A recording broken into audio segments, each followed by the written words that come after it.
It is the last link I have to the land of my birth. Ooh, I need to do all my lights. Woo! It's 4.2, baby. It's 4.2, and you know what that means? Let me turn off my phone there. It means it's time.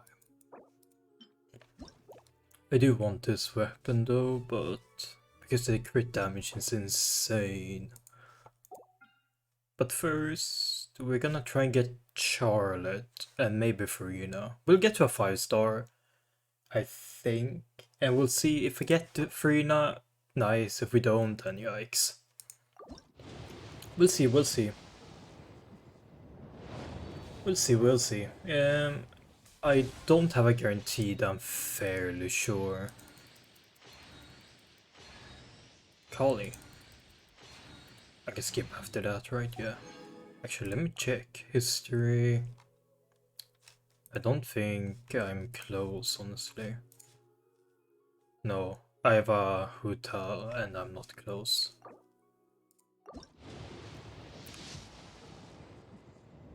I want Charlotte. That's honestly the only 4-star I want here. Unless I can get a Guru magically to pop out. Then I'll take that as well. I will take that.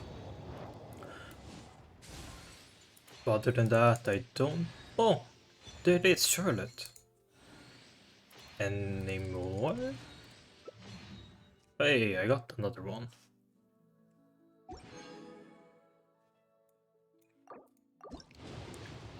Charlotte.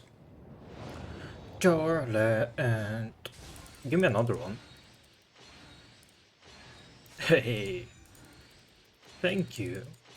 At least Charlotte doesn't seem to be impossible to catch. I say catch, that's a Pokemon reference. But like, obtain. That's the right word. Obtain, not catch. Another one. Lynette. Wait, what? I swear Lynette is not in. And the Charlotte. Damn. Yeah, Lynette is not even in here. Yeah, I was just lucky, I guess. 5-star. Please.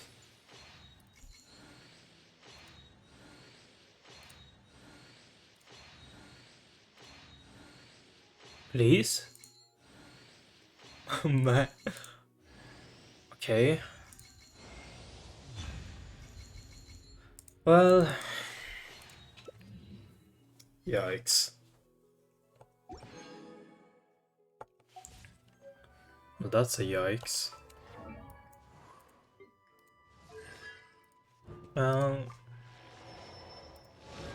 There you go, Ching. C3. Hey, 13. Yay. Well, that does mean I have a guaranteed. Is Charlotte any good? The next banner is Sino and someone else, I can't remember. I know it's Sino. I know for a fact it's Sino.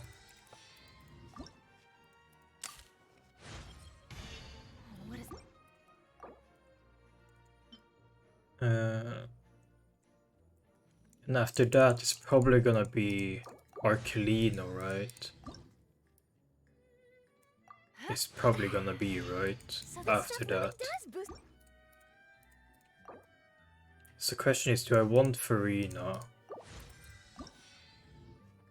I need more mech.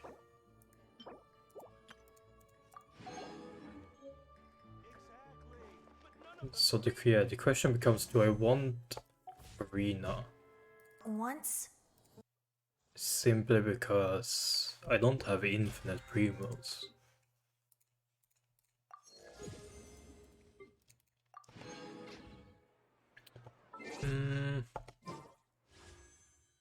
7k left. And 28 of these.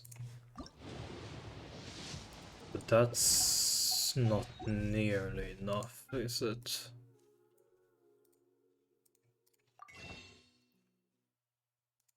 No, where is it? That's 48 plus 5. 53. I mean, that's not nearly enough.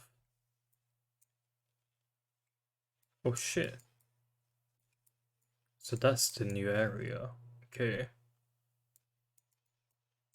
And I need to kill the new boss for Charlotte. Which I probably should have done yesterday, actually. When I think about it, I probably should have done that yesterday. Ba-ba-ba.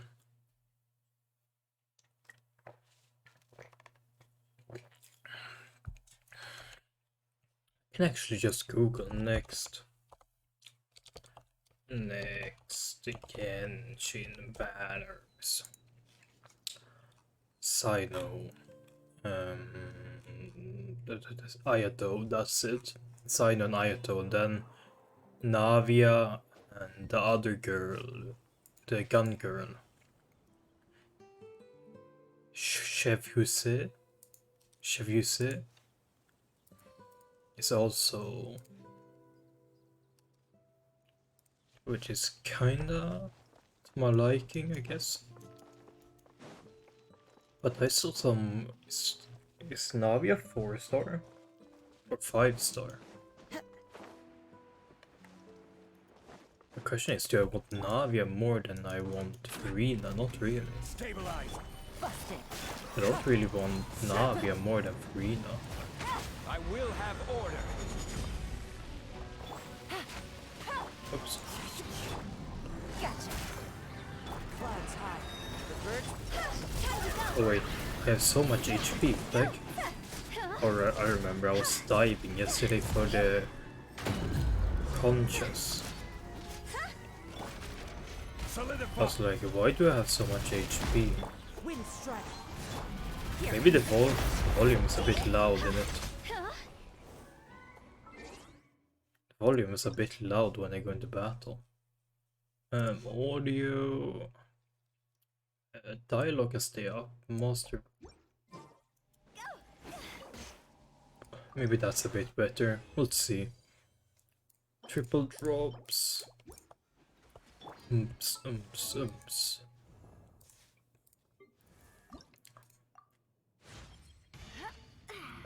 I will send Charlotte on my own time. This is too much of a... Because otherwise I'm gonna have to sit here AFK waiting for the boss to respawn every single time for very many times. Which is not really fun to do.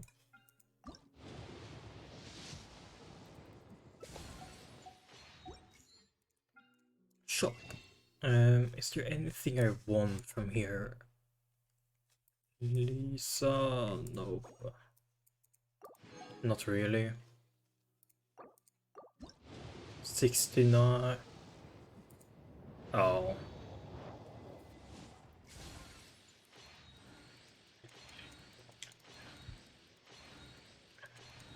Because Sign... oh, another Charlotte. Because Sign and Naito is gonna be next. That buys me another like 20 days. I should be able to get a decent amount by that. I'm not gonna get free now, but the pit is gonna go up. And if I do get free in this time, it's just okay, great, I guess. Beidou. Well, actually, before that, what we can do is try.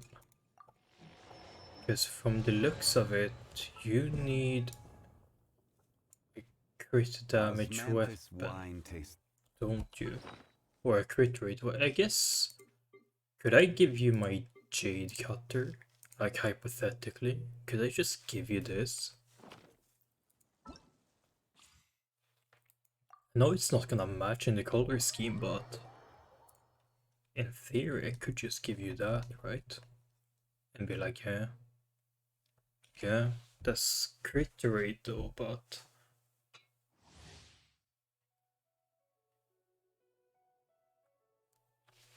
what the heck, my Siri recommended some. Okay, weapon. Yep. This artifact set skill damage. Okay. Consume a certain amount of physical damage on nearby opponents. If Salon members or the singer of many water summoned by her skill, Salon Solitary is present, her lineup will switch in response. Okay. Yeah. Enuma. Okay, they all deal of max HP. Skill damage. Creating a stage of foam that will deal AoE Hydra damage, okay. Max HP. 27k only.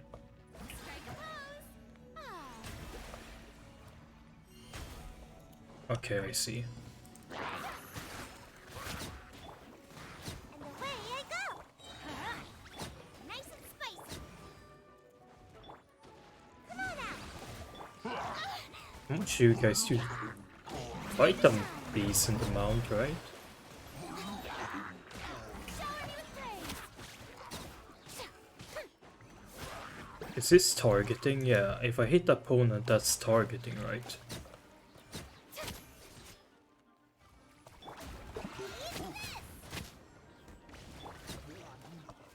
Ninjutsu! Go in! Let the world come alive! Strike a pose!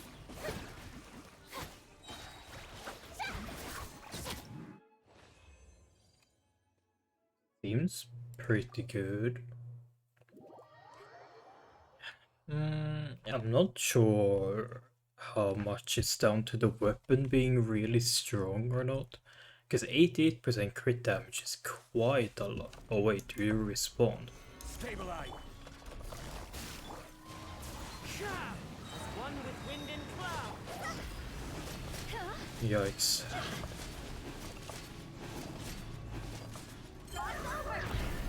Did what? Bro really dodged that. That's kinda impressive.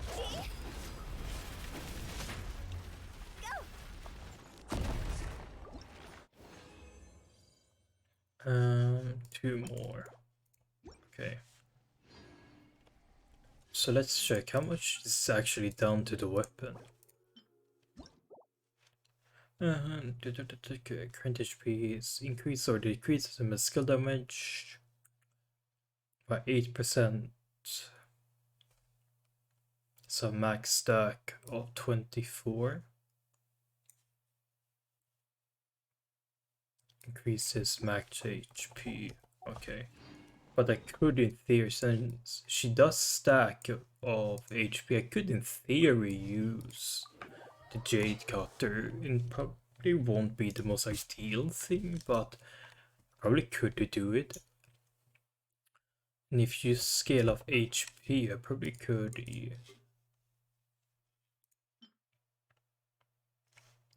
HP, skill damage 32%, skill damage crit rate 12%.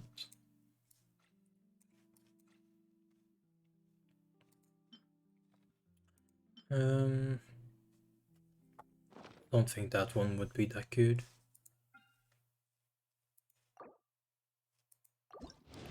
I have two more in me.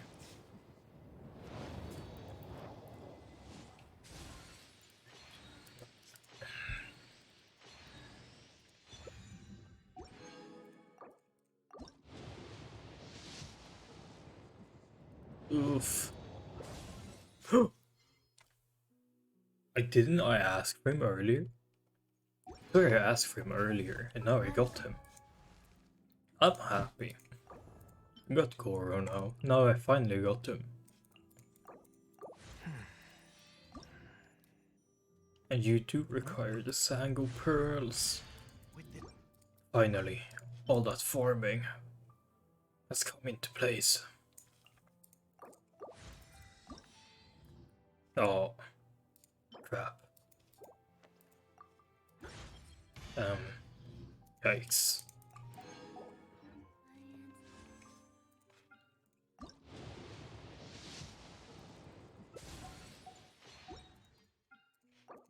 Well, at least I got Goro and Charlotte.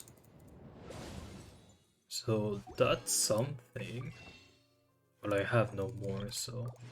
Actually, I have this from the daily login pass.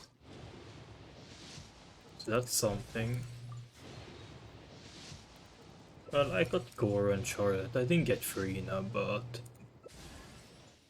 Another Poe. Wait, I can buy one more. Actually, I could buy more, but there's no point. Yippee. 2 clients, 3 clients. Yippee. Holly. Oh. Okay. Charlotte, you're a mage. Or catalyst.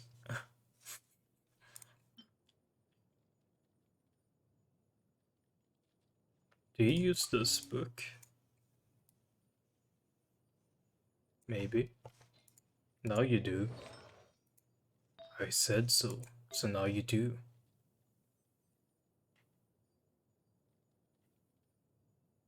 Do you use normal and charge attack when current HP increases or decreases the crit rate?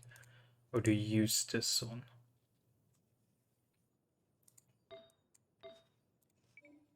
Or do you use this one?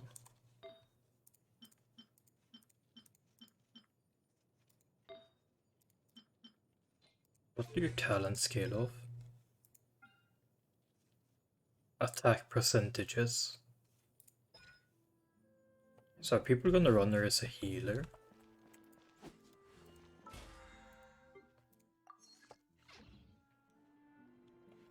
Interesting, interesting. Well, I didn't get Furina, so that's a bit sad. There's nothing really I can do about that. Except just accept the defeat and move on. And we can do Baishu as well.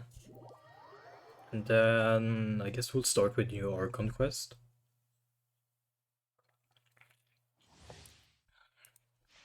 It's a bit sad, but I do think I've lost like every 50-50 on almost every Archon.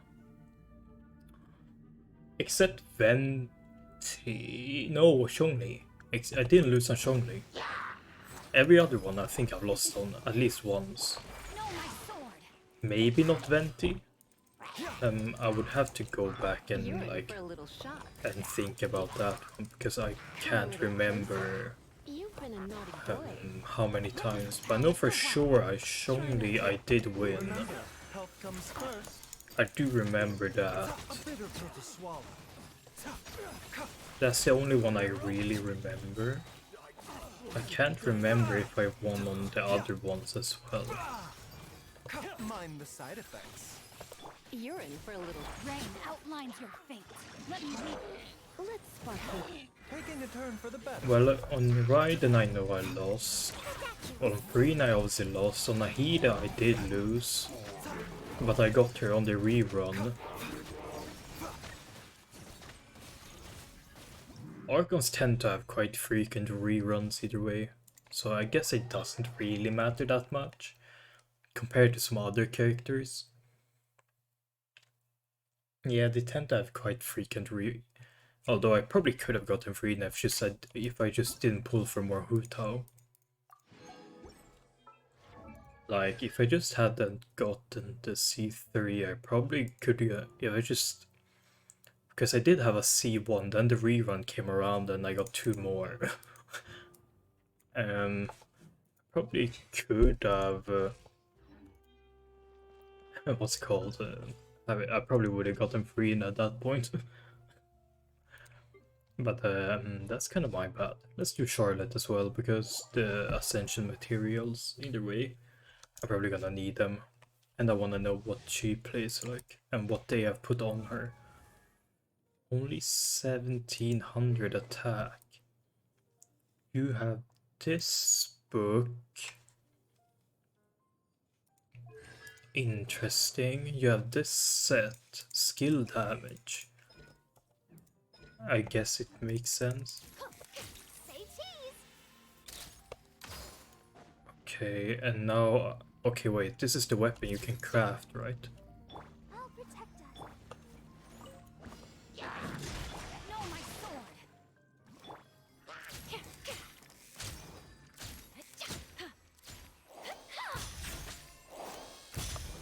Smile. And you take... That's like Nahida one, but just it always freezes, okay. That's interesting, I guess. Femine. Let the show be. Witness the power of Hua. Rain outlines. Trying to figure out how they want me to play this. Is it like this? I mean, you do get your ult back quite a lot. I know this damage isn't gonna be insane. Wait. Okay, so... If I... Rain outlines your face. How should I... No, my sword. I did like... Smile. Okay, let's... 16... 16... Okay, it's the same. But do I just hit more people with it?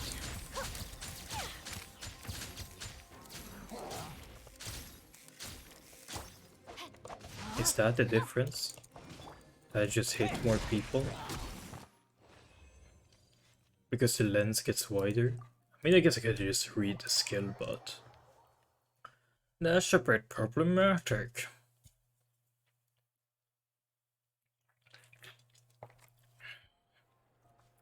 I am kinda sad I didn't get Furina, but... I did get Charlotte, and I did get Goro. On top of that, I got three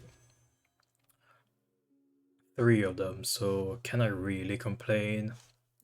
I mean, yeah, I can, but... At least I got a guaranteed for the next one.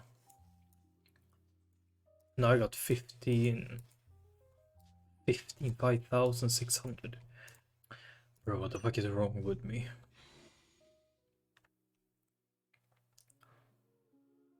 On top of that, do I really need another Hydro?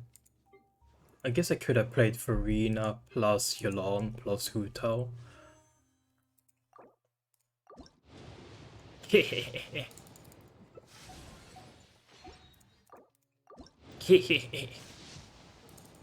Oh. Oh. Well, rip. Ripperoni, pepperoni. Oh well, should we do the daily quest before that or after that? Or it could be good for my like albedo.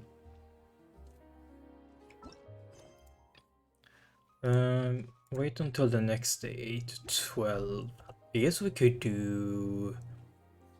While waiting for that, we could just do the daily quest. I don't know how far I am away from that. Crap. I really want to level up Goro and Charlotte. Probably gonna have to drop Chi-Chi since she doesn't even do that much. But then... Charlotte. Tainari deals most of my damage. Shinobu will have her Kai, but Gore is a bit low level right now. Like, I don't think he can survive that. Oh right, there's no statistics. nor, but it feels like surely you are more of a normal and charge attacker. Current HP increases or decreases, crit rate will increase. Or am I tripping? Like, did they put the wrong set on, or am I tripping? And skill damage. No, wait. You do the blink, you switch off Charlotte, and it does more damage. Yeah, that's the strat. That's it.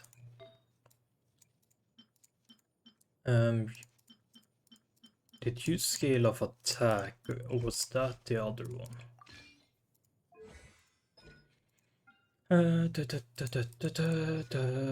Casting healing plus attack, so you definitely need. I guess you don't need. You want healing bonuses because you can act as a 2-in-1 as an off-field damage dealer plus a healer. So I guess I can level this artifact up to, I don't know, 9, 12, or wait, it's I guess 16. My brain is too broken on Star Rail right now. I'm like, yeah, 9, you get an attribute upgrade at that point. I was like, no, you don't. Not in Genshin. My brain's a bit too broken for this. EM, I don't mind EM. Preferably I will want crit rate EM or attack percentages, right? 16 should be good enough for Charlotte for now. Attack percentage, I don't mind that. So I just need 4 of them, right? And I mean, you're gonna be attack percentages.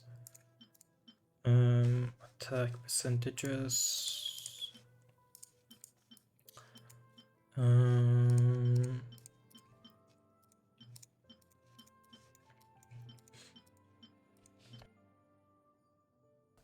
Oh, sorry, I had to sneeze. Attack.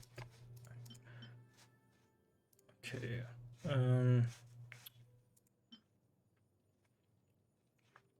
3.1, 3.1, but this is a force piece from the start. Okay, I'll equip this one and I'll sacrifice this, since I won't be using that unless I need HP, but energy, again, I don't mind that. HP for survivability, don't mind, but would like some crit rate, please. Since I'm fairly sure that thing crits. Okay, that's a bit... Wait, what? No consumables found. Well, I guess I exhausted them all by leveling up all the previous stuff. Oh, jeebers. Okay, what's something shite I have?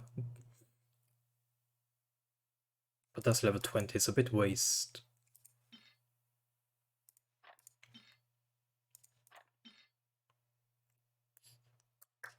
$13 with...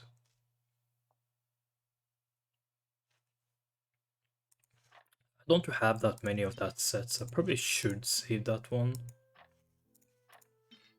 This one is physical damage in the right set, but it's really bad. And I don't really use physical damage. Crit rate plus EM, okay, that's nice. I did get double damage, so it was a bit of a waste, but... And here you want cryo or... attack, right, depending on how much you want to heal. I have an EM mastery one, but... that's an off piece for someone else. Healing bonus, I guess depending on how much you want to heal.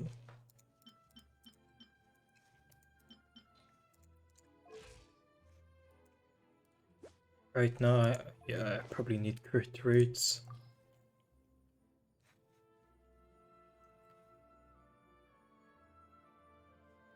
Within 6 seconds after normal or a charge attack hits an opponent, normal attacks will be increased by...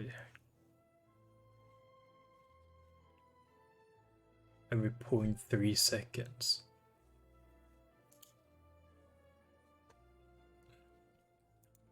I mean, you might want...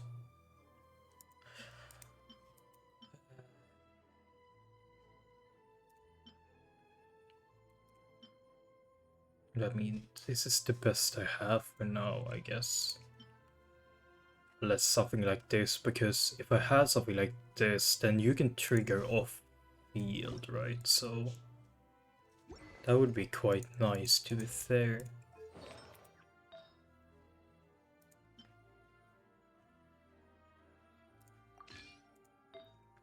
Well, I don't have crits right now, so cryo damage.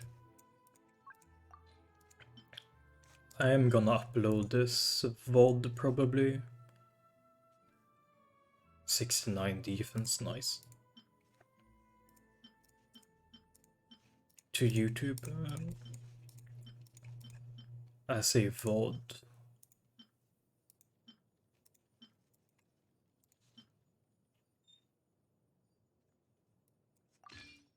I'd rather have this or that. This is attacks. I don't really have one with the crit rates, do I? Go on you, but 24% is a bit horrific, isn't it? Well, it's good enough for now.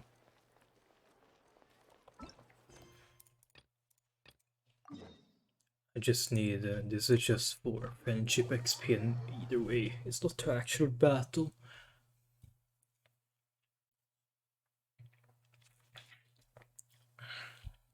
Although getting you to level 70 would be nice, which requires, assuming I get triple drops, at least 2 more, right?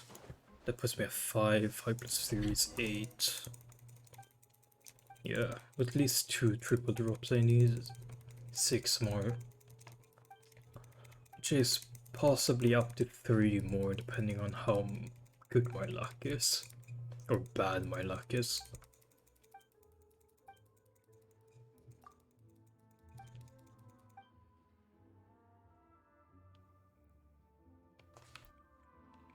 But I guess Charlotte as someone off field who can do damage isn't bad. Like, it's not bad. Still can't believe I don't have the fucking PlayStation one.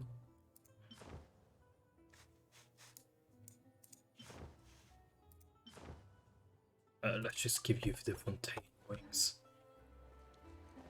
There we go. You... I forgot to eat as well, damn. That's a bit of a yikes.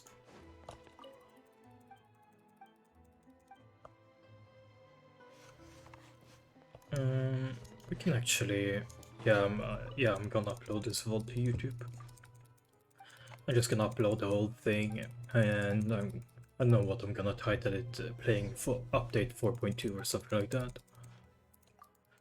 Something along those lines. Which is why I'm not playing any music, by the way, because that shit's gonna make my YouTube video muted 24/7, so which is not really fun.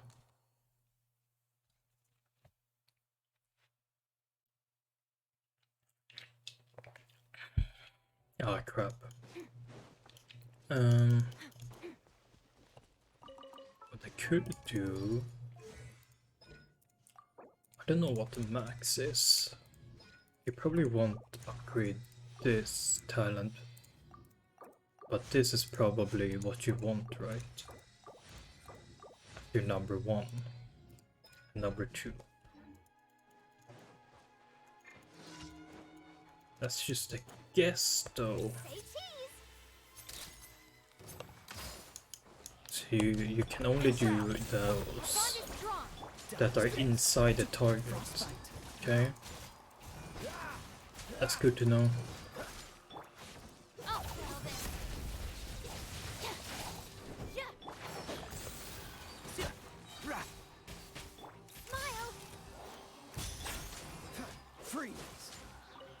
Ouch, this is so painful.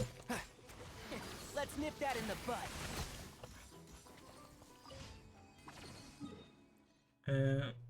I see how Charlotte could be good if I just level her up a bit more, considering I did do 6k with very little, with no crit rates and very little investment.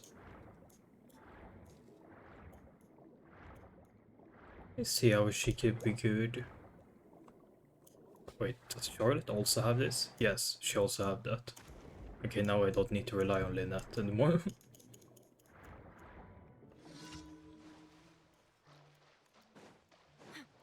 Please get over here. Hold that pose. Thank you. Try hitting it. Can't see. Yeah. This one will be frozen in time. Cool it. Yo, man. What's the hurry? Damn. That was nice. That felt good. So let's see. I'm still a bit sad I didn't get Furina, but it's alright. Because honestly, what do I expect to happen? I think I have to have some of the worst luck in Genshin Impact history. But my story luck is pretty decent, at least. Like, that's something. I did get Sila's light cone on one pull, in literally one single pull. So I mean, at least in that game I got something. Just that in this game I got nothing. Our bond is strong. Lightning, Freeze. Oh, so sorry. hold that pose. What's the Wait, hurry? how much do you do? 450? Cool it. I guess no crits are quite brutal, huh? Can't.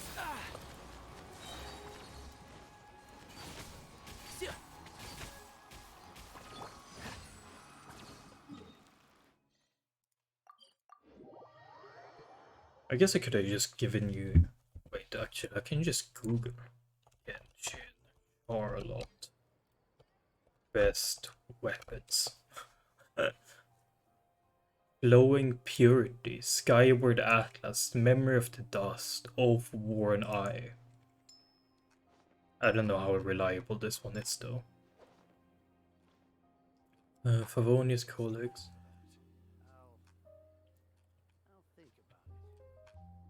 I guess because Seems all the other knights already have their hands full. let's check a couple of articles. Skyward. A lot of people are saying this. What the heck?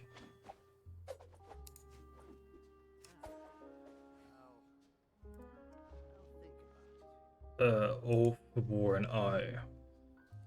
That's but that was where is it? Here.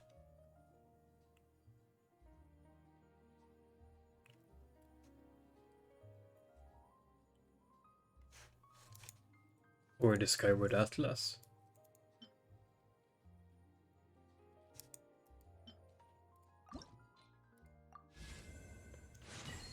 That was my Steam, sorry. I need to put on Do Not Disturb.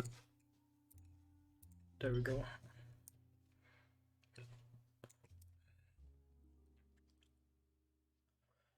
I forgot to do that. I forgot to do that.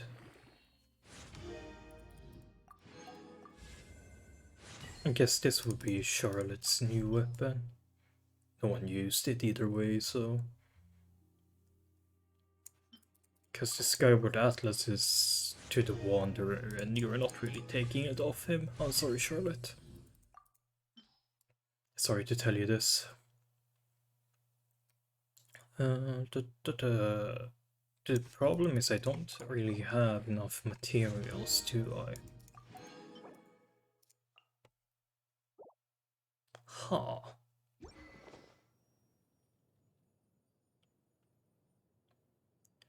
After energy, increase energy recharge by 48% of for 10 seconds after using an elemental skill. I guess that's quite decent.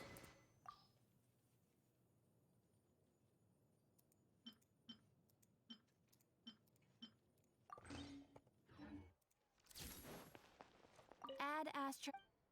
You don't even Thank you for see the book either way, Add Astra. or the eye in this case. So I guess it doesn't even matter in the slightest.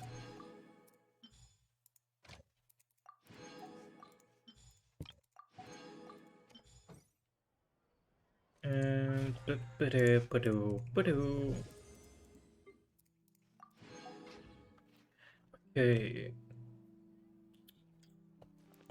I was expecting to hit the next day 8 to 12, but I guess we're still a bit way off. That means I could just kill you a couple more times.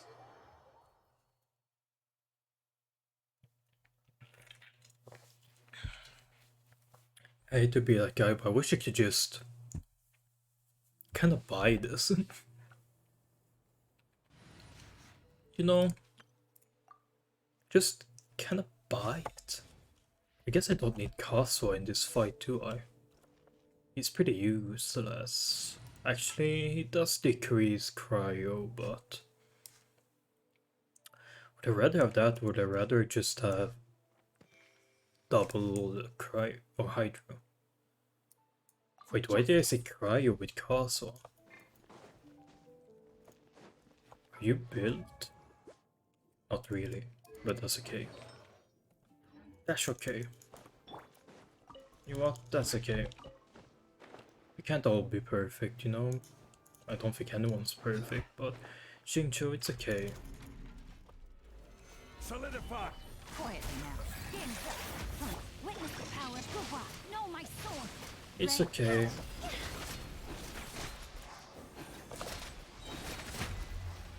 Gravity front.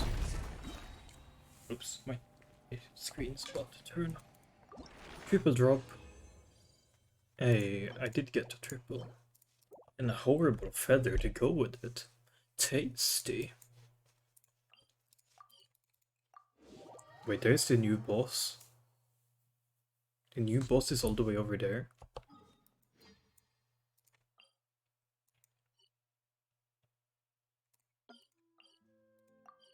So it's under... Okay. Let's go check on my seal friend in between. That's something we can do. Berry Puff. If you're watching this on YouTube, if for some reason haven't skipped to the Archon quest, hello by the way, and I will put a timestamp in the description down below, I think, unless I forget that, which is, there's a 90% possibility of that happening, but only a 90%. Wait, when? Where's Berry Puff? Oh, there. Berry Puff.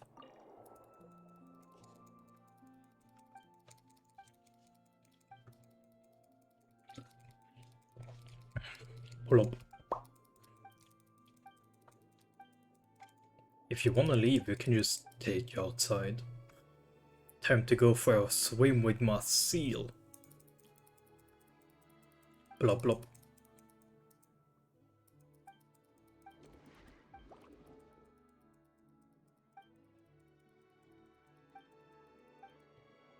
Hey.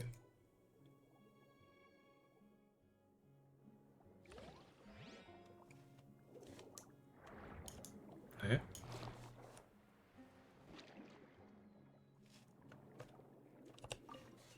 Hey. 40 primo gems for that. That's quite insane, no? Okay, you did that cave entrance starts there. Okay, let's put the navigation on that. Let's go and take that. Because I don't think the boss has respawned yet. Are you gonna be up or are you gonna be down? Are you gonna be like over there or down there? You're probably gonna be in the cave somewhere over there, right? Is that a cave entrance? Please tell me that's a cave entrance. We're gonna be... Is that... You're definitely here, right? That's definitely you. Yeah, for sure. This is way too sus. Yeah, it is. Okay, good. Good. I guess we'll go unlock this teleport. I don't really have anything to do here since I don't have a character that requires you. Since I did lose Furina, I did get like a ching, so it could have been worse. I could have been struck by the Mona curse again. The Mona curse would have been quite bad. Actually, would it? I would have gotten a C5 Mona at that point, right? Which is close to my... to having a C6 or a 5-star. But if anything, I guess that shows you how many times I lose to 50-50. That's in the standard weapon banner. Most of the time I just get weapons. Like the... what should I be? Like this or this? Like most of the time I just loot... Wait, you're not respawned. Yikes.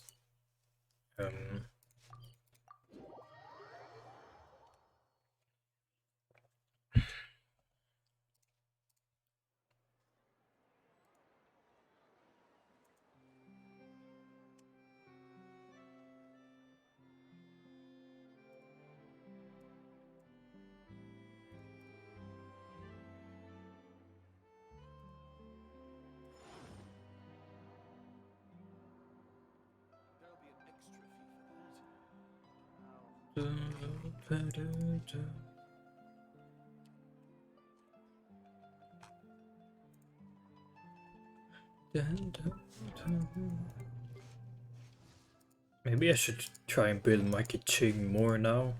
I don't really have an excuse anymore, do I? Do I have... Even if I did, would it be significant? Oh, wait. Right now I'm 63.7 to 19. 63 to 19. 63 to 19, and I'm playing off-piece, so I can just...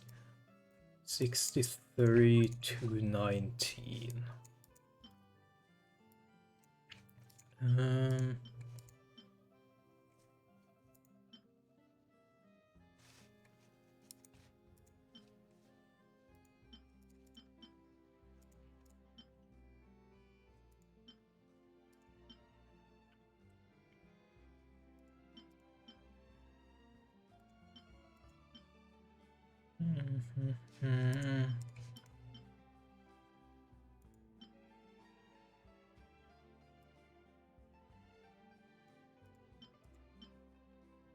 I don't know.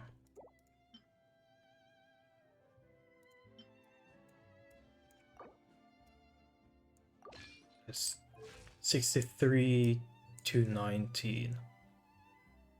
Well, I have a heck a lot more crit. I mean, I guess in a way, but that's weird. Why do you have so much crit rate? Okay, here's 14%, that's why. Then I could swap around 32, and this one doesn't have crit damage, so I need one of these in crit damage if I want to do that. Okay. Where swap? I could do that though.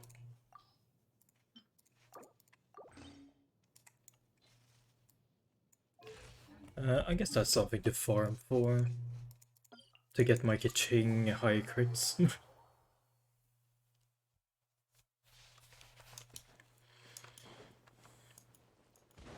Question is Mist Splitter better than Jade Cutter? But if I get more crits, then surely the Mist or Jade Cutter is better, right? Because it just gives so much more. Busted. Rain cutter. Rain outlines. Time to go. No crits. Okay, hoot up. We need to talk about this. You have 65% crit rate and still can't crit. I purposely swapped sets so you can have more crit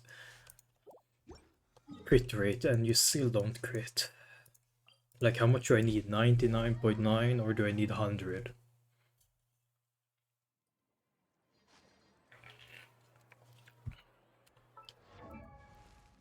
Where's Charlotte? Silly Gerald. I need more cryo gems. And then we'll just start a new quest. Cryo. I can make a couple.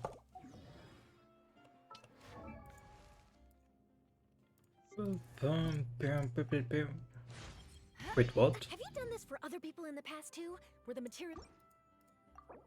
That's a lot of attack.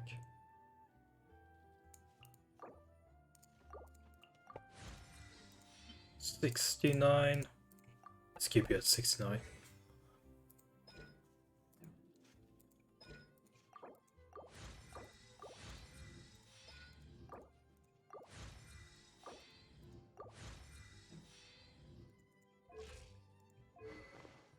And okay.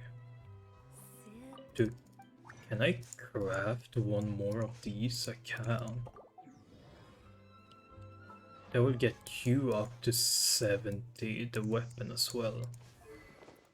It's not really ideal, but...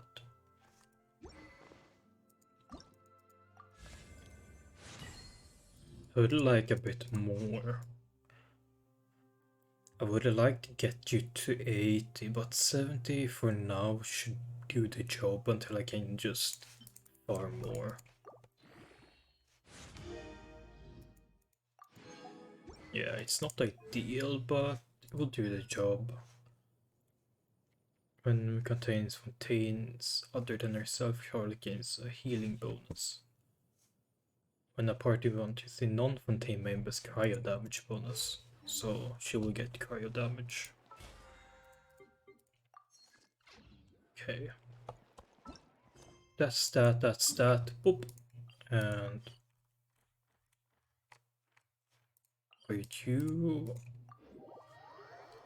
Am I going back to the Fortress of Meripede? Okay. Yes, we're going back to home. Wait, let me swap party as well. I want Kazoo, man. Give me my Kazoo. Sounds good to me. Team Liyue plus Kazoo. Which is the honorary Liyue member.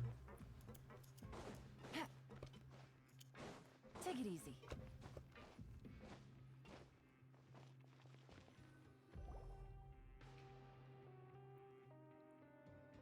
Now for a little rest after breakfast.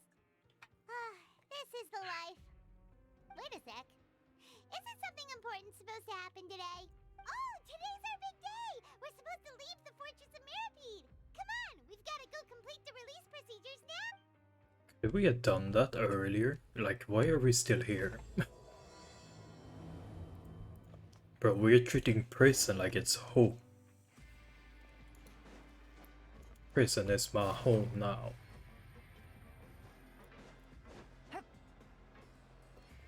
I haven't eaten as well. I'm getting kinda hungry, but still have a long way to go. Please, sign here. This document will be effective immediately upon signing, and you two may exit the Fortress of Meripede via the regular channels. It's been so long Yay. since we've been to the surface.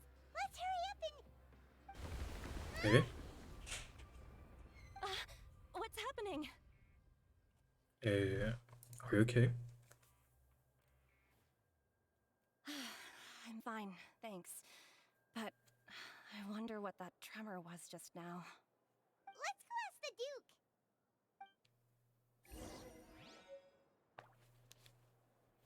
A new life's beginning. Guess we're going back. We're going back. Enter the office. Jesus Christ, that's so bright. I wish they dimmed down the brightness a bit.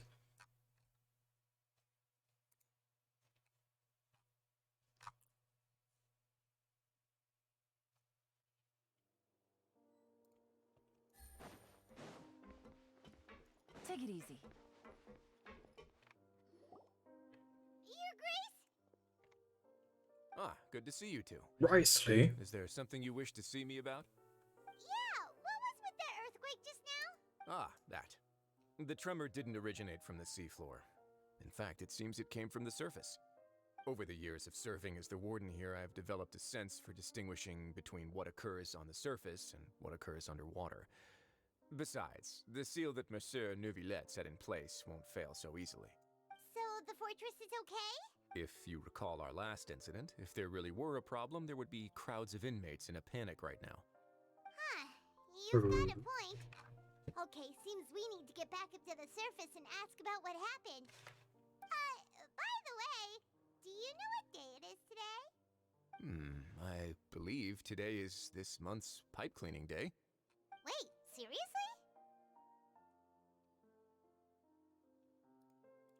Ah, yes.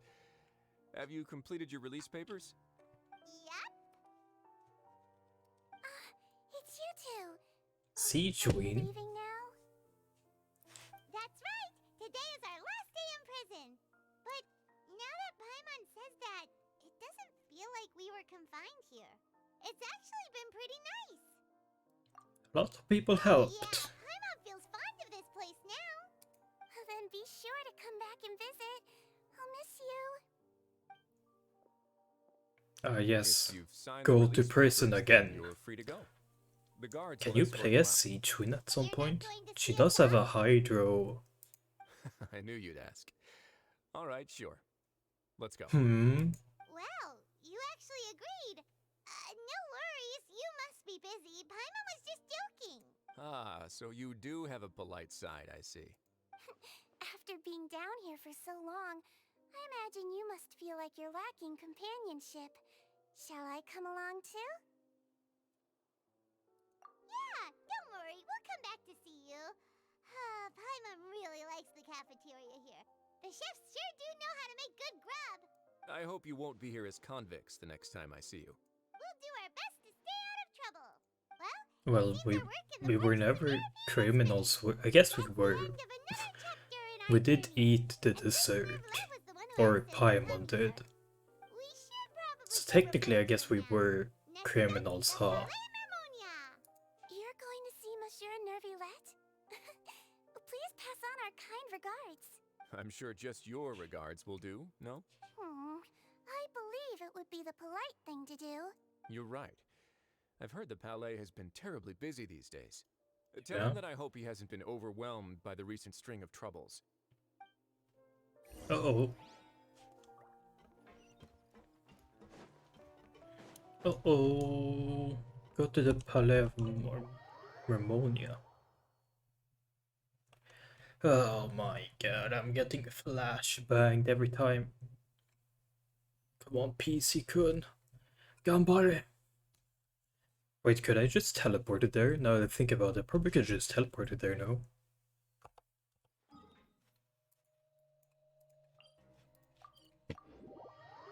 Could you have done that from the beginning?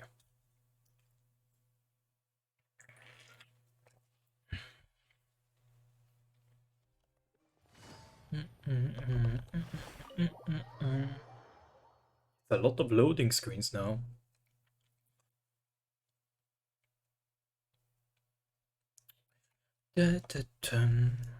Okay. Okay. The Palais Mermonia sure is buzzing with activity today. What? Halt! Huh? Oh, it's you two. Apologies. Monsieur Neuvillette did say you'd be welcome at any time. Excuse me. Would you mind helping me take a look at this report? I'll be right there. Sorry, I've got my hands full here. you can see yourselves in. Everyone's so busy. Seems a lot has been happening. Yeah.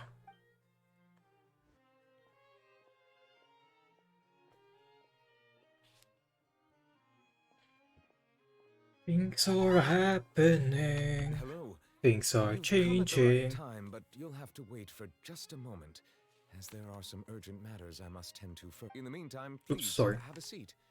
If you'd like to have something to drink, let the Melusine outside know. That's all right. We just ate. Very well then.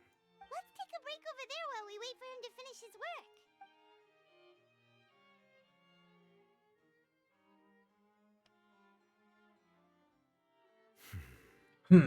All right. That should wrap things up for now. Are you done with your work?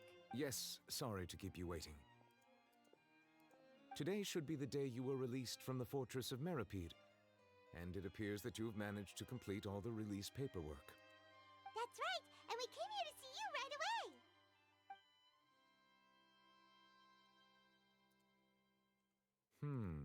A massive whale. Do you have any idea what that might be? Judging from your description, that cannot have occurred in any ordinary waters, but rather something like the primordial sea. A whale of that size and shape cannot usually be found in the waters of Tevat. Therefore, we can only assume that Child is presently immersed in primordial seawater. Immersed in primordial seawater? But how? And is he okay? Most people wouldn't be capable of entering in the first place. I'm not completely sure how he could have gotten there myself. Yes? What is it? Ah, right. Oops. Emma felt it too. We asked the Duke and he said it wasn't from underwater, so we figured you might know something about it. It turns out that I have just received a report about this particular matter. I just need to In do fact, that's something super exactly what I was quickly busy with a moment ago. so The that I source don't of the forget. tremor was here on the surface near Poisson. After the shaking stopped, the water levels in the Poisson area rose at an alarming rate. The water levels rose? Oh no! What about all the people there? Fortunately, the water levels only rose for a short period of time and have already returned to normal now. However, I still have a bad feeling about the whole phenomenon. If the change in water levels is connected with the leaking primordial seawater, then the situation in Poisson may be much worse than it appears. Navia should be in Poisson, right?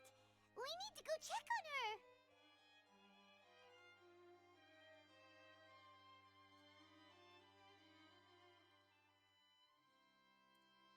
I would also like to go there as soon as possible, but I'm afraid I can't leave just yet.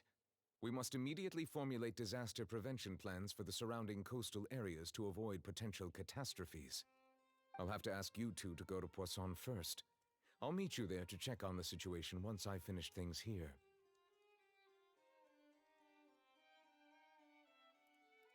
There's no time to lose! Let's get going!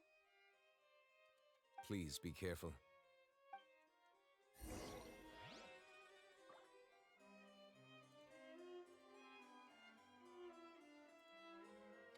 Hold up, I'm just gonna do something super quickly.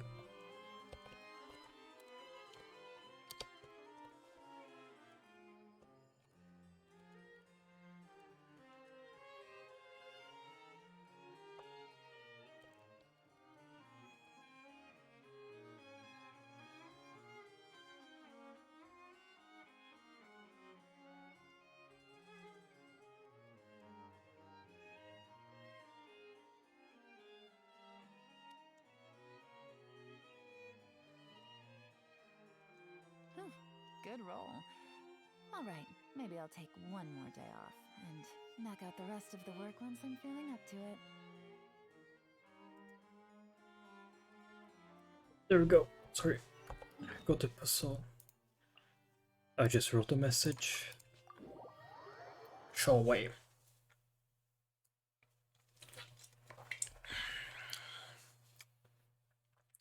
Bam, bam, ba, ba, ba, ba, ba, ba, ba, ba, ba.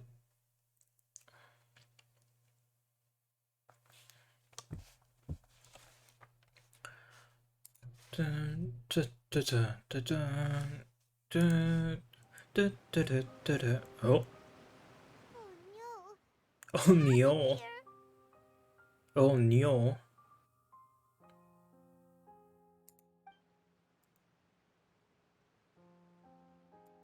Navia should be around here, right?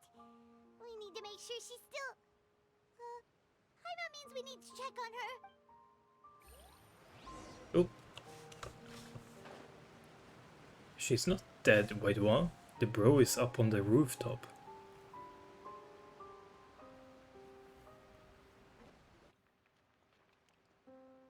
We haven't seen a single soul all the way here. Oh, this is getting scary. What will I ever do now?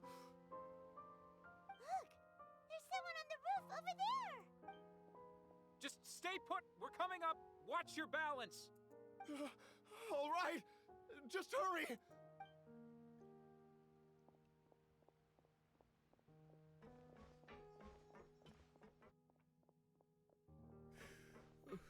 I'm not young anymore. How will I survive on my own? My Desiree! Oh, he looks pretty sad. My leg! My leg! How could this have happened? It hurts! Just hang in there. Help is on the way. You can hold my hand if it makes you feel better. Eh?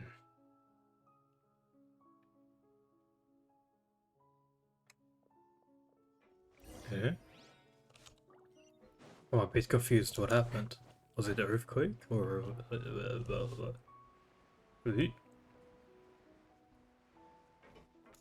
I don't want to. Oh. I guess I'm walking now. It's Navia. She's over there. Hey, Navia, are you okay?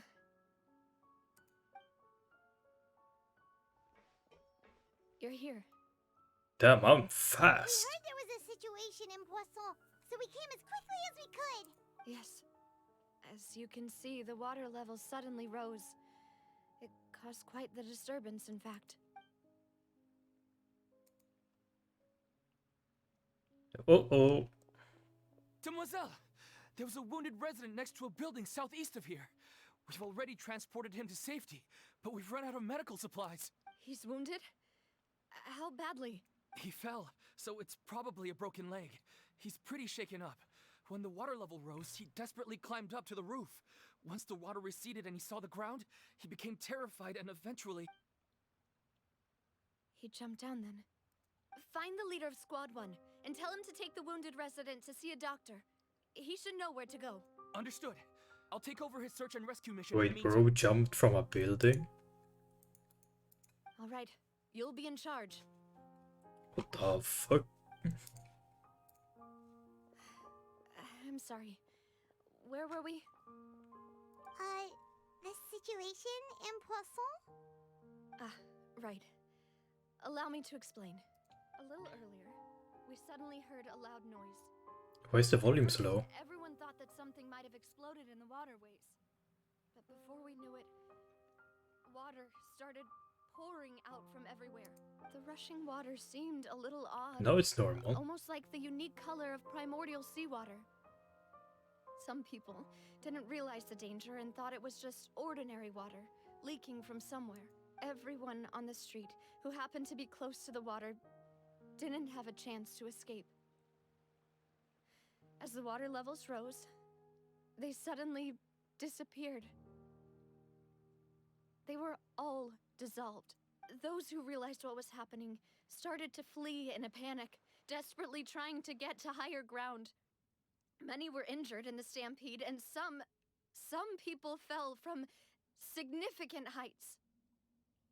The Spina di Rosula initiated rescue operations as quickly as possible, but there have been a lot of casualties.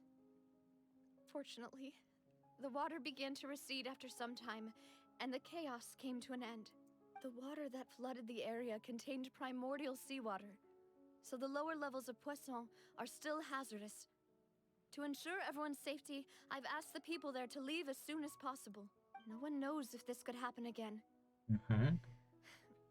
All we can do for now is try our best to help evacuate the residents. We still haven't completed the head count, but we'll have some numbers soon. How awful. And all of this just came out of nowhere.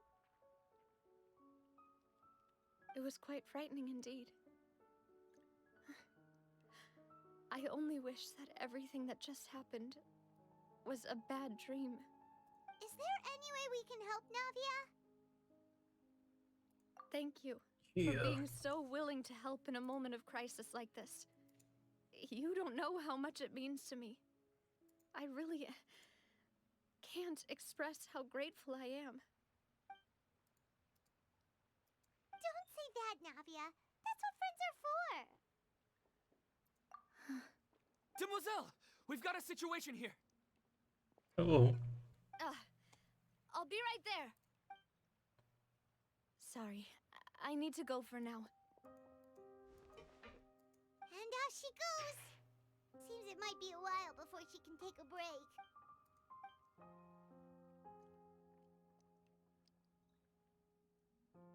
Okay, the wounded are being tended to, and we finished a preliminary head count. More support has just arrived, so I suppose I finally have a moment to focus on my own matters.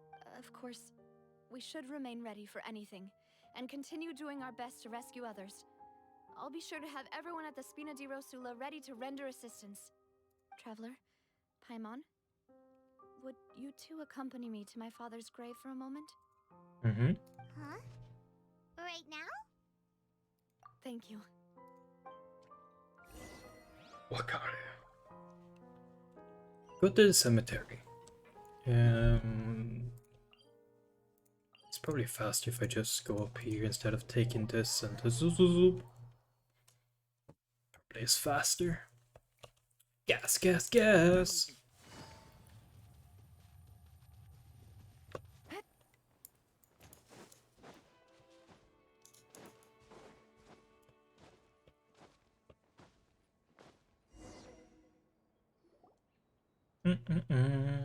Oh, I guess it's sunset now.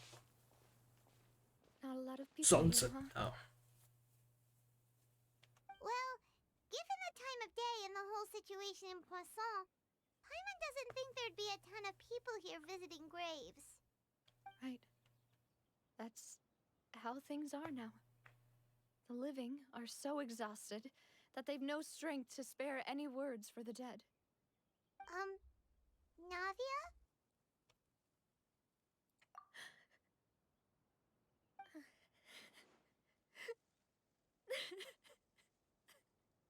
Oh. Navia, what's wrong? Sorry. I just... Wait, you're Geo? Malus and Silver. They won't ever come back here again. I just noticed that. What should I do, Papa? I did just notice that. What happened to them? Paimon, can't you piece it together? Everyone agreed on the rescue plan, but still... I was the one who initiated it. They were helping evacuate the residents, but they couldn't leave in time, and they were caught in the seawater. I like the fact that, bro, they added subtitle subs. What should we do? Sob. I've known them for so long, and I know they weren't afraid. But I could at least hold a funeral for my father, and I know where he rests. But as for Malus and Silver, they're just... But gone. the head did a madness. I just can't...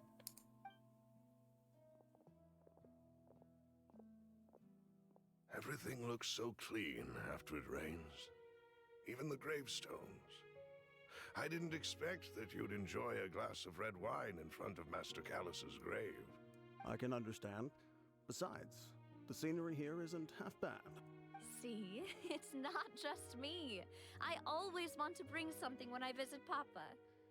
Perhaps we might even have a picnic. Pops. He wouldn't be angry, would he? How could Master ever be upset with you, Demoiselle? Yet the cemetery is the home of those who have passed, is it not? Everyone ends up here sooner or later. no matter who you are. Buying yourself a plot in advance, are you? No need yet. But when I do, I hope you'll let me be buried beside Master Callus, demoiselle. Hey, stop joking around. I'm quite serious. That way, it will save us both the trip to see each other whenever you visit your father's grave. That makes sense. In that case, could I be buried on his other side? After all, besides you, demoiselle, the two of us could certainly be considered Master's closest companions, no?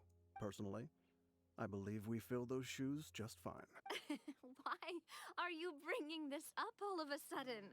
Seriously. All right. I'll remember your requests. But I'd really prefer not to talk about this stuff. And what do you mean by saving me a trip? I'd make the journey even if I had to visit you two somewhere else. I'd promised to let them rest in peace here. But here I am breaking that promise.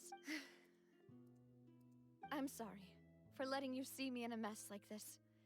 I don't usually cry, really. Paimon doesn't know how to help you feel better.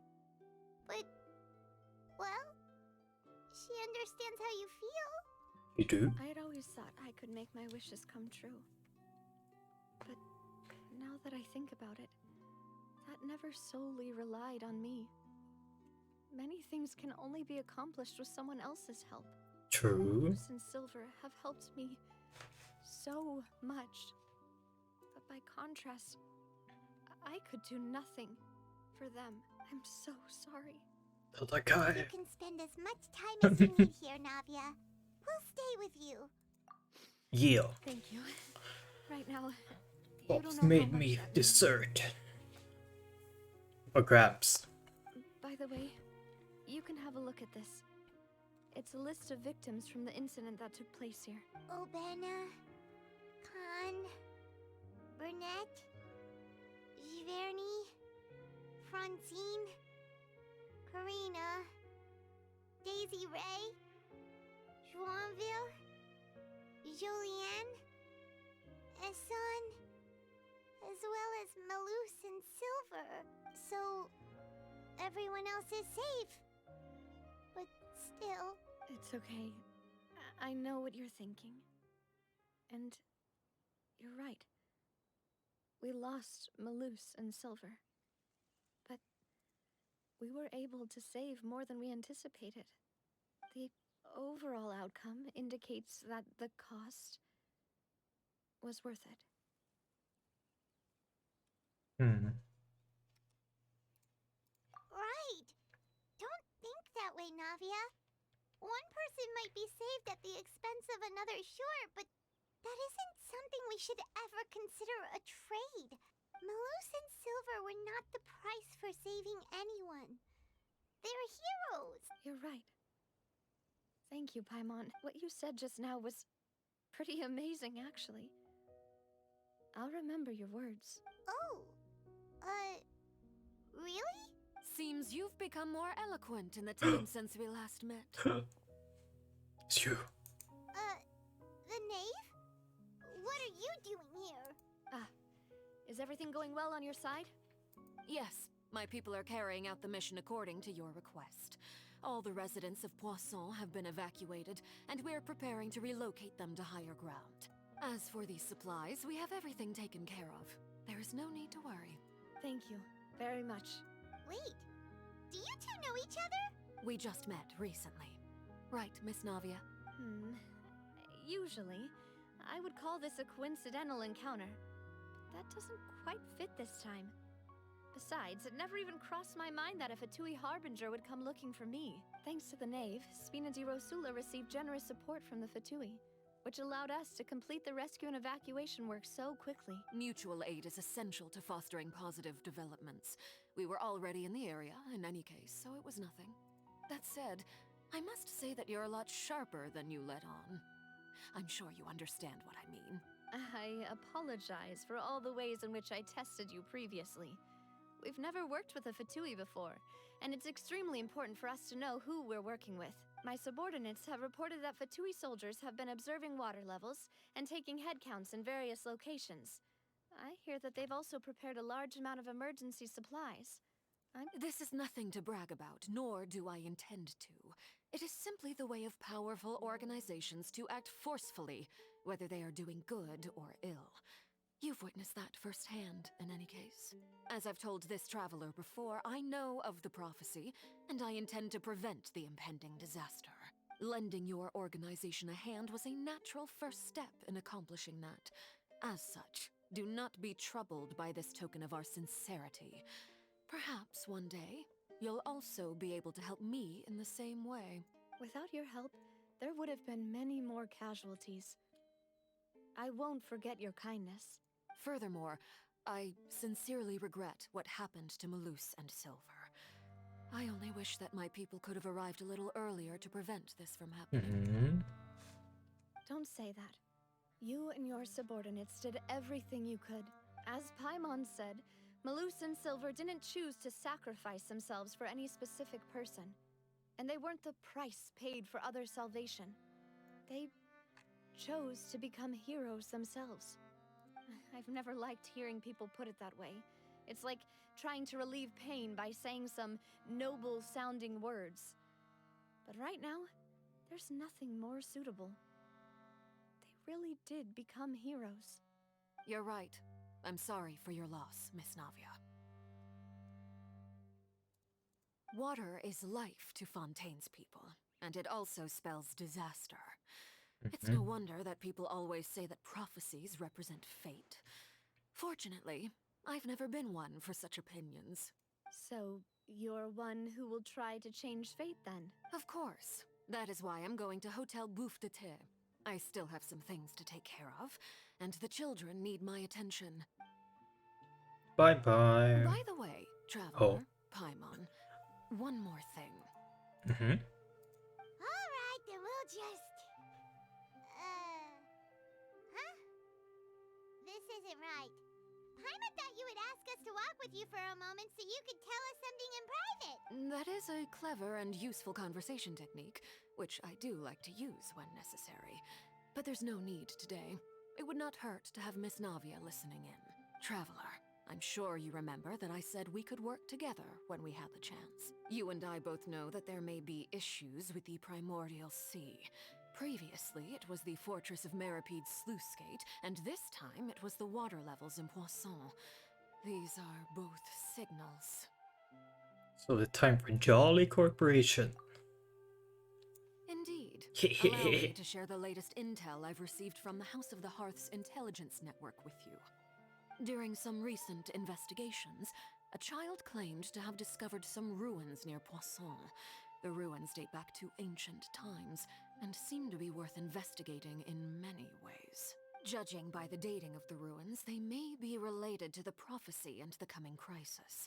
The situation is becoming more urgent, so any pertinent information will prove extremely precious. My people initially came to prepare for ruin exploration. Unexpectedly, this disaster struck, and at present, we're all busy prioritizing the rescue effort. So that's why the Fatui were already in Poisson. I wanted to take the children along, but unfortunately, Linny, Lynette, and Fremine have all been dispatched to higher ground to assist affected residents. Linny told me that outside of the house, the person they trust most is you, which is why I want to give you this task. The House of the Hearth's members see each other as family, but Linny, Lynette, and Fremine said that they also see you as such, even though you are not from the house. I'm sure you already understand how earnest they consider their friendship with you to be. Oh, that somehow makes Paimon feel kinda happy. The intel I just shared about the ruins could fetch a high price. But since the children consider you family, it's only natural that I freely share it with you. Got it! So all we gotta do is go to some ruins, right? We can handle that. Excuse me, but may I tag along?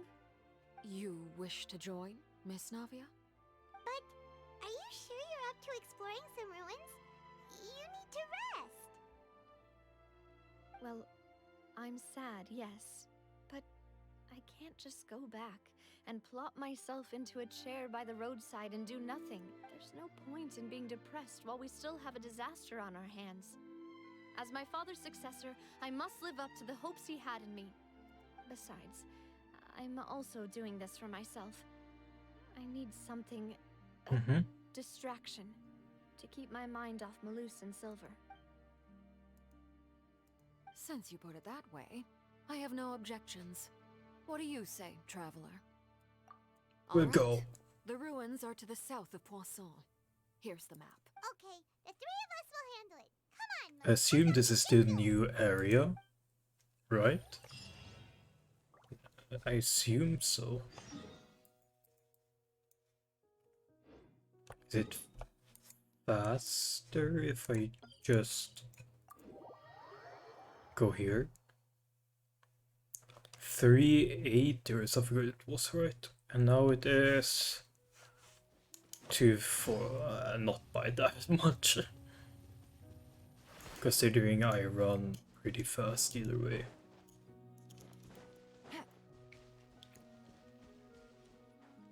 Is that domain? Or no, that's a gate into the next area, right?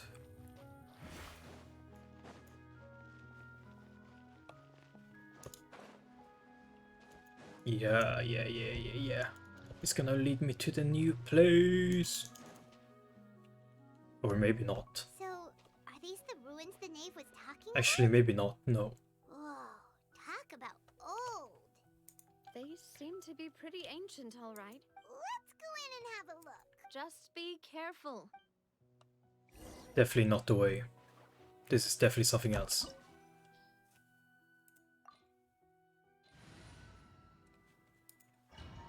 Well, it didn't say any element, so I assume I can just use whatever. Do I get Navia here? Or is that something else? No Navia. Okay. Okay, can't use that in that domain.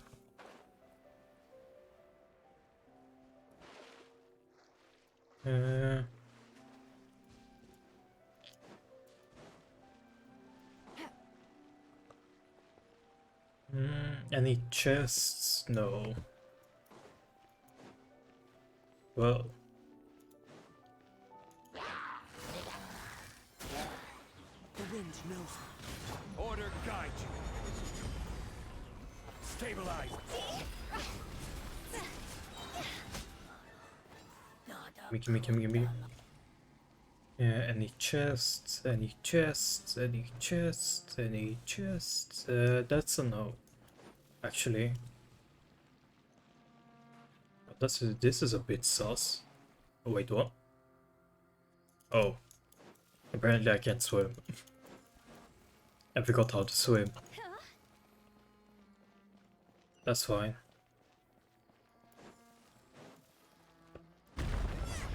Ah! The floor here isn't safe. But there's a chest.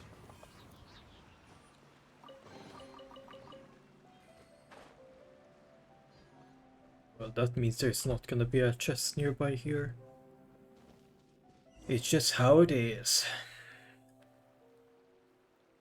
This place has also been contaminated by primordial seawater. Yeah. And a lot of it, too. A Fontanian would most likely dissolve the moment they fell in. Right! You can't go down if there's primordial seawater. It's too dangerous, and it won't be any help for you to just stay here. Don't get by my wrong. We're not saying you're useless. It's just that... No, you're right. I can't do anything in this situation. I'll leave this to you.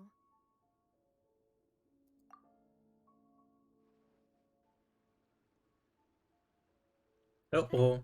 Complicates things. Maybe the only way left is forward.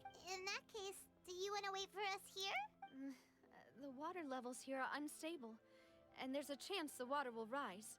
So, staying here wouldn't be safe either. I'll go together with you. Perhaps we'll find the exit just up ahead. All right. Come with us for now then, but please be careful. Uh-oh. Oh no, it's a dead end!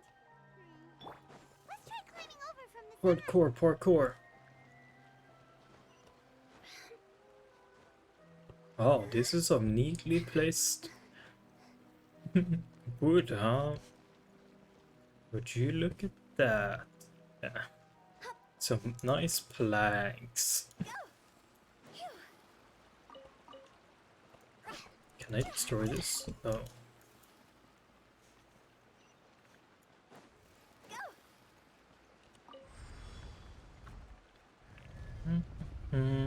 Damn. Some pretty big tower. Has a pretty big tower. Whoa. What the heck? Bro, I've entered like hyperstate. What? Wait, there's something wrong with this bridge. Run for. Oh. Hello. Oh, Navia's about to fall. Navia's about to fall. Oh. I have voice. Ew. Oh.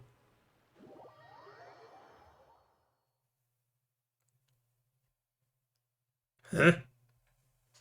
Well, I guess that's a F. Wait. Let's think about this. How is she gonna be saved? Saved? Saved? Demoiselle? No. Demoiselle, what are you doing here by yourself? Would you be standing here till dark if I hadn't come Oh. to get you? Maybe she just wants some time to herself, Malus. Oh, was I sleeping? Yes, it would appear so. I must be tired. That's quite possible. However, you were the one that suggested we go out for a walk. Oh, right. I nearly forgot. It must have slipped my mind when I dozed off. Oh. I haven't had a nap today yet. This is a familiar feeling, yet something's a little strange. Is something the matter, Demoiselle? Oh, no. No, I'm fine. I was just trying to recall why we came out for a walk. Do you remember Mr. Giverny? He'd requested our help before with foreign merchants who had a debt dispute with him, and we'd resolved the matter not long ago. We were headed to see how things were going with him at the moment. Ah, right. Oh, Oops. Miss Navia. Ah, Mr. Malus. And Mr. Oh. Silver, too. It's good to see all of you. How have you been? I've been great. Thanks to your help, those bothersome merchants finally realized that I wasn't the one they were looking for. Why, I wasn't even the guarantor for that person. They were knocking at my door day and night. Even my neighbor Obina was getting fed up with them. Sometimes force is required to calm someone down and get them to listen to what you have to say. That's right. Oh, by the way, Burnett, what was it that you wanted to give to Miss Navia again? Oh, yes. One moment, I have it right here. Miss Navia, these are some flower seeds that I prepared. Please take them. They're a very good variety, and I they'll forgot that become you very get big drops and from beautiful this. once they bloom. I don't know what we would have done without your help. So this is a Streamer little token event. of our appreciation. I hope you won't refuse. Did you cultivate them yourself? Thank you so much. I'll certainly take them. Malus, we do still have some empty flower pots at home, right? Why, we can have as many pots as you'd like, Demoiselle. Perfect. In that case, we'll swap out some of the decorative plants for some of Mrs. Burnett's flowers. Very well. Wait. Something seems to be off here. Excuse me, madam. If I'm not mistaken, your name is Burnett. That's right. Is something wrong? No, it's nothing. Oh. This is the first time we've ever met, but your name seemed familiar to me. I must have heard it when I was discussing things with your husband previously. I've heard this name before. Sometime recently, I'm sure of it. And why are there so few people around here? Where did everyone go? We must mind the time, demoiselle. We still have important things to attend to today. Huh? We do? Like what? Well, now, did you forget? Miss Navia, here you are. I've been looking for you. Please, come to the Opera House. Your trial is about to begin. My trial? Wait, why would I need to go to the Opera House? Yes, she's right, demoiselle. It's just about time now, so we should get going. Oh. All right then. Guess we go into court. But for what? What is the punishment? What could it possibly be? Who knows? Look, it's Navia. She's here. And her two attendants are with her. Goodness, everyone's finally here. There sure are a lot of people here to see the trial. And they all seem to be oddly excited about something. I even know some of these people. Karina, Desiree, Joyville, Jolien, Essen. Why are so many people here? And why do I have no recollection of this case? And as for the judge... huh? Where's Monsieur Neuvillette? Please sit in the defendant's seat. Don't worry, Silver and I shall accompany you. All right. But are you sure you can stand behind me? Typically, it wouldn't be allowed, but today is an exception. Hey, what kind of place do they think this is? Come on. Do they have any idea what they're doing? Seriously. Enough with the whispering! Could someone please tell me where Monsieur Neuvillette is? And why I'm standing trial? My dear Miss Navia, have you not yet realized what you've done? In that case, allow me to explain. As all here know, you are Master Callus's successor, the head of the Spina di Rosula, someone held in high regard by every soul in Poisson. After you took over the Spina, you treated all of us just like the late Master Callus had. If anyone in need reached out to you for help, you responded. Not only you, but your butler, your subordinates, nearly everyone in the Spina di Rosula fought for the well-being of those in Poisson. Wait a moment. Aren't you just proving that I'm a good person? Yes, correct. Absolutely right. And that is why you stand accused. You have helped so many people get through so many difficulties. You are one with us. We are inseparable. We are one big family. All of us who are from Poisson, inextricably linked. I see where this is going. Being so important, we couldn't possibly do without you. Therefore, this fair and honorable court shall declare you guilty, and you shall stay here. You will be together with us forever. Huh? What are you saying? Everything you have said is correct. I have indeed done a lot for my hometown, and I would be willing to be with you all, but what is the purpose of having me stand here like this? What is there to discuss? Ah, well, if that's what you think, then I see. have no further comments. How wonderful, Miss Navia! I know all these people. Why are they laughing? I seem to remember now. Yes, I get it. This trial is... Wait just a moment. This isn't right! Malus? What was that, Mr. Malus? Our conclusion is very clear and unanimous. Let the court judge her now. She's guilty! Stay here, Navia! You're one of... Oops. Demoiselle, don't admit guilt. This trial means to keep you here forever. I wish to exercise my right to defend Our Lady. Mr. Joinville, you only know of Navia's goodness, but nothing of her utterly independent mind. She was born a free and independent spirit. She has never been tied Spirit. down by anything. Indeed, even the death of Master Callus couldn't stop her. Her actions cannot serve as proof that she identifies herself as part of any group. She merely acted as an individual, extending her hand to help others. Please do not mistake her actions as being otherwise. Really? As an individual, you say? Don't forget, we are all Fontanians here.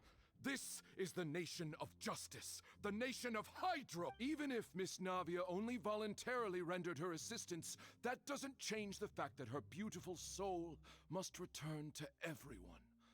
Water accepts all, blends with all. It will surely accept her kindness. Everything is measured here in the nation of Hydro, and in the end, everyone shall meld together.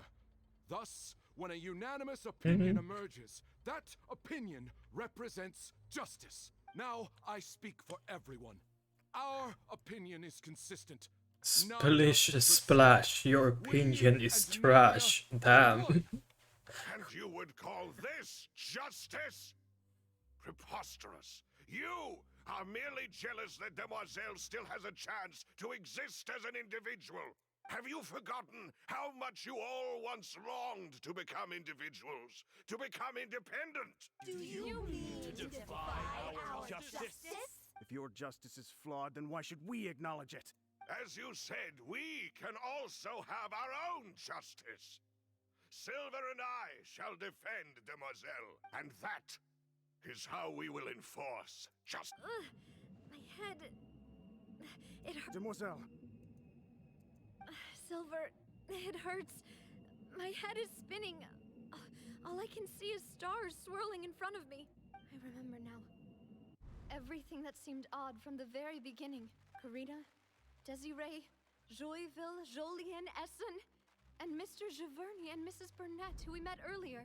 Even Malus and Silver. I don't want to admit it, but they're all dead. Don't be afraid, and don't admit guilt. We will protect you to the very end. Absurd! Who are you to say that she cannot be judged? We are the majority, and in the nation of trials, the majority is absolute justice. We are the will of all. Don't let them escape! We shall keep Navia here with us! Mr. Malus and Mr. Silver, must you be so stubborn? How could the two of you possibly hope to stand against the collective?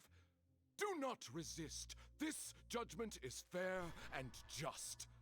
Navia belongs to us. After all that happened, she should not be left alone in Poisson. What are you saying? No more excuses. Uh-oh. She says we're jealous. Jealous? How could she possibly be an independent individual? What's with these people? Who's jealous of her? She belongs to us. Miss Navia, she... Silence. That's... Monsieur Neuvillette! Such commotion is prohibited in the court. The accusations you just presented are nonsense and cannot constitute a proper trial. The court will adjourn for the rest of the day. In this, I shall hear no objections from any unauthorized party. Our thanks, Monsieur Neuvillette. Please leave with me, Miss Navia, while there is still time. But... Go on now, Demoiselle. This is your only chance to leave this place. What, can't bear to leave us behind or something? Malus. My apologies. I couldn't resist making one little joke once I realized that this shall be our last goodbye. Malus. Silver. Quickly, you must come now. Goodbye, Demoiselle. Farewell. Flashbang.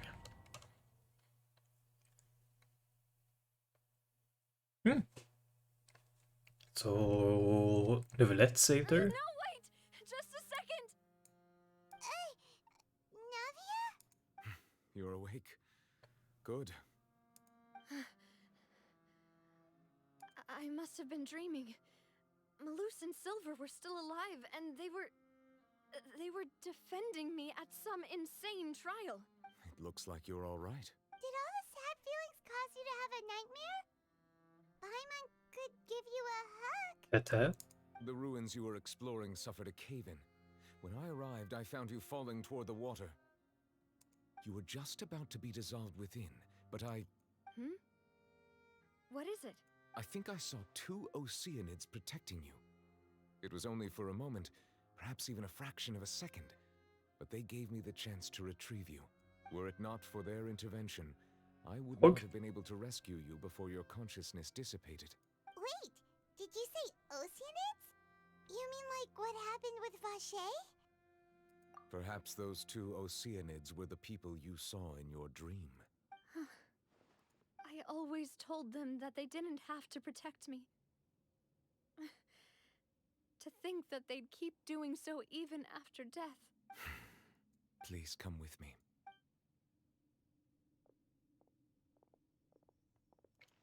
Neverlet, are you okay? Oh, I am quite all right. Perhaps there's something we could chat about? Why do you look so stiff all of a sudden? Oh, Paimon knows. You're the type who feels awkward when there's nothing to talk about, right? I merely thought that we should give Navia some time to herself. Huh? Why didn't you just say so then? Don't you think it's even more awkward to call us over like this and then have nothing to talk about? I suppose so. Ah, Sigewinne. I hope all is well with her these days. Her work in the Fortress of Meropide has not been too much for her, has it? No way, don't worry. She's doing fine down there. She's an amazing head nurse. I see. Well, that is good. I have always worried that Sigewinne would need a lot of time to understand the world of humanity. Oh, and the Duke also says hi. Even though Sigewinne made him do that. He hopes that you haven't been overwhelmed by all that's happened lately. Thank you.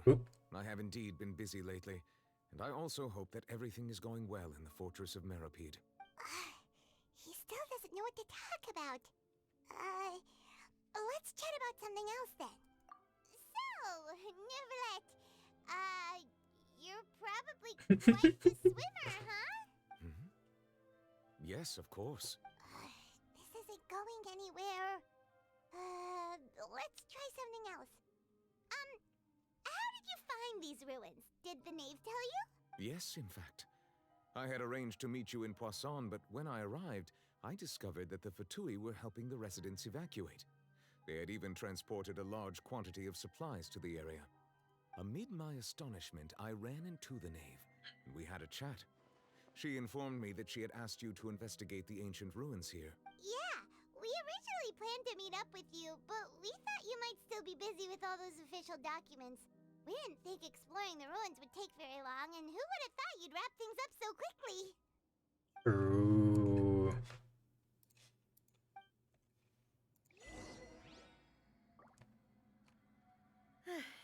I'm sorry to have kept you all waiting like that. I'm feeling much better now. I guess we should get going again.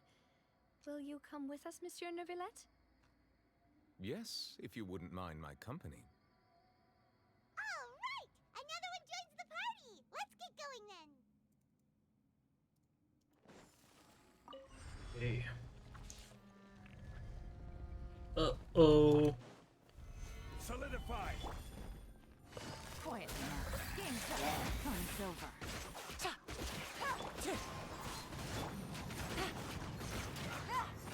Dada Kundala. Eh? Wait, is there a chest here? Oh.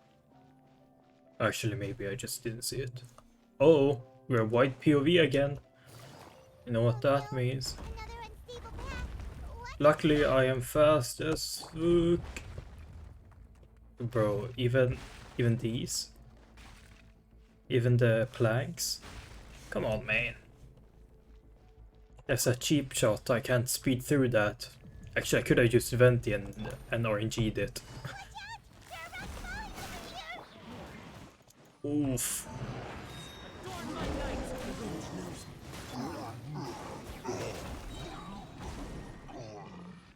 The chest here? No. Oh, white POV. Ah!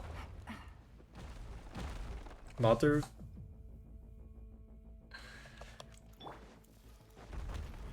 Bruh. Okay. I guess I should use castle actually.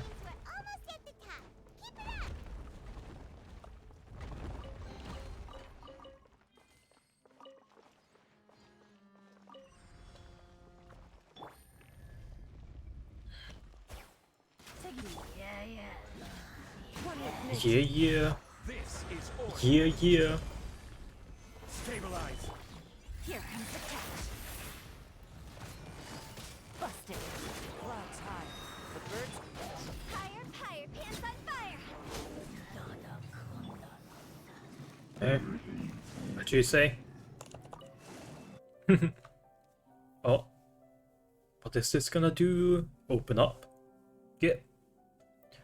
Okay, then there's a water thing up there. Okay, I understand. I understand. I understand. Zoom. Damn, this place is pretty big. It's pretty big, huh? That's what she said. God damn. Assume I'm going in here. Yeah. Yeah, yeah. It's almost 3 p.m. or 2:30, sorry, and haven't eaten still. Looks like we've reached the end. This is the place. And I'm not even close to the end. The path sure had some twists and turns, God but damn. it turns out that this place isn't actually that big. What?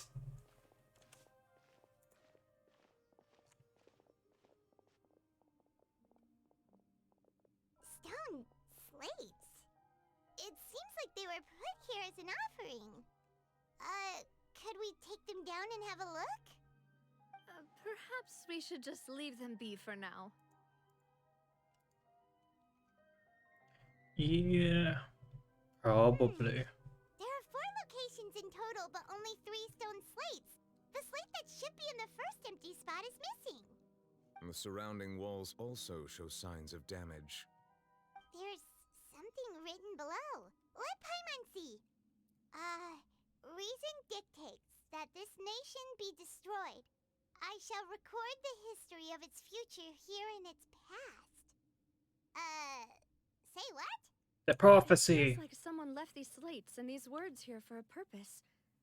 But does he mean that Fontaine should be destroyed? That would fit the circumstances dictated by the prophecy, yes.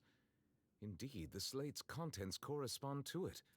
There's a person kneeling here. She seems Is that Celestia? And there's a whole bunch of other people behind her doing the same. She's facing this... what is this? It has to be Celestia, right? And is that Lady Furina in the third image? Did the Hydro Archon fall into the water? And is that a ring of people around her? Paimon doesn't quite get it. Are they all in the water? The fourth image. I know this one. This exactly matches the content of the prophecy. The people will all be dissolved into the waters, and only the Hydro Archon will remain, weeping on her throne.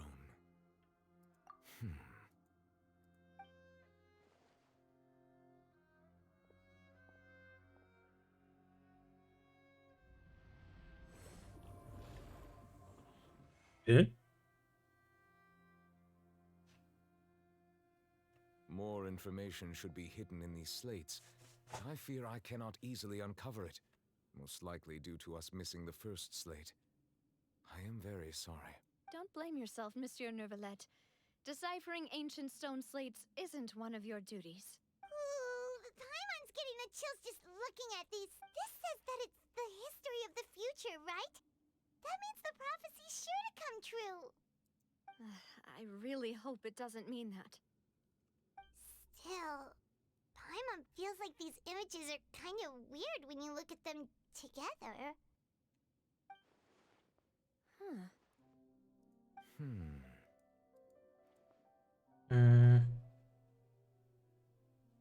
That's right! If the images are in chronological order, shouldn't the fourth, the water's drowning fontaine, come before the third, where the Hydro Archon herself falls into the water? And yet the order is reversed here.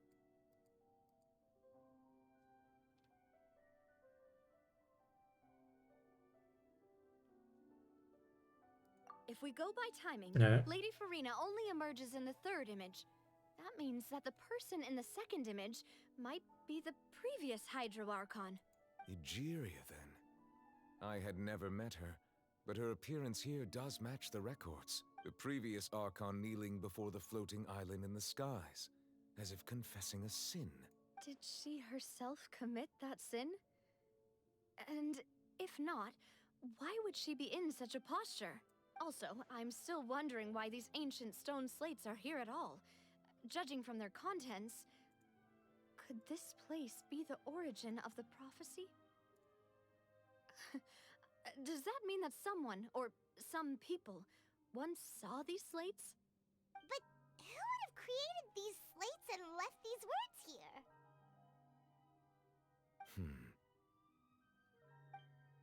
It seems that any further clues will have to come from Furina.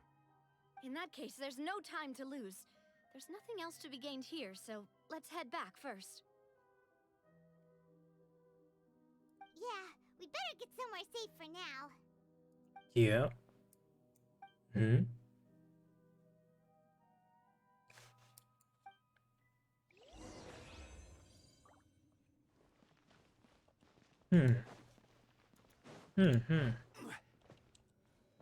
Gimme.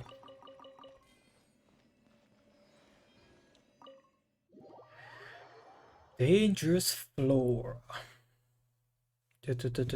Cryoregicide. Oh, that's it.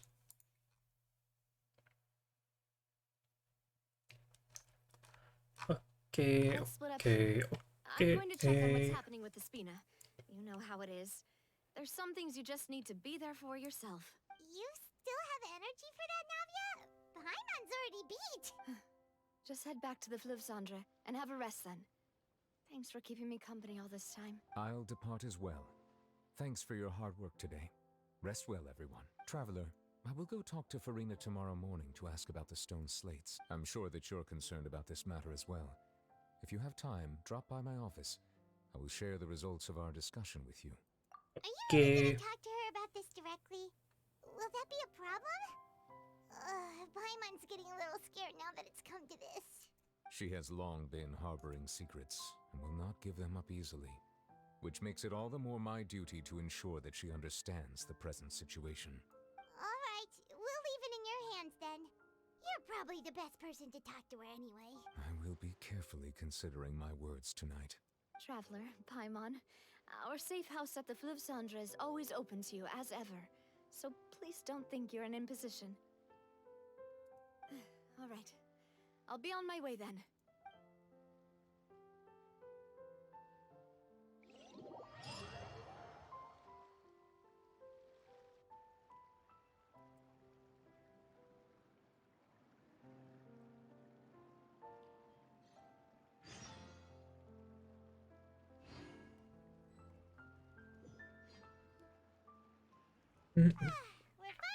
Oh, hiccups. Welcome back. We've got a special menu prepared for you Oh. tonight. Yay! And there's good food too! Navia, no, the boss is the best. Ooh, desserts! Nice, these are all Paimon's! Paimon's already starting to forget what happened today. Oh, Mona? that voice. Is that who I think it is? Huh? Mona? It's you two. What are you doing in Fontaine?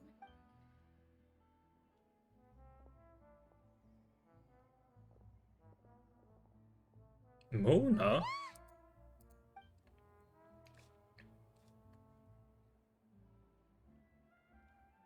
Hehehe. Lady Magistus. Did the stars not tell? Seriously, nobody just uses a scry glass whenever they've got time to just see who they'll meet on the road. Still, we didn't expect to see you here. Wait, you're not a Fontanian, are you, Mona? Well, I have some business to attend to here, so I booked a hotel in the city. I was just out for a stroll when I bumped into you. Quite unexpectedly, if I might add. Why did you think I was from Fontaine, though? Is that because Magistus doesn't sound much like a Mondstadter surname? Yeah, let's go with that. Well, I used to have my own surname, which was, well, some other thing. Yeah. Either way, the old hag told me when she took me as her disciple that the first step to being a great astrologist's pupil was to change that name. There was nothing for it, really. She really is amazing at astrology, so I changed my name to what it is now according to her wishes. To my surprise, however, Magistus is not the name of some ancient house or clan. It isn't? Nope. Although it is used by us in place of surnames, it generally just means great. Wow! Imagine including a boast in your name. Wait, are you gonna have to put that into your genealogy as well? I reckon so. In any case, I'd give my disciple a name like this as well, if I were to take one. Astromancer Barbeloth Trismegistus. Oh, that's a long one. Does it also mean great or something? My name means Mona the Great Astrologist.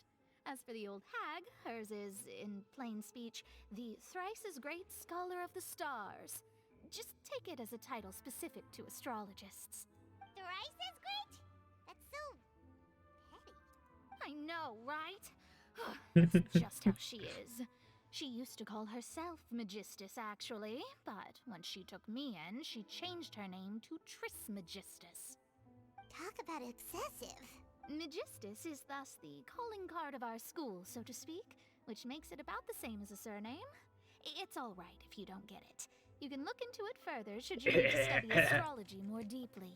Triple appetite? Terrible! But anyway, you're not Fontanian, are you, Mona? You're from Mondstadt, right? Well, I was born in Mondstadt, yes. My parents migrated to Dornman Port, and I traveled with the old hag for a while, after which I settled down in Mondstadt City. Oh, that's a good thing then. At least we know you won't be dissolved by Fontaine's waters. Speaking of that, I'm sure you're aware that a bunch of things have happened here in Fontaine, right? I know you're not a local, but I'd avoid getting too close to any water that looks strange all the same. There's something ominous about it. Well, the water, I mean. That was the main reason, yes. Just a while back, the Steambird invited me to take part in a panel and speak about the circulation of the prophecy as an astrologist. The invitation was sent quite early on. I don't think anyone expected Fontaine to be in this much trouble. What do you make of that prophecy, Mona? Just tell us what you think as an astrologist. Your word would go a long way to make things more certain and less scary. What I can tell you is that I'm an astrologist, and that this prophecy concerns the fate of Fontaine, even that of all Tevat. Ascertaining this is akin to reading the fortune of the whole world. I'm afraid that this is not something that just anyone can do. If I could do it, you would no longer call me an astrologist, but a visionary.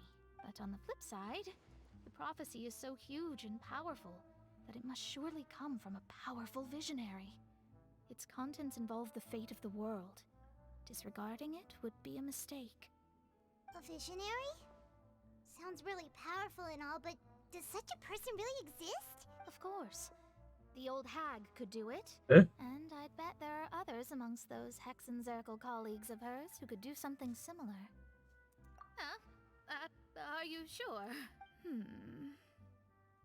I wanna talk to her. I'll help you. It isn't often that I see you with such a serious look on your face. I'll tell you once I hear back from her. Thanks, Mona. You're amazing Damn. as always. Oh, well, this is something only I can do after all. So yes, your praises are quite welcome. That's the greatest of astrologists for you. Of all the people we know, you know the star's the best. Indeed, indeed. That's the spirit. Oh, sorry. I came to see what all the commotion was about. If there's anything you need, do not hesitate to inform the Spina di Rosula. Oh, whoops. Guess we were getting a little too carried away there. Well, I'll go tend to my own business now. If I receive any news, I'll be sure to come find you two again. And there she goes, quick as rushing water. And here we are with the Spina guy giving us suspicious looks.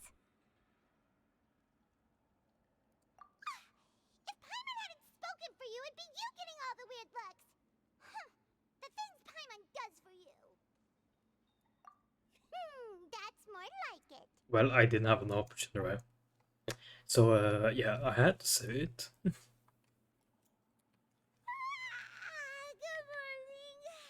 To be honest, Paimon's still feeling kind of sleepy. Sleepy. But it's time to get up, traveler. We agreed to go see Neuvillette, so let's pack it up and get going. Yep. Neuvillette's office, Neuvillette's office.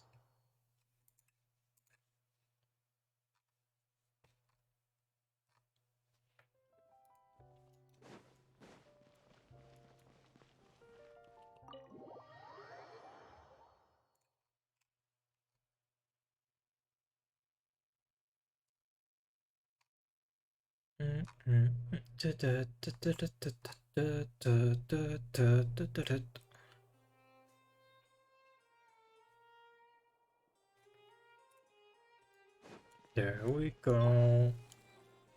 And I can fast forward a bit. There we go. Just run. You're here! Finally! Is something wrong? Monsieur Neuvillette and Lady Furina, they seem to have gotten into a dispute. Oh. Please go see for yourself. Oh. Oh. Do I really want to go in? Like I said, I've already explained everything. And yet the problem has not been properly solved. There is little space for excuses between us. It is not my intention to offend you, but please, tell me where you stand. You are the Hydro Archon Focalor, are you not? Look at this. This is a list of the victims from the recent Poisson incident. You mean... they're all... We did not arrive in time to avert this disaster, and I will not have it happen again. I will say this once more. You must tell me everything you know. Yesterday, I found 3 stone slates in some ancient ruins near Poisson. Do you know anything about those? Seriously? You're questioning me like this is a court case now. I don't know anything about that, but you found them in some ancient ruins, you say? That's correct. Oh. Which is why I came to ask you some questions. Oh no. There should have been 4 slates, but one of them was missing. The other 3 featured different images that seemed to correlate to the prophecy. The prophecy? The second of these slates depicts the previous Hydro Archon Egeria kneeling before a floating island in the sky, as if confessing something. Do you know nothing of this either? I don't. I've never seen such slates. I'll ask you again. Do you really have no Damn. information regarding the previous Archon? My deciphering of the slates indicates that the Hydro Archon Egeria once had to confess to, or apologize for, a certain sin. If anyone would know about it, it should be you. All gods don't have the same secrets, you know. She was herself and I'm me. Is it really so strange that I know nothing? I understand your concerns, but I'm sorry. I just don't have anything to tell you. Forgive me for saying this now, Lady Furina, but I have long known of your various secret investigations into certain matters. There are several indications that you have been investigating the prophecy on the sly. This is not strange in itself, considering that you are the Hydro Archon. But it is strange that you should also claim to not know any of Egeria's secrets, as well as do nothing following your inquiries. You have never been as superficial as you have presented yourself to be, nor are you a fool. And yet, your behavior is very inconsistent. So you've been watching me all this time, have you? I didn't think you were that type. Well, since you know about my secret investigations, then you should know I'm actually working to take care of it. There's no point questioning or suspecting me. You're the Eudix, but you're still my subordinate. You should be following my lead. Just trust in me, your Archon, and do as I say. Never mind whether you can truly convince yourself to or not. It'll all turn out fine. That's all I have to say. We do not discuss this matter again. Oh, the opera's about to start. Toodles!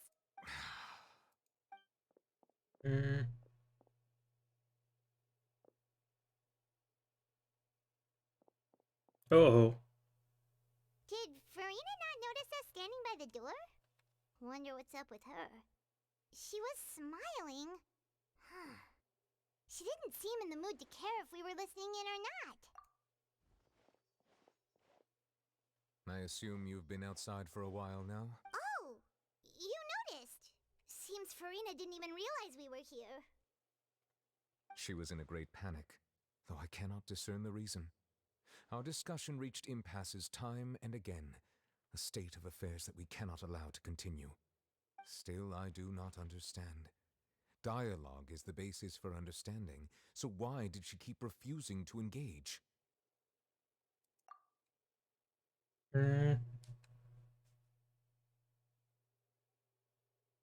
Everyone in her inner circle has noticed that she is hiding some secret. The issue is her attitude.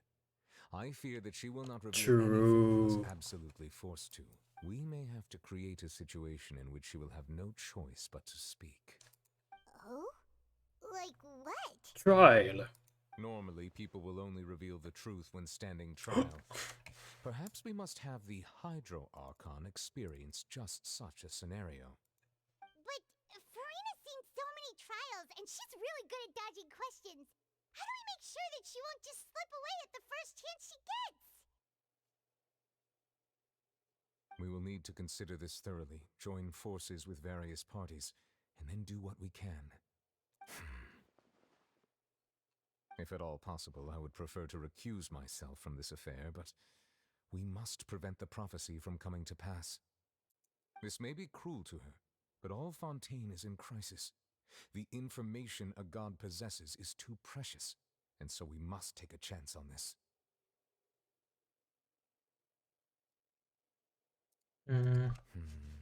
But who will lend us their aid to do such a thing?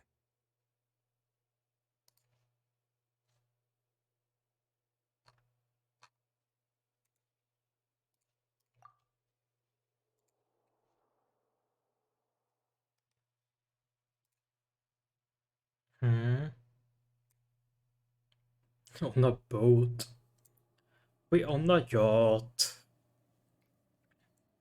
Oh, I hope it's a yacht. Maybe it's just a small boat. Well, that's everyone, huh? Speaking of which, it was pretty smart of you to think of hiding here. Hey? Poisson was just involved in a disaster, so it's presently devoid of people. That naturally makes it the best choice. And here you are drinking tea like it's the most natural thing in the world, huh? That's what families should do. Sit and enjoy a leisurely time together. It's nice to enjoy tea here, you know? Care for a cup? Lend me your ears, everyone. Or perhaps one of you might like to start us off. How about you, friend? Me? No, I don't think I can. Then how about you, good sir? I fear that I will cause the mood on this boat to become as somber as it is in court. Well then, I guess we're lucky we've got a local like me to organize things. Wonderful, the spotlight at last. I guess I'll be facilitating things from here. Yeah. That was a little long-winded. Chlorine. Oh, you might be right. My favorite. Anyway, to cut to the chase, Wait, our friend here, I just clocked. You might get released as well. I should have saved my pulse. As for what that is, well, let's start by saying that we'll be pooling our efforts together to create a series of traps. Oh, how intriguing. I should have saved them. Just an expression, really. One that I just learned from Cloran. Used on the spot. So, let's invite her to explain in detail. Huh? Didn't you say that you would be facilitating this? Oh, come now. Your work doesn't involve much public speaking, right? This is a good chance to practice. You might even pick up some fancy oratory tricks to impress your boss with in the future. I see. And what does my boss say? He is glad that you consider him your boss. Do go on. What egg? And there is Arcolino. Do any of you have experience hunting? Not that I recall. Fremine and I once used a wooden stick in a basket to catch wild rabbits when we were younger. As for Lynette, oh, right. You were sick that day, weren't you? I've also gone diving to catch some fish before. Does that count? I'm afraid not. You may or may not have heard, but Fontaine once played host to a group known as the Marechaussee Hunters. Though that was their name, they did not hunt animals, but rather various monsters left behind by the ancient dynasty of King Remus. Today, Fontaine's monster population has already thinned greatly, so the hunters have blended back into society, taking up arms in other lines of work. They even left a unique methodology of hunting in their wake. A trap comprises of the following components: bait, a trigger, and a containment device. Sometimes a lethal implement will also be necessary to deal with the prey. So, if we were to build a trap together, pretty basic. Right now, what would you choose to build it with? For me, I would prefer something basket-shaped. Pigeons and rabbits will see the bait and naturally enter the snare. Our line of work requires a deft hand, and we're some of the best in the industry, so you can count on our techniques. Well, it depends on what we hunt, I guess. We're hunting dragons or we're hunting rabbits, man. It's mentioned that you even perform some magic for the bawling children. Yes, and I even managed to gather some intelligence in the meantime. I'm quite the multitasker if I do say so myself. I'm afraid I can't claim that as my strong suit.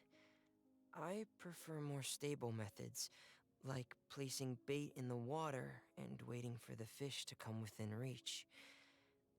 That's the kind of method I would count on. Calm and steady.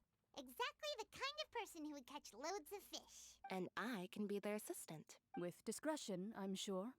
I'd probably use some sort of mechanical animal. Papa once bought me some small clockwork squirrels, mice, and such. When placed in the forest, they can attract others of their kind. I remember that you liked those too, didn't you? I did. And that would be a good way to go about it. If they're realistic enough, animals of the same kind will follow them all the way to the trap. What about you, Monsieur Neuvillette? I fear I do not have any related experience. Stalk prey and then hunt. Sense. You usually solve problems directly, without the use of any such tricks. But I do have one more question for you, Monsieur. If we were to create a trap now, how would you design it? I would like for it to be effective, but bring no harm to the prey. A more gentle trap would be ideal. Kind as always. However, our intention doesn't necessarily change the containment device and the type of implement we need. If we wanted to kill the prey in one strike, we would need a powerful implement. However, that also goes for prey that must be captured and safely contained. Wait, why's that? Only a hunter who's a true expert at subduing their prey can snare it without harming it. The line that divides life and death is often exceedingly thin. So, are we going hunting together? We haven't Yippee! seeing ourselves as hunters. It kinda works, but maybe it's still not the best metaphor. If our means of capturing and dealing with our prey is to put them on trial, then the hunting metaphor is actually quite accurate. But we shall require much more courage than any hunter to judge a god, a being whose seat is an exalted throne. Oh, so that's what's going on. Sounds very interesting.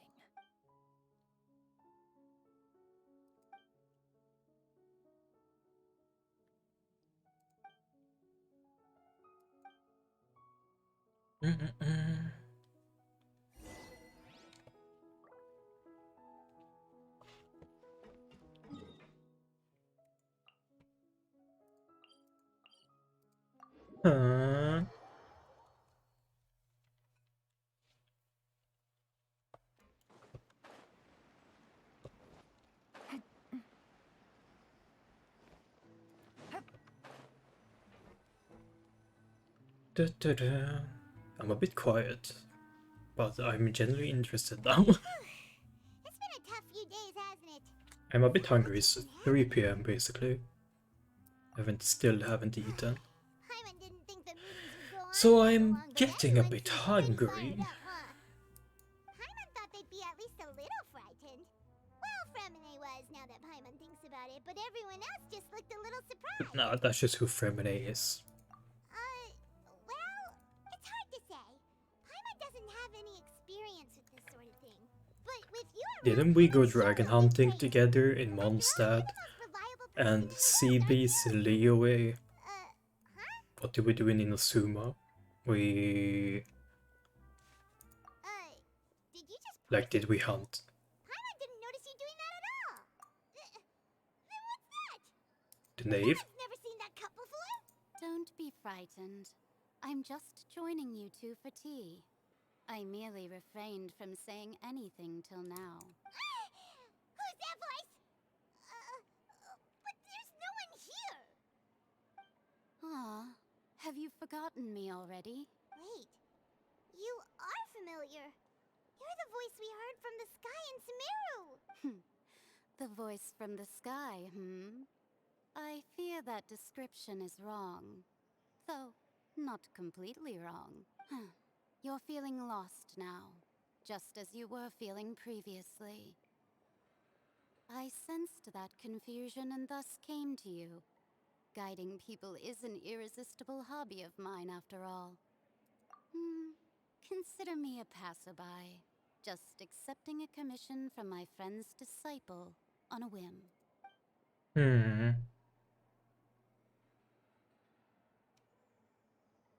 Oh.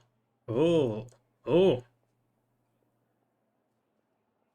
The prophecy. Yes, what has been prophesied will be fulfilled. You may view such things as the history of the future. What? Then is there any way we can stop it? I believe you have witnessed a failed attempt with your own eyes. Can everything in Tevat so easily be changed? Bait. So you've caught on. Just as prophecies are usually only the future as seen from the perspectives of the gods, could things be happening in hidden corners where the gods' gaze does not fall? Are the things that you shall see different from the fate that the gods perceive? What is she talking about? It all sounds really impressive and important and stuff, but it also sounds kind of scary. I believe that you understand, right? Some things are insignificant. I'm just gonna do but something. Others you must reach out to change. Ultimately, fate shall serve as your only guide, no matter what will happen in Tevat's future. All you need to do is to play your part. This was good tea, by the way. Thank you for your hospitality. Well, Okay, that'll there we be go. all for today. Bye bye. It's gone.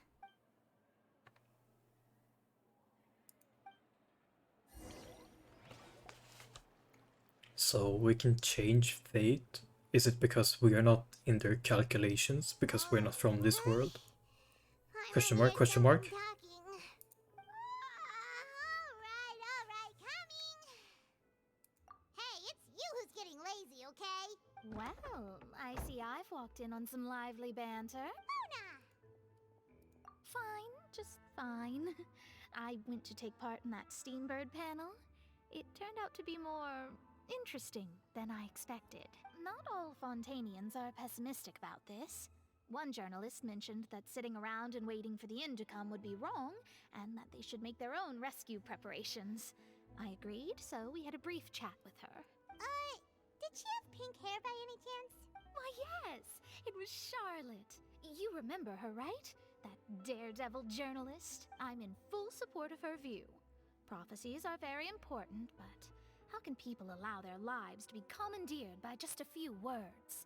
That's right! Paimon's glad to hear something sensible for once. Ah, yes. About what we had discussed before. I did try, but I'm afraid I couldn't reach the old hag. I'll try again tonight, but I wouldn't get your hopes up. Huh? Goodness gracious. Are you serious? She said that even the god's gaze has blind spots. Pretty bold if you ask Paimon. Most people would believe the gods to be all-knowing, right? The Hexen Circle members are certainly anything but ordinary. As for the mage named N, the old hag has mentioned her a few times. She said that N's sense of direction is incredible, and that she loves guiding those who are lost. But I've never met her, and if she were still alive, she'd be... well, suffice it to say that the hag's at least a few hundred now, and N's been around for longer than that. Whoa.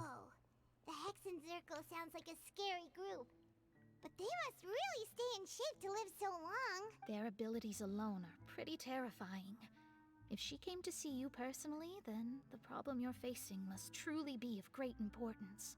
Well, it's not like Paimon could understand anything she said. Yes, she was quite cryptic, but I suspect she means that there is still a way to turn things around. She didn't say when or what that would be, though, so... perhaps it is something that you cannot know right now.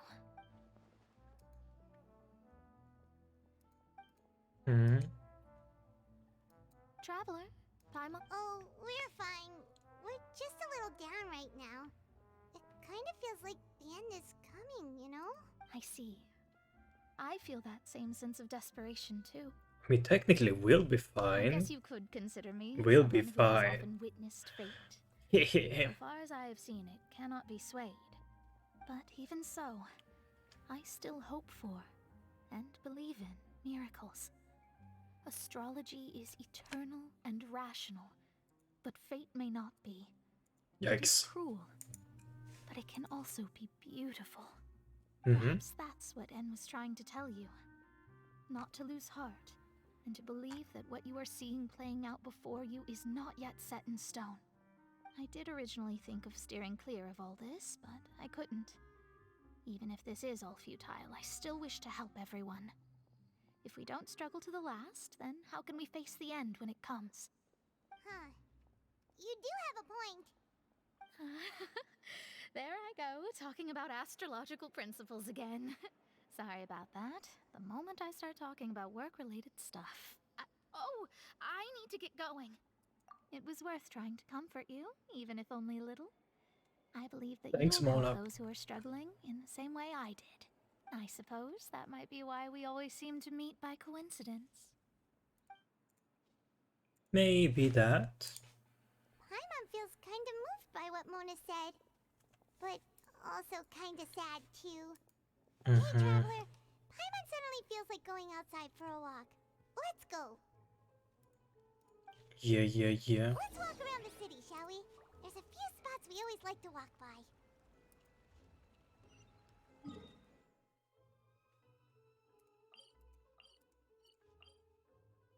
And this is probably the best way to get there. Let me start G-Hub actually, hold up. 282, boys. It's gonna be a rough ride. Well, I can only probably get one of Arcaline or Chlorine. Huh? Our names are written in this newspaper. What's going on? So that's gonna be yikes. Let Paimon see. The underwater stronghold, the Fortress of Meripede, has continued in its noble autonomy. But that does not mean that others cannot interact with it. My recent attempts to enter the fortress bore little fruit. Huh. Guess Charlotte still hasn't given up on that. Thus, did an Outlander friend become the focus of this report. A blonde adventurer with their white fairy legends trailing in their wake. It is said that this mysterious traveler once visited the underwater fortress. So while the fortress's interior remains a mystery behind closed doors, do not fear, for the tale of the traveler contains surprises in spades. Journalist Charlotte's biggest scoop yet. The Traveler's Trail, World Walker. Huh. Well, I guess Charlotte will come to us soon, huh? She has hasn't been able to get a hold of anything at the fortress, so since we're easier to find, she's using us as the subject matter instead? Ugh, seriously? Well, fine. Those headlines and photos do look cool, so Paimon will forgive her this time. You're a bit easy, Paimon. Wait, isn't this the way I came from? Continue moving forward while I moved backwards. We're here! Paimon's hungry. Should we go in and get something to eat? Yeah, I wish I could do that. I wish I could do that.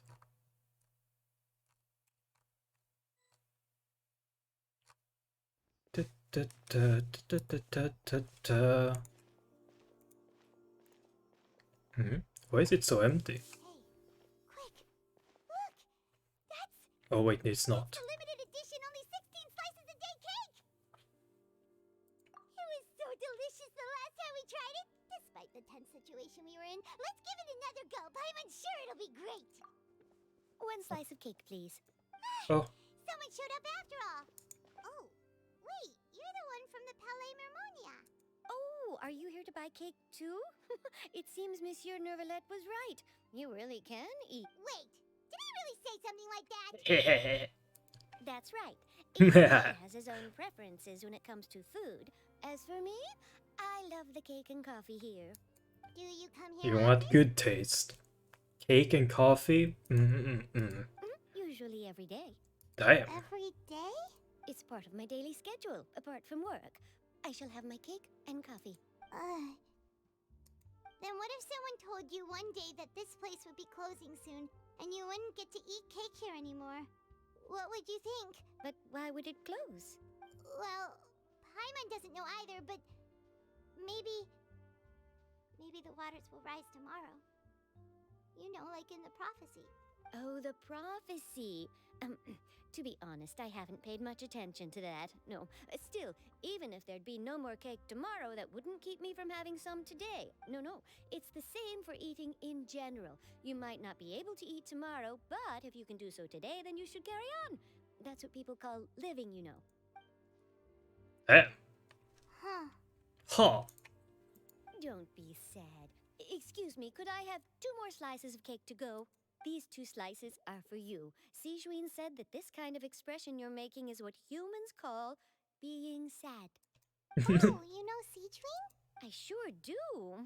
She was born before me, and she sometimes comes to the surface to teach us things about humans. She said that humans are creatures that are saddened easily. Yes, and you can only lift their spirits by feeding them delicious food. So please try the cakes here.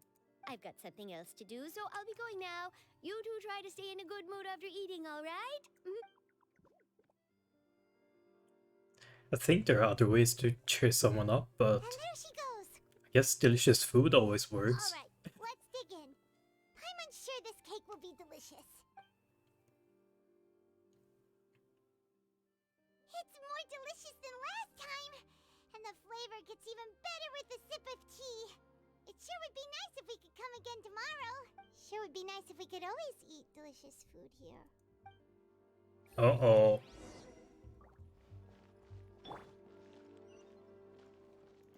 Can I buy something different from you? I can. More recipes.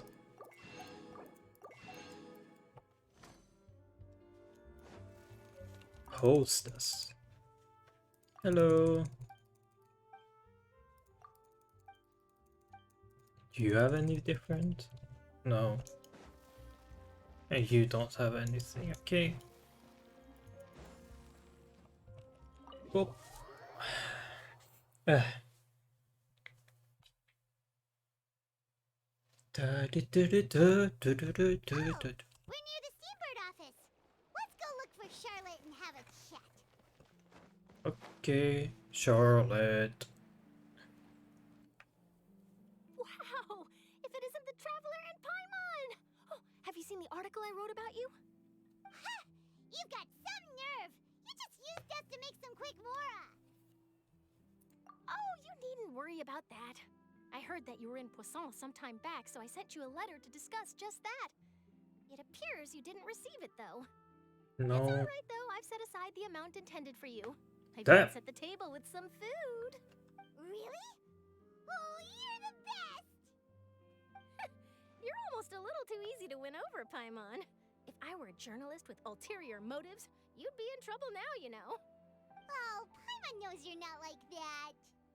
Still, what brings you here all of a sudden? Were you looking for me? When Mona mentioned you, we thought of coming to see you at work. I see. It seems you've already bumped into Mona here in Fontaine. So she mentioned me? What did she say? She said that you're a real daredevil of a journalist. Nice. In which case, can this daredevil journalist dare to request an exclusive interview with the legendary traveler and Paimon? Huh? So your article in the paper today doesn't count? Oh, of course it doesn't. That was more like live photography. What I'd like to do is dive deeper and ask you to talk about the things you've seen and experienced. Yeah, are we even qualified enough? Why not? If I say you're worth an interview, then you're worth it. But not right now, of course. I'll need a few days to prepare. Oh, in that case, we'll just chat when you have the time then? Oh, so that's a yes? Ooh, splendid!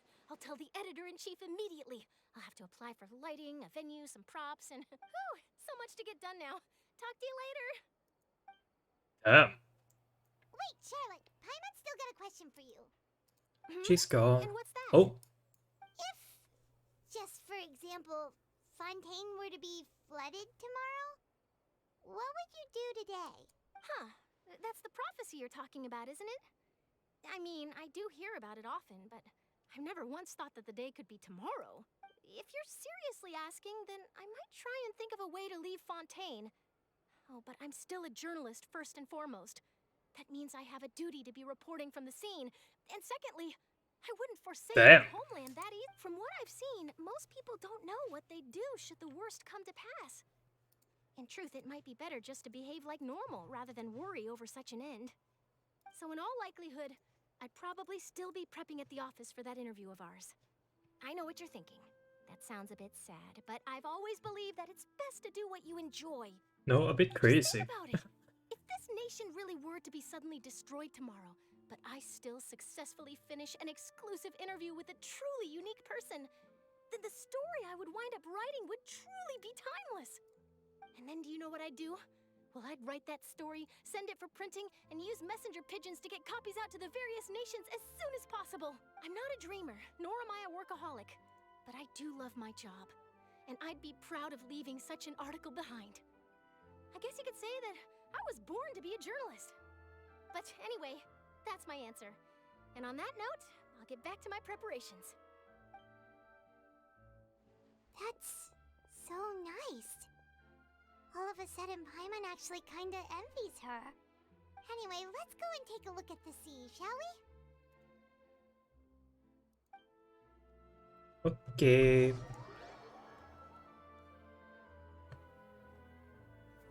It's up to you and me to change the fate of Fontaine. The sea breeze and scenery can be a pretty soothing combo, huh? Yep. Paimon's been thinking. You breathe it in, then out. If it wasn't Fontaine, but all of Tevat that would be destroyed tomorrow, where would we go and what would we do? No, Paimon should ask, if you could choose, what would you like to do? We've always been moving to the next destination, so we haven't spent much time thinking about these kinds of things. We didn't have to either, with us always being on the road and whatnot. You mean, still traveling? Huh. Wait, isn't that what we've always been doing? Yeah.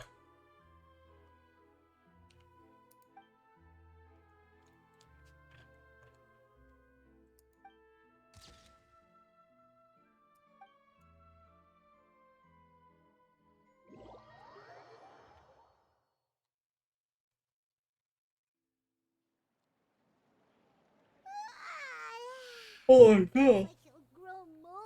We yawned at the same time. But it's still better than the Fortress of Meripede, that's for sure. It's not only damp there, but salty too. Salty. Ah, so the two of you are still here. Wonderful. Isadora? Oh, you're from the Palais Mermonia, aren't you? Yes, I'm Isadora. Oh, I remember. You were the one who wanted help. I heard that afterward you went to the Fortress of Meripede.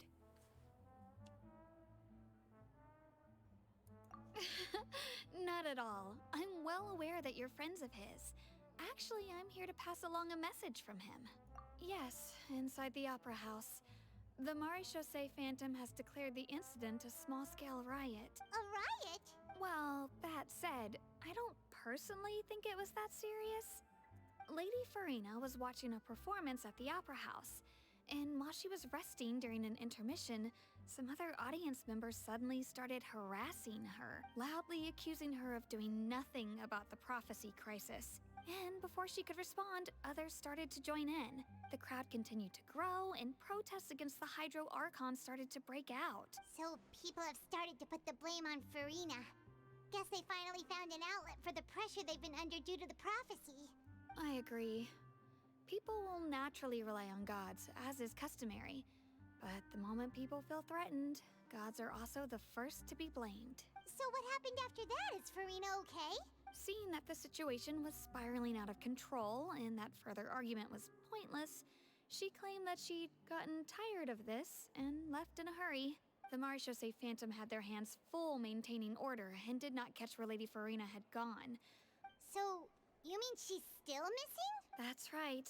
The Maréchaussée has dispatched many people to search for her, but we don't have any leads yet. That said, I don't think there's much to worry about. She is a god after all.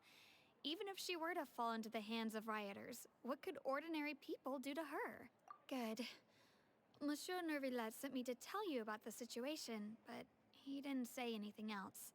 Don't worry, this is more than enough to go on. Thanks for keeping us informed. Ah, is that so? Well, all right then. In that case, you two take care. I'll be heading back to the Palais now. Uh-oh. Well, sounds like we should hurry over to Poisson then. If we know Furina, she won't try to fix things in this situation. Instead, she'll look for a place to wait out the heat. And, as we also know, she may be loud and dramatic, but she doesn't have a heart of stone. When Nervillet was talking to her in the Palais Mermonia, and she heard about Poisson, she couldn't hide her sadness and remorse. It would be hard for her to ignore being accused by the public today. Paimon thinks Furina's probably taken the opportunity to slip away to Poisson and try to relieve the sense of guilt that she's feeling. Well, what do you think? Paimon knows the answer, of course, but Paimon can do the analysis to back it up, too. Cool, huh? In that case, there's not a moment to lose. Poisson, here we come! Damn, Paimon's going smarter. You might actually be useful in the future. Maybe during the finale, you will actually be able to do something. Maybe. Just maybe. Copium, copium. This place looks deserted. Eh? Furina really be here? Let's try to find her as soon as possible.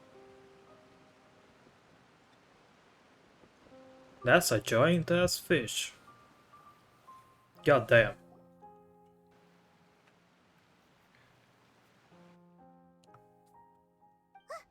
That's Furina, right over there.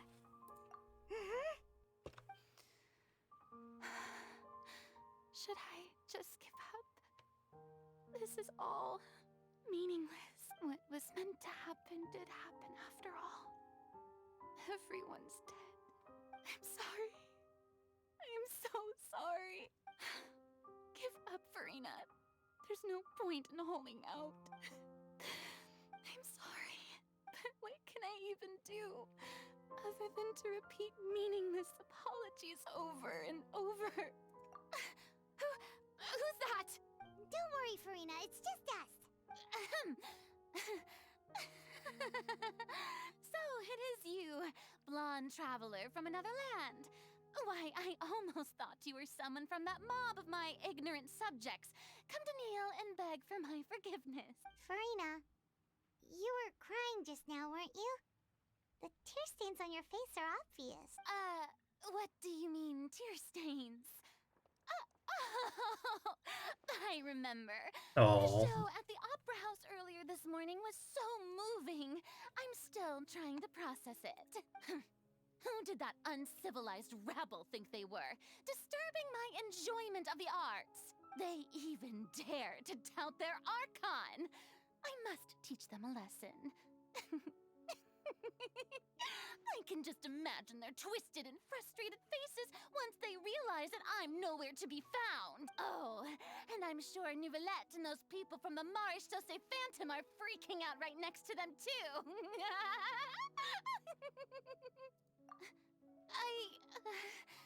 Of course not. Hey, there she is! The Hydro Archon's over there! Quick, after her! Oh. Furina, those people seem to be after you. They are?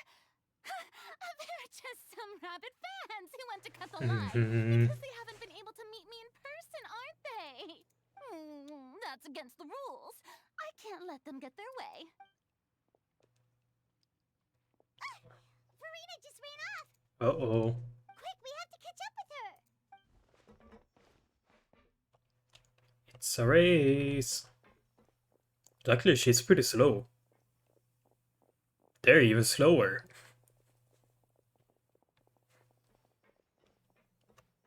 This has to be the slowest race of all time.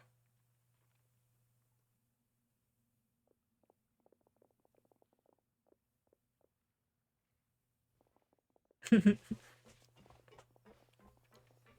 should be the place, right? Hey, Furina! There's a good hiding spot over here. Quick, come to Paimon before the rest of them catch up to you. What is this place? Hurry, they're almost here. Fine. I suppose haste is warranted. Lead the way.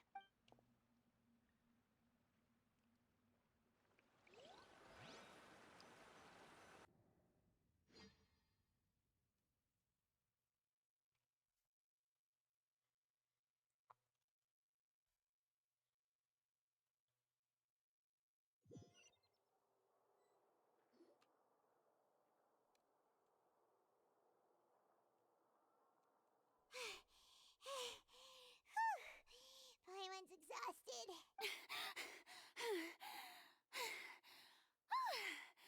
I'm so tired. I totally thought they had caught me. Sorry. No, I mean, I merely gave in to the sheer enthusiasm they displayed. You're right. Yep, that's a good girl. Uh-oh. What's happening? The ground's shaking. Is it an earthquake? Yeah, a quake of this kind preceded the flooding in Poisson, didn't it? It can't be. It's happening again.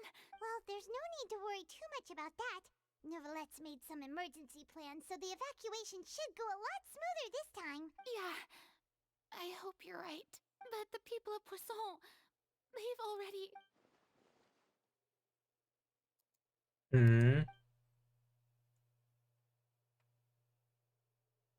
It's true. I've been investigating the prophecy for hundreds of years. I once had informants all over Tevat, searching for clues and feeding information back to me. I've tried all kinds of ways, too, to hold back the sea. Anything to keep the coastline from advancing. But all my efforts proved to be futile in the end. Really, the truth has been clear to me for a very long time. We cannot make an enemy of the divine. No matter what we do, the will of the heavenly principles will have its way, and the prophecy shall be fulfilled. Give up. I do love the sound of that phrase. It would mean finally coming to terms with fate, but also for me to finally be free. Indeed, I've thought about giving up so many times. Especially after we almost lost Poisson. Fate is really unreasonable, isn't it? It has no heart and obeys no rules. The prophecy has only just started to come true, and so many people have already lost their lives. But just now, it all became clear to me. I still don't have the right to come to terms with fate on behalf of everyone else. As long as the final moment hasn't come, it's still not too late. Don't worry.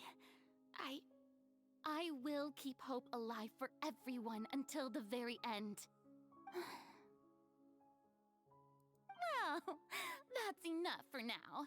I got the impulse to play the stricken maiden, but honestly, considering my rank and station, that wasn't a good fit at all.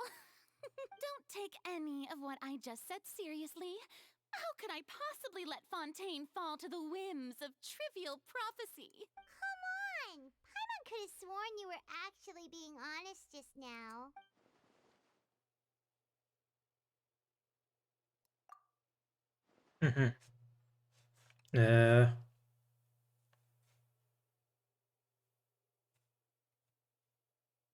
Share my burden.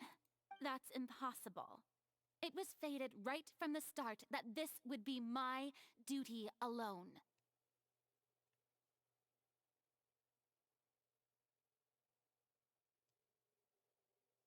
A witness. Yes, I've heard that you came to Tevat from beyond the stars, yes. In other words, you never belonged here. And if Tevat is, in its entirety, a show on a stage, then you're just a spectator, aren't you? If that's the case...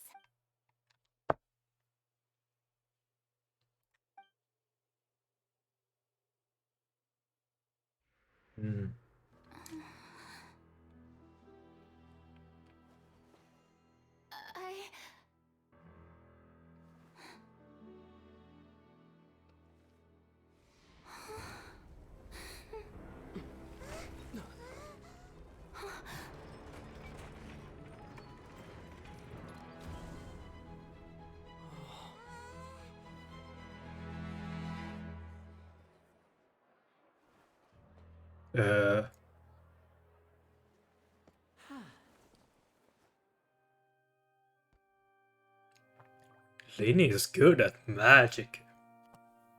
I know this was the Ladies and setup. gentlemen, this concludes my opening performance.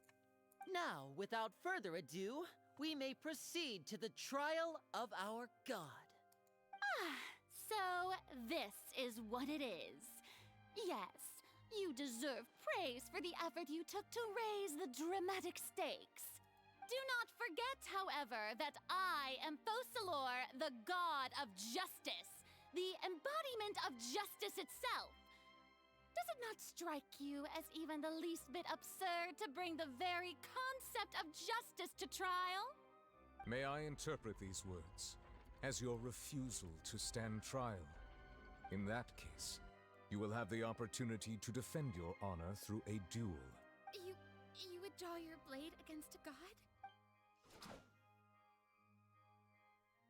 Oh. I see.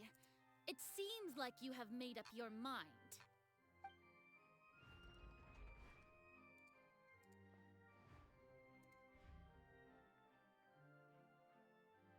Paimon can't believe it. She just surrendered. What the heck is going on? Did I just see an Archon surrender to a human? Wow, how utterly humiliating. Lady Furina, what is the meaning of this? It would seem that there has been a misunderstanding. To be clear, the raising of both hands is not always an indication of surrender. Looking for excuses again, huh? I raised my hands just now to indicate my acceptance of the trial. No duel shall be necessary. I will admit that I've been running away for a long time. I'm sorry, everyone. I was unable to protect the people of Poisson. It is my duty to stand trial for my crimes.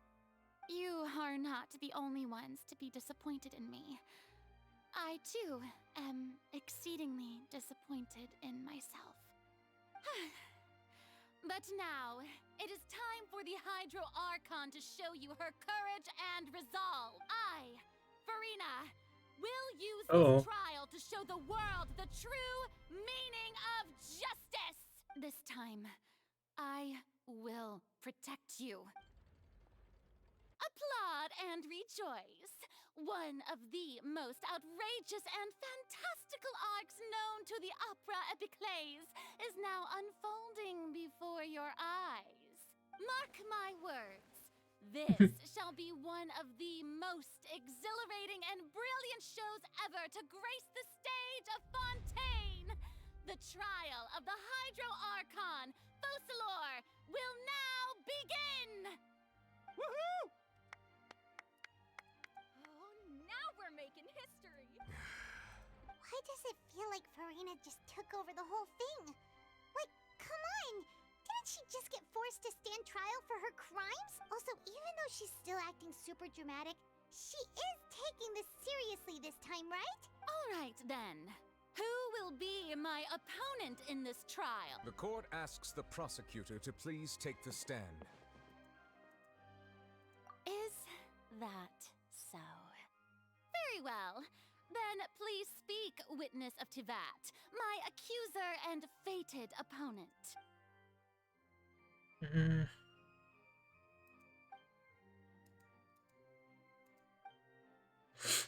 Uh-oh.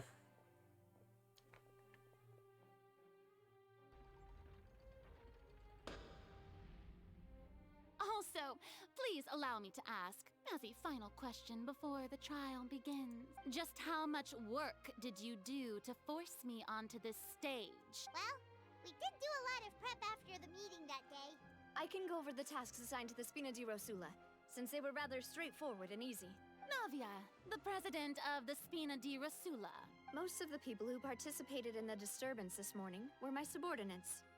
They changed into plain clothes and came to the Opera House as regular audience members, waiting for the perfect opportunity to incite insurrection against you. The people's resentment against their Archon has been building as more and more of the prophecy is fulfilled. A spark was all we needed to turn smoldering anger into a flame. Moreover, according to our understanding and analysis of you, when something like that occurred, you would likely flee the scene and head to Poisson by yourself. So, we arranged for a second group to lie in wait there. So, you mean, the ones who scoured the settlement for me were also from the Spina? And their goal was to force you to step into the giant magic box so you may personally participate in the greatest magic performance in all of Fontainian history. That's right. That house was a magic box, rather than someone's residence. As the super ultimate version of the setup that I used when I first performed at the Opera Epiclese, the volume of the box was increased by a whole order of magnitude, and the distance it traversed was the entire gap between Poisson and Aranias. Its cargo, of course, was an Archon instead of a human. My thanks, Furina. Without your help, we could never have pulled off Quite such an impressive. extraordinary performance. That is quite impressive. You're welcome? Of course, this performance was only made possible with Father's support. The House of the Hearth spent a massive amount of labor in Mora to pull this off. We had to select a location, construct the giant magic box, dig a tunnel, and open up a path through the water. It was a lot of work for all of us. So, in other words, the earthquake that we felt within the giant magic box was just a normal tremor from the transportation of the whole house? That's right. It wasn't a sign of another disaster to come. Then, I can guess Nervilette and Cloran's parts. You gathered a crowd, prepared a stage, and made sure that the champion duelist would be immediately ready for a fight. Also that as soon as I appeared on the stage, the trial may commence without a hitch. Am I right? Yes, that is correct. Well, Clorand, I must commend you for your courage. Only the most outstanding champion duelist in all of Fontaine would accept a duel with an Archon without flinching. Thank you. As for you, traveler, I suppose your role was to keep me distracted with conversation once you found me in Poisson. You'd make sure that I didn't notice anything amiss before revealing yourself as my prosecutor once we'd arrived onto the stage. Oh?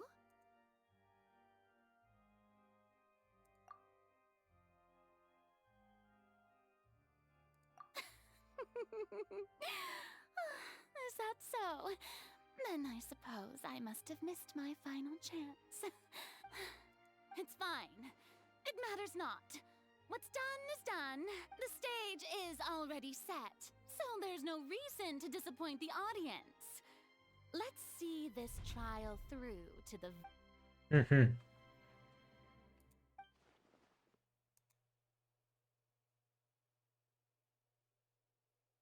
Sir Prosecutor, please allow me to pass this along. This is a document that Miss Charlotte applied for and received permission to share with you during the trial. According to her, it should speed up the proceedings. Huh? Charlotte wanted to give us something? Oh, so she's here too! Hey, Charlotte! Oh, let Paimon see. Isn't this the exclusive interview that she did with us before? So she's already finished it, huh? Wait, then that means this document is a perfect timeline of everything that's happened ever since we stepped foot in Fontaine! So in other words, we can refer to this anthology of evidence every time we want to use something from our journey as evidence for an argument. Let's quickly confirm the information in it. Just think of it as a refresher, alright? You defeated the Hydro Archon in the very first duels you took part in at the Opera House. That's one for the history books, alright? Yep. I didn't think that you'd wind up getting to the bottom of the case I'd been following all this time. Yep. I guess you could also see this as a happy coincidence. And This is the tortellini. first time Monsieur Nervillette had a difference of opinion with the Oratries. Even the Hydro Archon can't figure it out. A Fatui Harbinger. She's an extraordinary person. Her instinct must mean something. Yep. The fortress of Meripede was almost destroyed in a single day. That I didn't witness that scene personally will always be a source of professional regret, I think. Then the whale. According to Monsieur Nervillette, both Child and that whale should have been in the primordial sea at that time. I nearly lost my awesome friend Navia. To be honest, that still gives me shivers. The words of someone as extraordinary as a witch can probably only be truly understood when something surreal happens to you. Okay.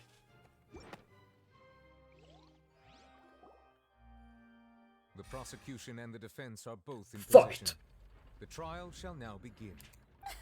Oh, come on, Nervillette. There's no need to repeat all the unimportant legalese. Just fast forward to the part where the prosecution lays out my offenses.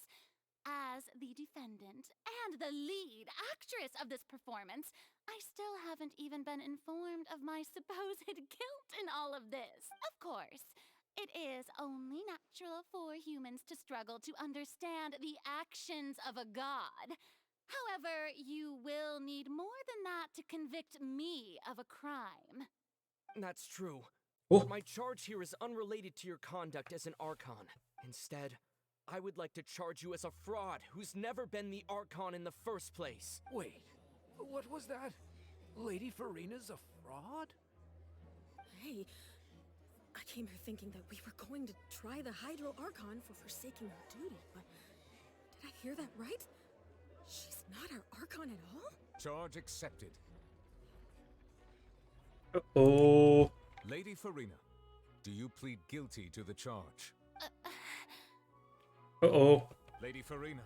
I plead not guilty. How can I be guilty? There is no way that I, Faucilor, otherwise known as Furina de Fontaine, a member of the Seven and the Regina of all waters, kindreds, peoples, and laws of Fontaine, could be anything other than your true Archon. Yeah. Even though Lady Furina can be rather eccentric, isn't it going too far to doubt her very identity? Yeah, I've never questioned her identity either. Sure, Lady Furina can be super irresponsible, but what grounds does that prosecutor have to make such a huge claim? I have cause to believe that common sense will prevail in this case. Many of the members of the audience have known me as the Hydro Archon ever since they were born. There would be no fooling their memory. See? Even the Oratrice has decided to show me its favor. Are you sure you want to commit to a charge that will never be upheld? If you wish to drop the case, I can promise you as the God of Justice that you will not have to face trial for making a false accusation. We will treat everything that's happened as a dramatic spectacle and move on with our lives. What do you say to that? An argument with near impossible odds, huh? We have to not only refute Furina's claims, but also overturn the long-held beliefs of the people. Well, I tried to give you the chance to surrender. If you must persist, then let me ask. If you believe I'm not the Archon, then what manner of being do you think I am? And if I was not the Archon, then how did I manage to live for over 500 years?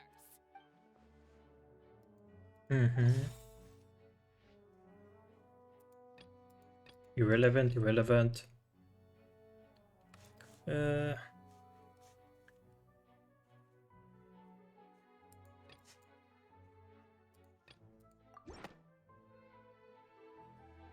Teeth. No. Tortellini? No. Meeting the knave. You mean the scary stuff?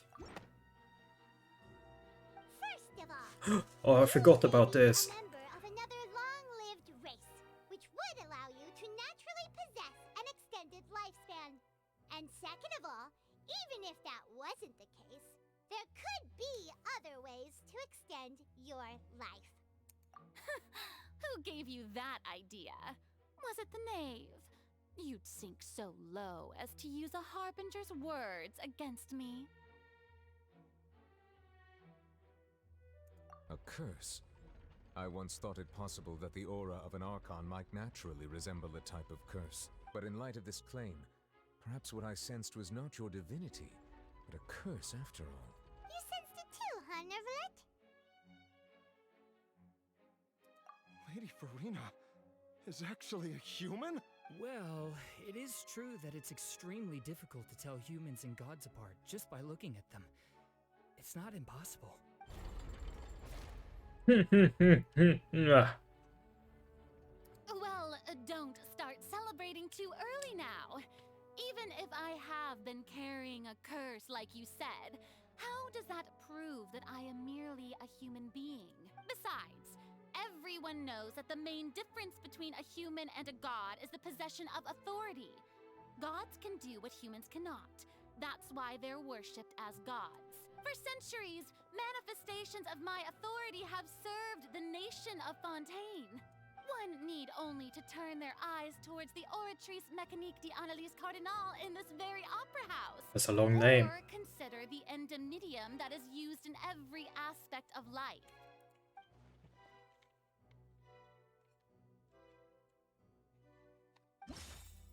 Yeah.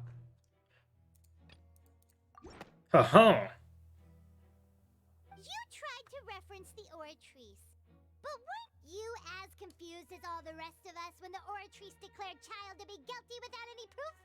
Otherwise, you should have come up with a good explanation for that by now. Didn't I make myself clear at the time? The decisions of the gods are naturally difficult for humans to comprehend. There is no need to provide an explanation. Lady Furina, I believe a reminder of your current circumstances is in order. While the court is in session, the principles of justice and the law must come before all else. While you are an Archon, you are also first and foremost the defendant in this trial. You will prove yourself unable to defend against the prosecution's charges if you continue to withhold vital information against the rules of the court. I never thought you'd use that kind of rhetoric against me. That was no trick of rhetoric, Lady Furina. I've merely reiterated the rules of the court. Rules that all should respect and follow. So, you neither knew why Child was declared guilty, nor did you understand the structure and operations of the Oratrice. Instead of having been created by you, the manifestations of authority you mentioned have been made by the real Hydro Archon, haven't they? The real Hydro Archon. Well, now you're really losing me. It is true that I did not know why the Oratrice gave out a guilty verdict that day. But the Oratrice handed out that verdict unilaterally. And it has been operating independently ever since it was first created. You can't argue that just because a divine creation is flawed, that the god behind it must also be no god at all. She's still throwing out all kinds of excuses. Seems like she's confident that we won't be able to produce proof that she has no power over the Oratrice. My power as an Archon. There are many ordinary citizens in the audience. How can I just carelessly demonstrate the formidable power of an Archon? If that poses a concern, I'm prepared to extend my protection to the audience. You don't need to go that far.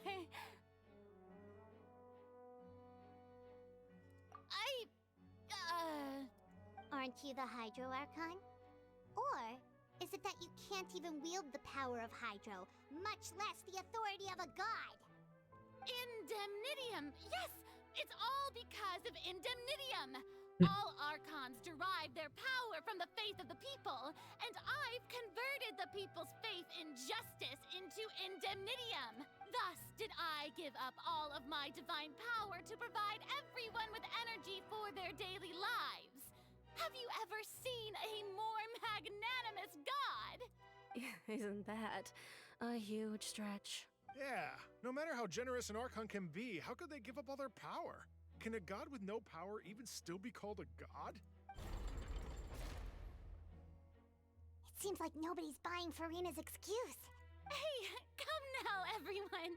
Please don't stare at me as if I was a liar. I'm still the same Furina you knew, right? The one that you loved. Shouldn't you want to believe in me, please? You've got to believe me. If what the prosecutor said is true, she really has committed a grave offense. Did she deceive all of us? And all of our parents and grandparents too? And then all of our ancestors? Ever since they were born? Enough! That's enough. Tell me then, if I'm not the real Hydro Archon, then who is? If you have no evidence of another Hydro Archon's existence, nor can you find anyone who can back up their claim to be such, then what grounds have you to say that I'm not actually the real deal? Wow, she came up with yet another argument. How can we refute her now?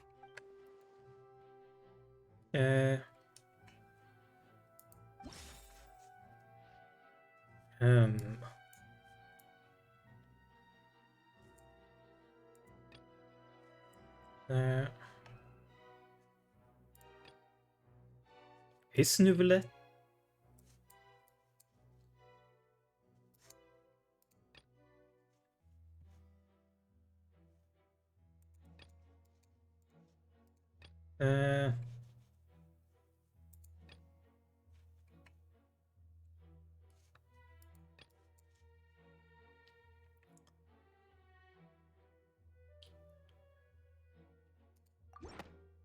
No.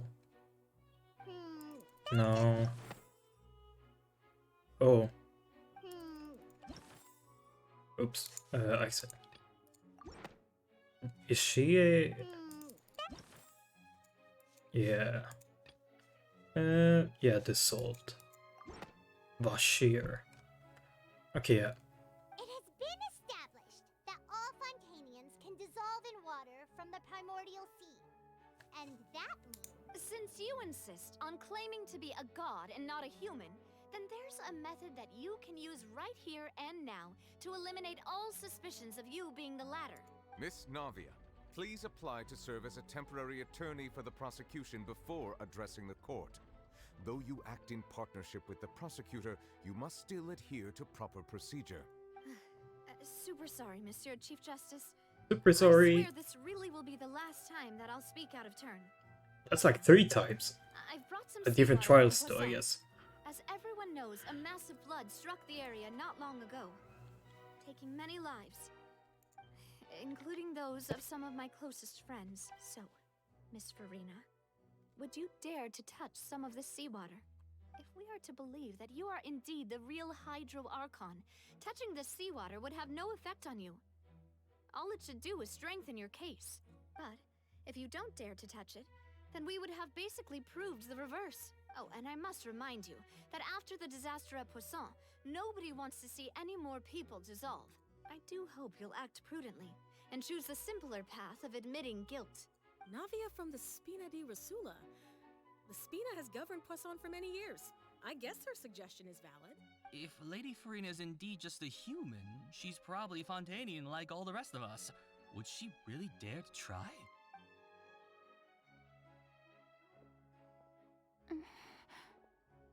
Is she not from Fontaine? Lady Furina, this test has been unilaterally proposed by the prosecution. As it falls outside the realm of standard court proceedings, you possess the right to decline participation. Well, of course he had to tell her that. But refusing to participate is basically the same as a confession of guilt. She's just staring at the water without saying a single word. It really does seem like she's quite terrified of it. That could only mean... What's going on? Is she really planning to... That's not what we thought she would... Due to the inherent risk of the test, Lady Furina, you may... Hey!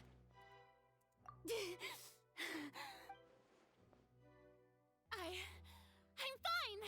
Look at me, everyone! My hand is still here! I haven't been dissolved! Will you believe me now? I really am your Archon! I'm nothing like a normal human who would fall apart as soon as they touch this water! Really? Was this not the most obvious thing in the world? Miss Siegewien? If you're present, Miss Siegewien, please come forward and attend to the defendant. Siegewien? Don't be nervous. It'll just take a few seconds. Let me see. That should be enough. Please announce the results of your evaluation to the court, Miss Siegewien. As everyone doubtlessly saw, Miss Furina was displaying symptoms of hyperventilation and flushed skin. These indicate that she was experiencing the adverse effects of exposure to primordial seawater. The extent to which she was affected is the same as other humans when exposed to primordial seawater of a similar concentration. Thank you, Miss Siegewien. Lady Furina, you may return to the defendant's stand. Oh, wait. What did she just say? I didn't get dissolved. Shouldn't that be enough to prove my innocence? Well, considering your tendency to run from your problems, we did originally prepare a direct sample of the seawater around Poisson.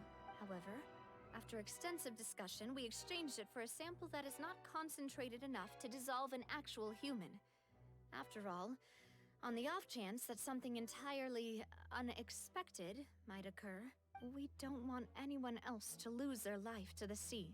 Yeah, so out of regard for Furina's life, you secured a low-concentration sample and asked the head nurse to serve as an expert witness. It's a great thing that the direct sample wasn't actually used. Furina could have... I can't believe... You...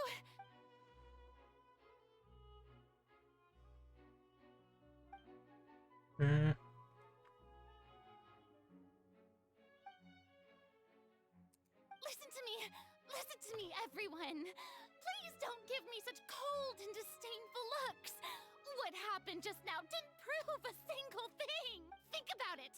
How can you conclusively prove that an Archon can't also be affected by the primordial seawater? Also, if I was really just a human, why would I dare to just put my hand in that kind of water?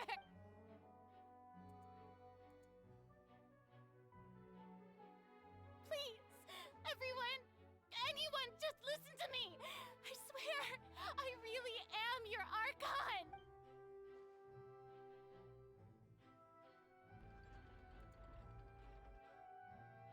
Uh-oh.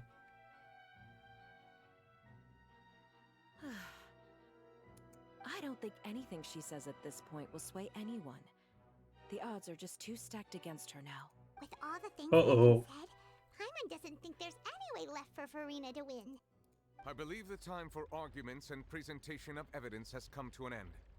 If there are no objections, we will move on to the final judgment.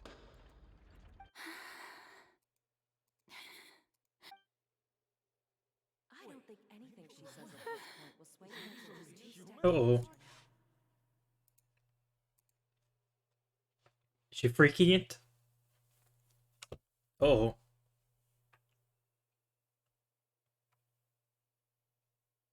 In my capacity as Chief Justice, I shall now render judgment on Furina's misrepresentation of herself as the Archon of Fontaine. As a human who knowingly deceived her fellow citizens, Furina is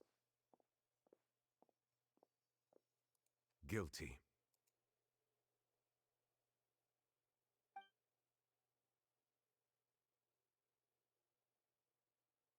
Oh.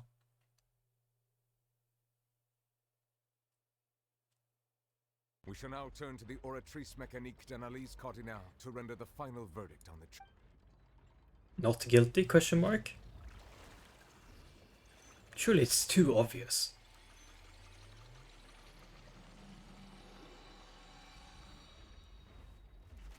Not guilty? Question mark? According to the judgment of the Oratrice Mécanique d'Analyse Cardinale, Furina is... Hmm? Well, what's wrong? What's the Oratrice's verdict? No. The Oratrice also displays a guilty verdict. Isn't that correct then? However, the exact wording of the verdict is thus. The Hydro Archon, guilty to be punished via the death sentence. The death sentence? That's actually one of the available sentences? I've always thought that it was just a myth. The one and only time the death sentence has been handed out at the court. And it's been given to the very person we've worshipped as the god of justice? What an unexpected twist. Yeah. Furina's been sentenced to death by the Oratrice? We just wanted to use the trial to show her the seriousness of things so she'd tell us the truth. How did things escalate this quickly? This outcome is indeed quite strange. According to Fontaine's current definitions of justice, as well as its recommendations for criminal sentences, is this sentence really appropriate for the crimes that have been committed? Yeah! Even Fache wasn't sentenced to death by the Oratrice. You know, the real evil mastermind behind the serial disappearances case. Indeed. Not only is Furina's sentence overly excessive, the very point of our trial today was also to prove that Furina has never been the Hydro Archon in the first place. But now, the Oratrice seems to have deliberately invoked the title of the Hydro Archon.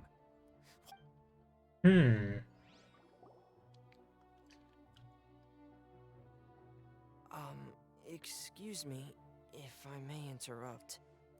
Is the trial still going? Fremine! Oh, you finally made it. I assume this means you've completed your mission? Mm-hmm.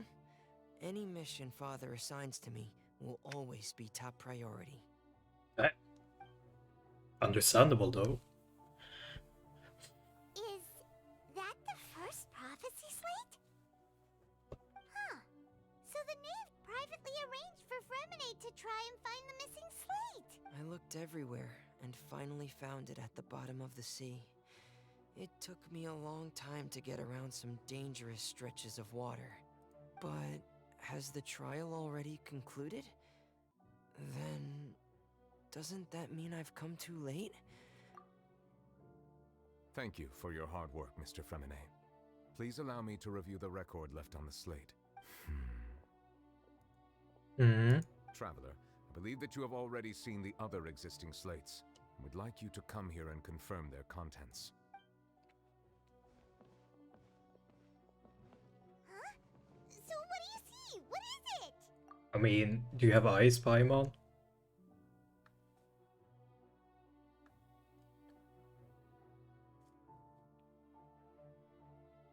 I believe I've now made sense of the Hydro Archon's crime.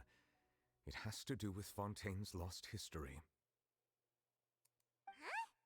Isn't the Hydro Archon just guilty of deceiving her people? Oh, wait, no, that's Furina, and we've already proven that she's not the Hydro Archon. So when you say Hydro Archon, do you mean the real Hydro Archon we've been kinda talking about? In truth, everything that you've encountered in Fontaine up until this point can be traced back to the contents of these stone slates. However, I'm uncertain as to how much sense they currently make to you. Let's try to recall the contents of the other 3 stone slates. Paima will do her best to help you remember. We should have just taken pictures of them, man. Okay. We can find related. Okay. As the verification process continues, the fountain water levels in the menu will rise. So the truth behind the process shall be revealed. Okay. The first stone slate describes what you just said. It seems to show the previous Hydro Archon using her divine power, and then the Oceanids turn into humans. Does that mean that Fontainians are transformed Oceanids? Oh, Paima wasn't expecting that. But if Oceanids can turn into humans, then perhaps this process can be reversed as well. The second stone slate shows Celestia floating in the sky, and the Hydro Archon and her people worshipping it together. But the heavens still brought judgment down upon them.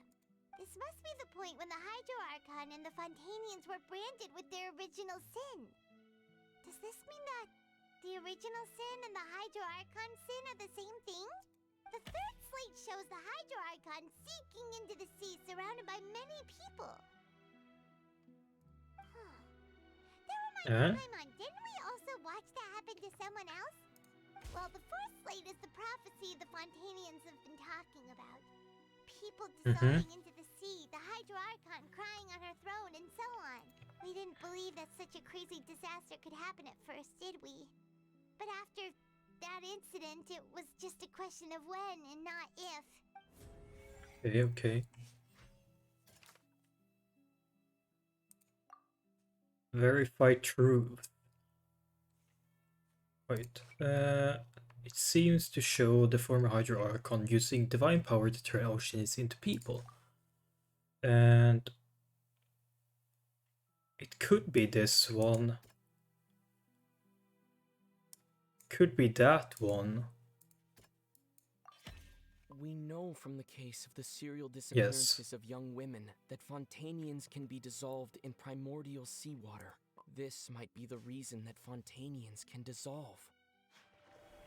Yeah. It shows Celestia floating in the sky, and the Hydro Archon and her people worship it together, but the heavens still brought judgment down upon them. Okay. This has to do... Wait.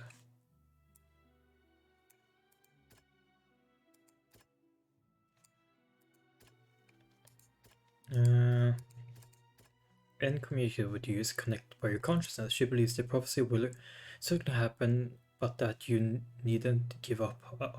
Okay. The Hydro Archon guilty, to be punished via death sentence. Perhaps what is about to take place has all happened before. And the original sin cast. Oh, sorry, I skipped a second. By Celestia. There's the true sin of the Hydro Archon that Novelette has mentioned.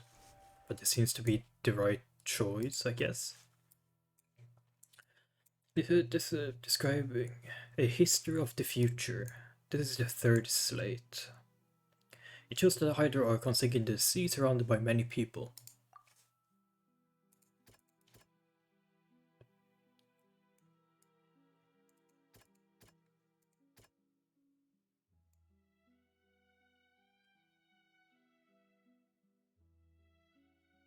Is it this one? It's not as simple as falling into the sea. When Navia fell into the sea, her consciousness was subjected to judgment. The stone slates show the people gathered around the Hydro Archon in the sea. Let's go either. Voice acting. The same thing? Okay. And this is the history of the future. This is the fourth slate. It shows a scene that is basically identical to that described in the prophecy circulating throughout Fontaine. Fontanians will eventually be dissolved into the sea, and the Hydro Archon will sit alone on her throne and weep.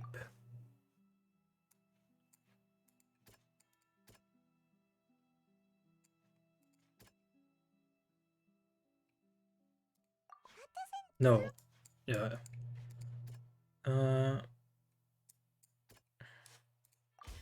The prophecy from the stone slates found its way into society, but not many people believed it at first. The fortress of Meropide was nearly flooded with primordial seawater, which we know can cause Fontanians to dissolve. It seems increasingly likely that the prophecy may come true. If we hadn't dealt with it in time, things could have gone very badly. They'll dissolve into the primordial sea but won't cease to exist. Their essence will flow in the seawater, converge, and take the form of an Oceanid. The Hydro Archon was sentenced to death in court, shocking everyone present. Perhaps this means that her sin was actually Fontaine's original sin. Navia fell into the water inside those ruins, and she nearly dissolved. She was surrounded by the people of Poisson in a court within her consciousness, and was forced to take part in a trial meant to make her stay. The eruption of the primordial sea at the fortress of Meropide was the surest sign that the prophecy was about to come to pass no matter what. The prophecy's contents can all be verified by recent events. If we combine what we know together, loads of truths should come to light. Oh. Yippee!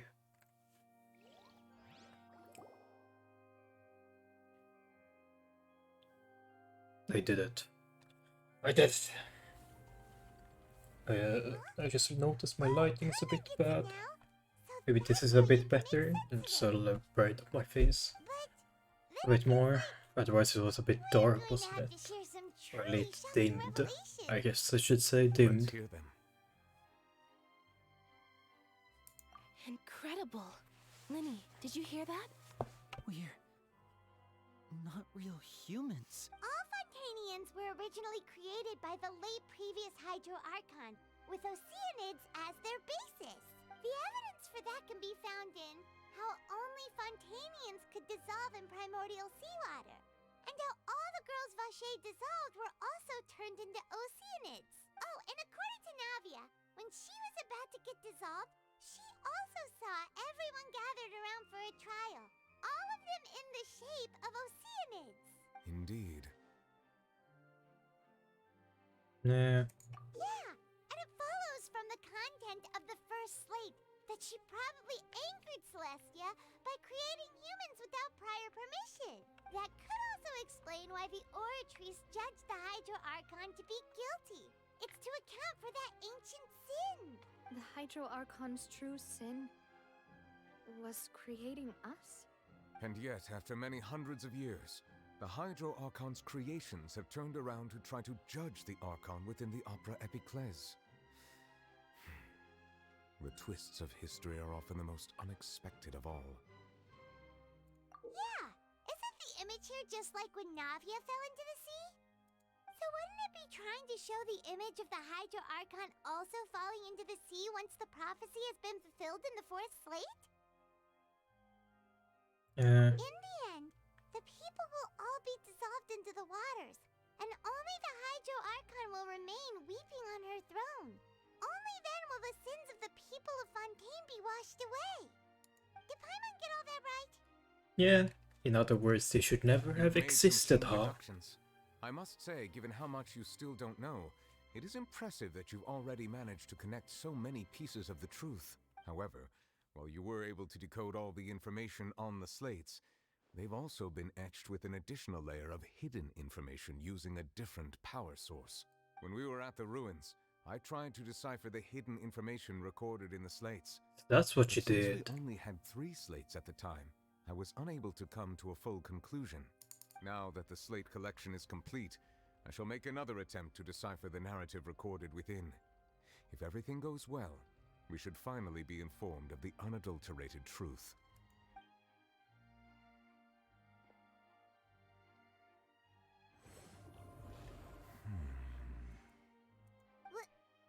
Well, did you get it? Bro, it's been like I 2 believe seconds. I should Chill. share this truth not only with you, but with all the people of Fontaine as well. I will try to briefly summarize it for you. Your hypotheses regarding the origin of Fontainians and the sin of the Hydro Archon were both correct.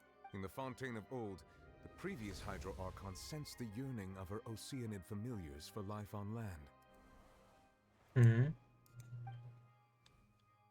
The Oceanids were enamored with the beauty and romanticism of human beings, and wishing to have those experiences for themselves, expressed to the Hydro Archon their desire to become of a similar kind.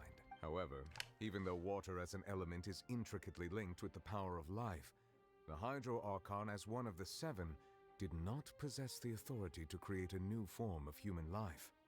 Not one to give in, she eventually found a way to create permanent humanoid bodies for her familiars by appropriating the power of this planet's primordial sea. She poured primordial seawater into the Oceanids' blood vessels, creating humanoid mimics in the process. But if Fontainians were to ever come into direct contact with water from the primordial sea, the power within their bodies would escape these artificial restraints and return to the sea. As a result, their forms would collapse, and they would be reverted to their original forms as Oceanids. Of course, the Hydro Archon never received permission from the heavenly principles to create a new human race. And thus, the Hydro Archon and all of her creations came to shoulder the original sin of appropriating the power of the primordial sea. That is the true history of how the people of Fontaine first came into being. So we were all Oceanids before we turned into human beings? That's way too much information for me. I think I'm just going to pretend that I never heard a single thing. Wait, but if that's the truth, we can't let the Hydro Archon be sentenced to death. After all, her only sin was creating us. This really might be too much information for your regular Fontainian, but it does answer a lot of our questions. Alas, your hypothesis regarding the 3rd and 4th stone slates was inaccurate. The slates' respective positions are, in fact, correct. A key point of the visual on the 3rd slate is how all the individuals depicted in the water are humans rather than Oceanids. They have not been dissolved, which implies that the water depicted in this slate is not water from the primordial sea. The nation of Fontaine is the nation of Hydro, as well as the nation of Trials and Justice. Instead of being the literal element, the water in the scene symbolizes judgment and justice. You may also recall Navia's experience. When she fell into the sea, her consciousness was surrounded by that of many others who intended to hold a trial to determine her fate. Therefore, the meaning of the 3rd slate is that the people of Fontaine shall try the Hydro Archon at the court of justice. For sure!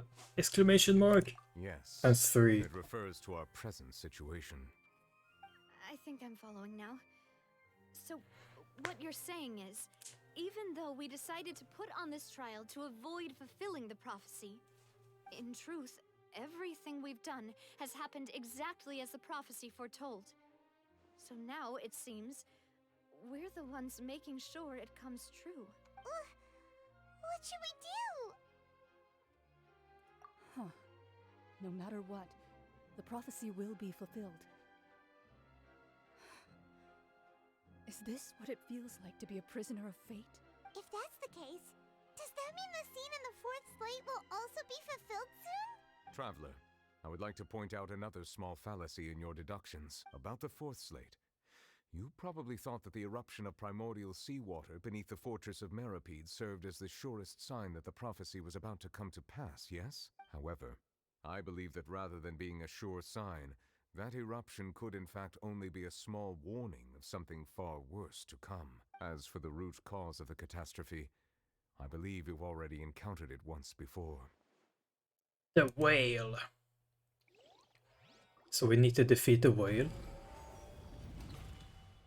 Now Tortellini's This gonna eruption was just a small warning of the things to come. we must find the root cause of the disaster. It's tortellini.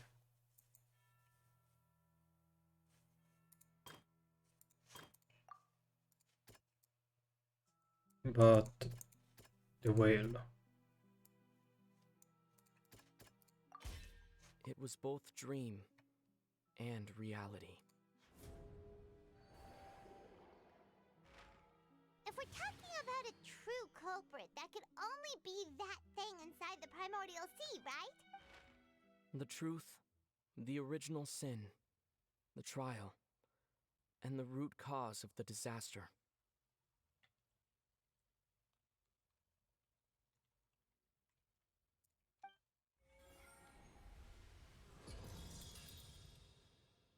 Can Uvalette touch the water? Is it me and him against the whale? Or is it just me?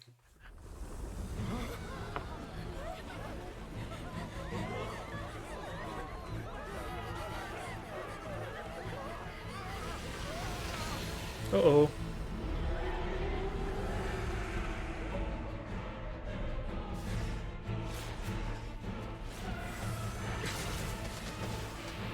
Uh-oh.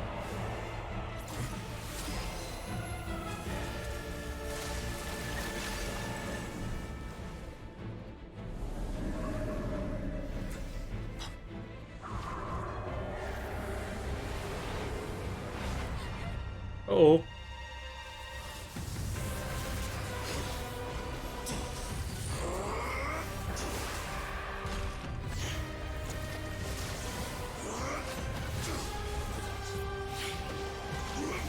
Tortellini? But the mecha? Tortellini in his mecha form? Uh-oh.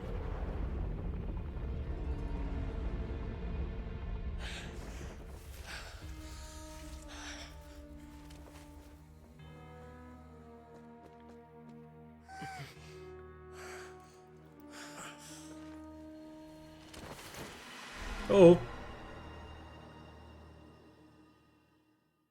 Time to go in. A new weekly boss has appeared. That was way too close! How did that thing just burst into the opera house? Wait, was that the huge whale you saw in your dream? So we've met it at last. I understand very well why it has chosen to make an appearance here. That whale does not belong to Tevat. It is a monster that has traversed the stars, weeping all the while. It has been greedily consuming the energy from the planet's primordial sea, using it to grow. That is the main cause for the rising sea levels. And once it has finished consuming all of the energy contained within the sea, its next step will be... You said that when the Hydro Archon first created Fontanians out of Oceanids, she filled their blood vessels with primordial seawater. Precisely. That whale finds the blood of Fontanians nigh impossible to resist. Therefore, when it left the primordial sea, it decided to make its next stop a packed opera house full of food. Food in the form of Fontanians. We just barely managed to push it back, right? In that case, won't it come back to target the people again once it's managed to recover its strength? That is correct. Indeed, it is more accurate to say that we should thank that Harbinger for buying us some time. Without him, the whale would have likely come onto land far sooner. From the way he looked, he must have been fighting the creature for quite a long time. That battle maniac. We've always known that he had a special connection with that whale, but we definitely didn't expect it to help us out like this. Yeah. Now that we know that this whale is the actual cause of the disaster recorded in the prophecy, all we need to do to stop the prophecy would be to find a way to beat it up, right? It is too late. It had already absorbed too much of the primordial sea's energy before we could notice it. At this point, it has become practically integrated with the sea itself. Even if the entirety of Tevat were to be destroyed, it could still survive and swim off towards some other world. That's not something I will accept. We've already done everything we can, and we even found the true culprit. We've come so far. You can't just tell me that the last hurdle is some impossible foe. That's just not fair. Ooh. That's not how Where a is grand game performance should end. balancing? I'll fight it to the end, no matter what. So the prophecy will be fulfilled no matter what, huh?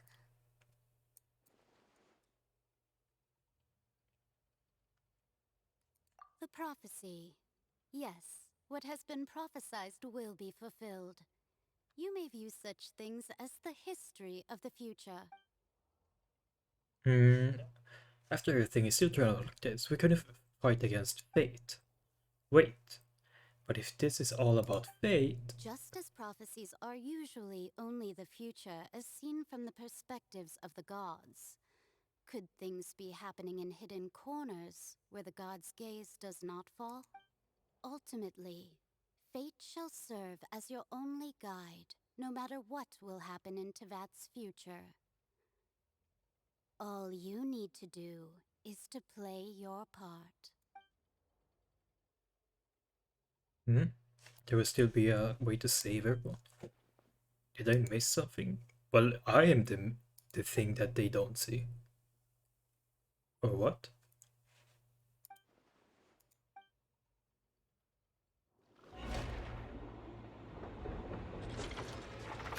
Is it? What's happening with the oratories? Oh. I believe it is preparing to carry out the death sentence.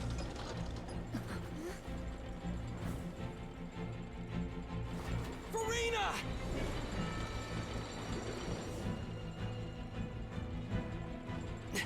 No, I still need answers. Jump!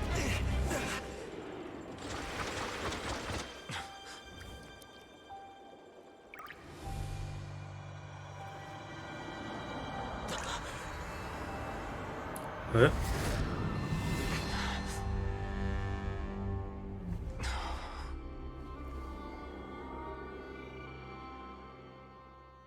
Uh-oh. Uh-oh. Oh. Surely not like this. Surely not like this. That's the real Furina. Feet! Is that a skin in the future? Furina? Sorry. That shocked expression on your face is just too amusing. I couldn't help myself. You are not Furina. Who are you? Ah, the sweet sound of bewilderment. Marvelous. A sure sign that my attempt to deceive everyone was a resounding success. But to answer your question, I am Focalor. You know, the god. Focalor. Why did you deceive us? Oh, that wasn't my goal, of course. Goodness, no. But I had to fool everyone else too, if I was to stand any chance of deceiving the heavenly principles. Deceiving the heavenly principles? It's all because of that pernicious prophecy. Dreadful, wasn't it? Everyone doomed to dissolve. Fontaine condemned to be flooded.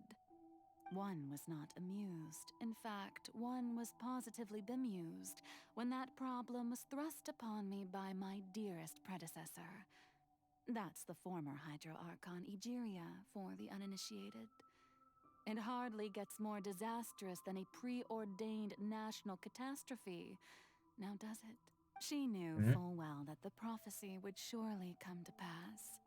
And as one of the seven, she also knew full well that one defies the heavenly principles at one's peril.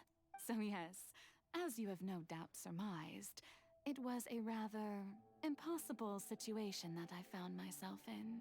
I spent a terribly long time mulling it over, alone on the ocean floor.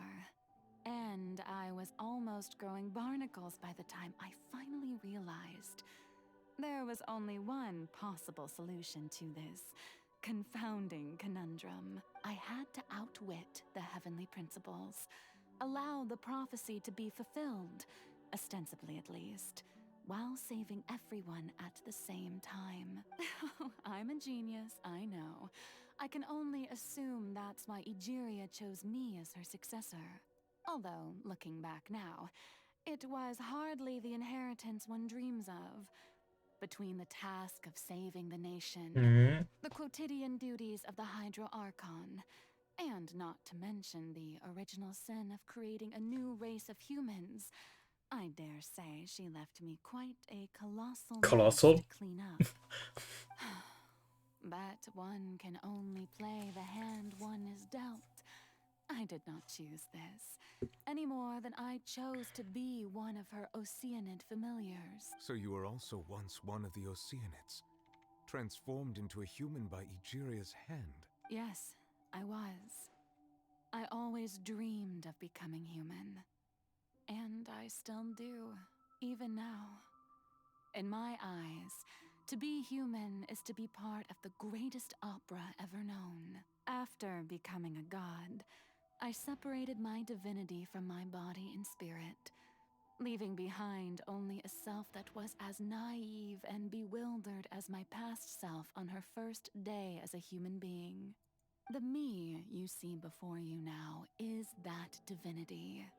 And the human counterpart I left behind, I named Furina. She could feel joy, sorrow, and everything in between. She could be as vain and conceited, or as meek and vulnerable as she wished. Her strengths were of a kind only a human could possess, as were her shortcomings. But in my eyes, Furina's humanity was what made her perfect.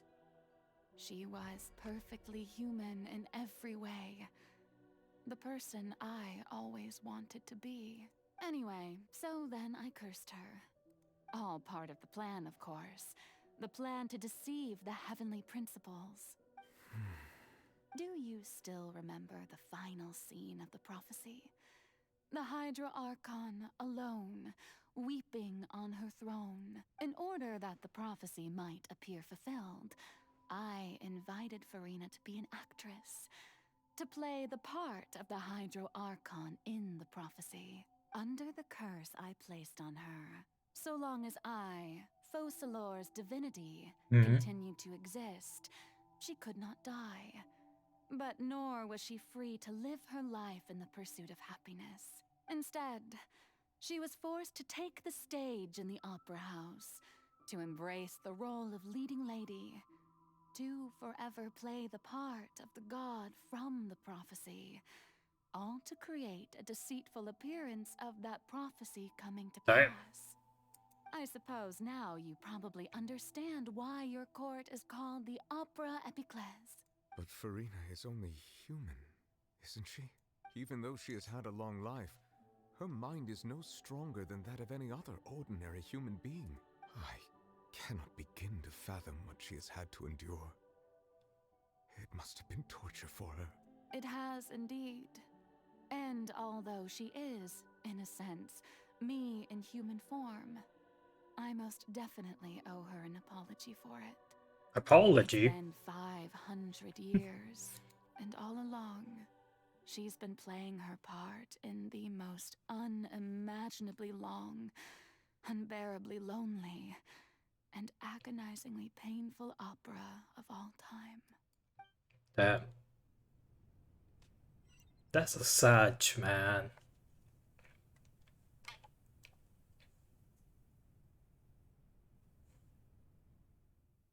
Yeah.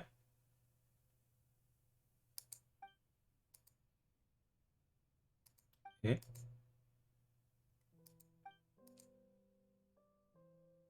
Yeah.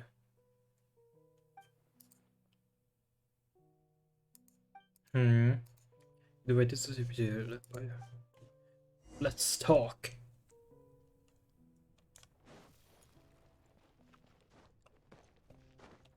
I guess I have to go around.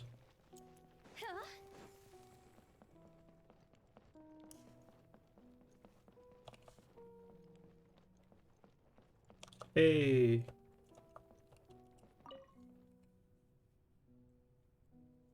Oh, who permitted you to come onto this stage?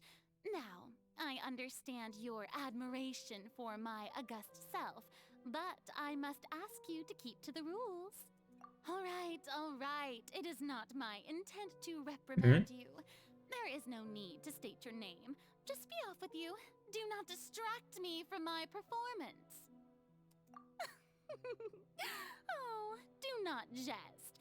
Can you not feel it? I am Focalor. The eyes of countless Fontanians are upon me. I must, at all times, display the utmost elegance and nobility.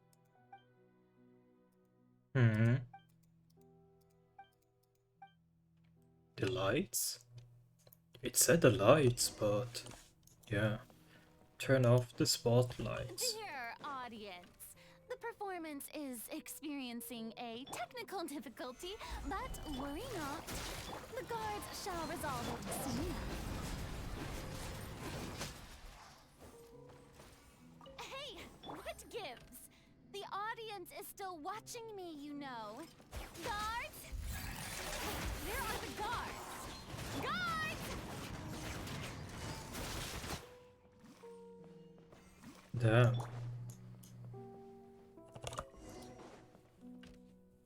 What's the last one?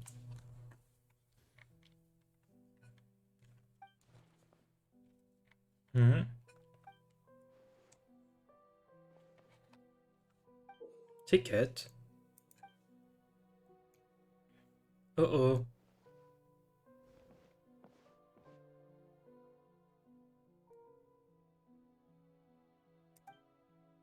Oh no. For a mirror, Furina. So that was the black and white in the trailer.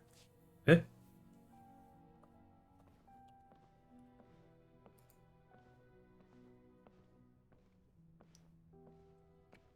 Narodone.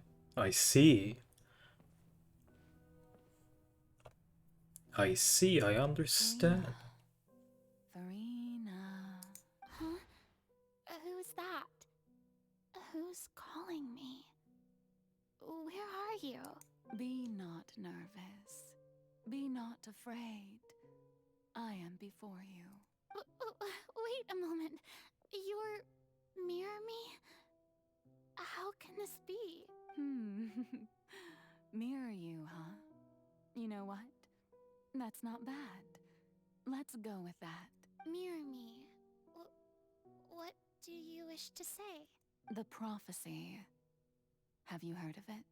What prophecy? Wait. I know. I don't know why, but it's in my head somehow. Damn. People will all be dissolved into the waters, and only the Hydro Archon will remain, weeping on her throne. Only then will the sins of the people of Fontaine be washed away. Oh, very good. You know it well. What's going on? I can't seem to remember anything clearly. The only thing I know for sure is this prophecy. Will it really come to pass? Yes, it will. And that is why I've come to you. Disaster will come to Fontaine sooner or later. Things will develop just as the prophecy declared. There is no escaping it. But doesn't that mean everyone will die? I'm a Fontainian just like them. Will I But that's dissolve short hair, Furina. I see. Oh, don't worry. Magical meetings exist in this world precisely to give people a chance to turn things around. It is the reason why you met me today. I will tell you how to save everyone, but you may have to suffer somewhat. So this is a flashback? Oh, so there's still hope after all. Goodness, you frightened me. You spoke so much and with so much certainty. Oh, sorry. As for Shall we? Well, I will admit that the first thing that came to mind was why do I have to be the one to suffer? But if the prophecy will come true, I'll also die anyway, right? So if I've already met you as my magical meeting in this world, if there were scales, with all the people of Fontaine on one side and my pain on the other, is it not obvious where the scales should tilt? Oh no. You truly are the perfect human. My ideal. I suppose this would also be the justice that belongs to you. Huh? Don't worry, it's nothing. Listen well. Fontaine has just lost its Hydro Archon. I need you to play a role. That of the new Archon. Play as a god? That's right. You must begin a never-ending masquerade. You must never let anyone suspect your identity. If you can keep it up, then I shall have my way of defying this prophecy. But should your identity be revealed, then all hope will be lost. But how will I do this? A human assuming the role of a god without being exposed. Don't worry. What you must do is not to turn yourself into a real god. You simply need to play the role of a god as humans imagine them to be. Being a human yourself, I'm sure you already know what such an entity would be like. Remember, your true challenge will not be pursuing divinity, but contending against humanity. I'm still not sure I understand, but I'll try. I'll try to do this. So, how long am I going to have to play this role? To accomplish this mission, you will have to stay on the stage for many, many years. You will endure and not grow old until your task ends. But I promise you, all will eventually end in a magnificent and dramatic trial, and everyone will be saved. A trial, huh? How exciting. Oh no. I'll be looking forward to it. Oh no. Scene 2. Ascension Speech Furina.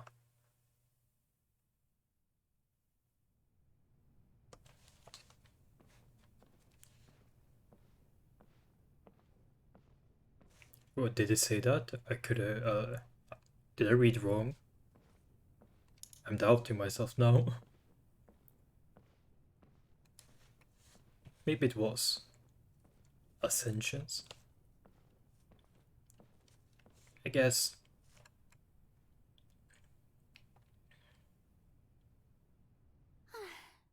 The Maison Cardinalise has announced my accession, but this is my first time facing the people. What should I say to most appear like a god? To be honest, I still don't know. Perhaps I should first try to act natural. Summon courage. Ladies and gentlemen, good evening, and welcome to the Opera Epiclese. I'm sure you've all heard about how I have taken on the role of Hydro Archon. Indeed, I am Furina de Fontaine, your new Archon. In truth, I know little about becoming a nation's new god, but it will be my honor to guide you all. As the god Focalor, the god of justice, I shall do all within my power to lead you into an age of fairness and justice. And closing Once act. again, thank you all for coming. If you should have any questions or suggestions, please send them to the Maison Cardinalise. The future of Fontaine will require us to work together, after all. This should do it.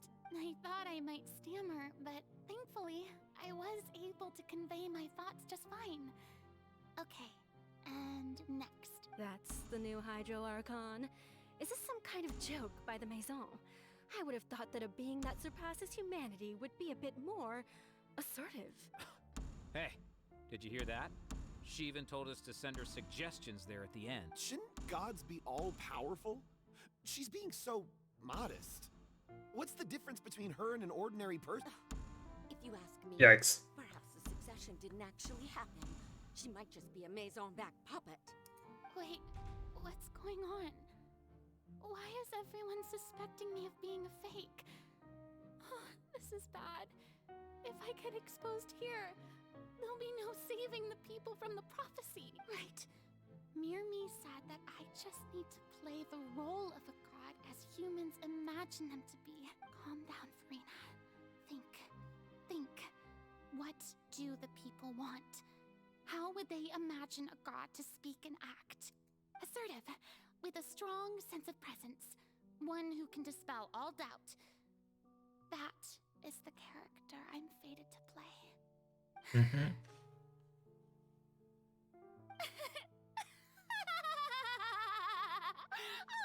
Oh, very good, my people. Only ones such as you are deserving of my rule. Now, I was wondering if some weak puppet were to one day come onto the stage and claim ownership of this opera house, would the children of Fontaine follow them? Well, it seems that you would all see right through them. Having passed my test, you are qualified to witness wondrous trials alongside my august self, here in this opera house. You may consider my previous act a door gift of sorts. I thought it was a debut that suited the atmosphere. Now then, let us be reintroduced. So that was just a performance. How could I have forgotten that we were inside an opera house? Personality? It's quite shocking, to be honest, but I suppose it's a better look than before. Such a fascinating and bold deity. How wonderful! Our future may yet be bright after all. It seems I've turned them around. Best follow this flow and restart my accession speech. My dear people, Resolute. whether you acknowledge me or not, whether you trust me or nay, I say to you, keep faith in your ardor for justice. We have heard it said that this nation's sins can no longer be washed away. Well, I say that justice is most fragrant when it blooms amid sin. The scales of justice should not weigh heavy in the hands of its God. On one side, More it drama. must carry fairness and justice, and on the other, praise and applause. May law be the prayer on our lips. May judgment be our worship. Let us light the fires and drink to the future of Fontaine. There is no trouble in this world that justice cannot solve. All that is needed is for you, my people, to believe in it, heart and soul. So long as I, the Archon Focalor, stand within the Opera Epiclese, so long as I stand before the Oratrice, I shall even judge the gods of this world! Whoa, whoa.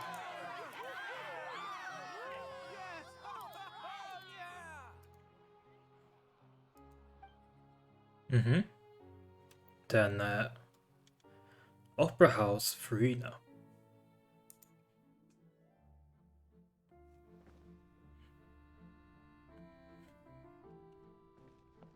Oh wait, now I can walk faster? Lady Furina, here are today's case reports as well as a summary of the follow-up for your perusal. Come now, was I not just at the Opera House in person? Leave these kinds of things to Neuvillette. Besides, none of these trials were the one that I'm looking forward to the most. If I may be so impertinent, what kind of trial are you truly looking forward to? A magnificent, dramatic, and wondrous trial. A trial to end all things. How could you hope to understand?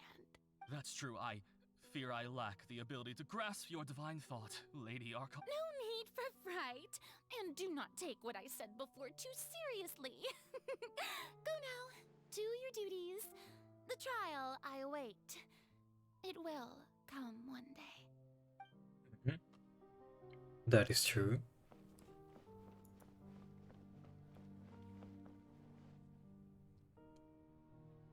Lady Furina, I don't know what to say. Thank you for agreeing to see me. No need to thank me. Or rather, thank your own sense of perseverance instead. Long have you stood in line to meet me, have you not? Oh, I'm afraid that's just an inevitable consequence of my divine charm. All right. Deuteria, is it? How is your son's illness? You remembered me, and you knew of my family, too. He is doing much better now. In fact, he is far more of an ardent believer than I. He was the one who forced me to seek an audience with you, and to bring your words back to him. Oh, good. Very good. If this should happen again in the future, please do not hesitate to come and tell me. Going down to citizens' homes every so often, while not usual practice, should serve as a fine change of pace. You're such a gentle and wise god. Thank you once again, on behalf of my son. And we're going back.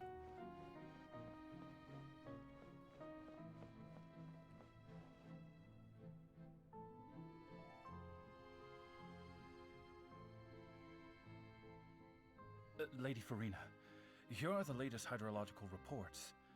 As for the specific parameters you asked to take note of, I'm afraid things still don't look good. I see. It's as I thought, then.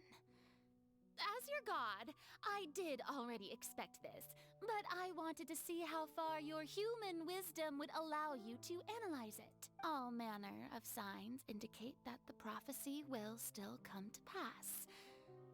Forget it. That's not something you need to worry about right now. Well, as I understand it, the Fontaine Research Institute is also trying to find a way to counter the rising water levels. Really? Have they found anything? I'm afraid that they haven't found any effective solution thus far. Is that so? Well, no wonder. This issue has reached the realm of the gods, after all. Still, their spirit is praiseworthy.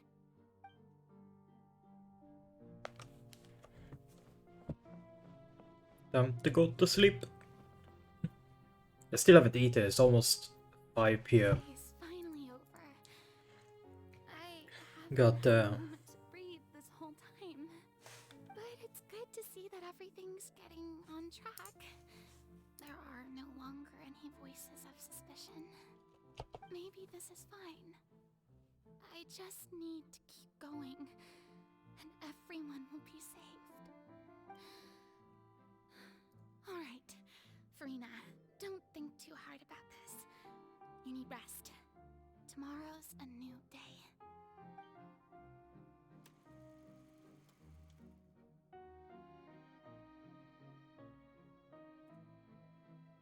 Opera House, Lady Furina, Furina. here are the new trial reports for the latest cases, as well as a summary of the follow-up.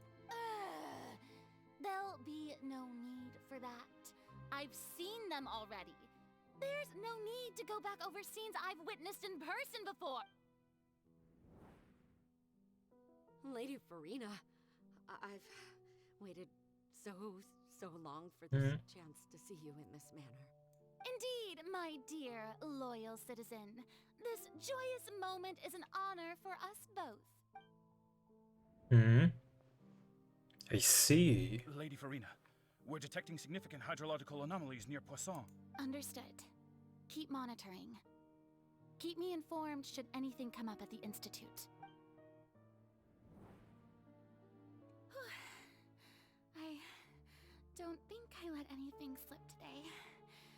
I must show the people that there is nothing to worry about. I just don't know when these days will end. I feel utterly exhausted. Best to rest early today, too. Uh-oh.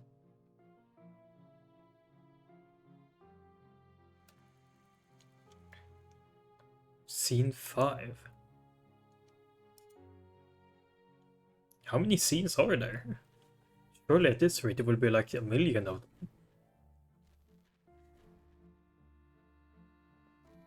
The same day over and over and over. Oh. 882,375. Furina, it's like a dream being able to speak with you up close like this. At this point, she is a The pro. first member of our family who was honored to receive an audience with you was Madame Deoteria, almost 20 generations ago. And what a fine family yours is indeed. It brings me great joy to meet such a faithful believer, a descendant of a line most ardent. Surely you exaggerate, Lady Furina. My lady? What is it, good citizen? Are you crying?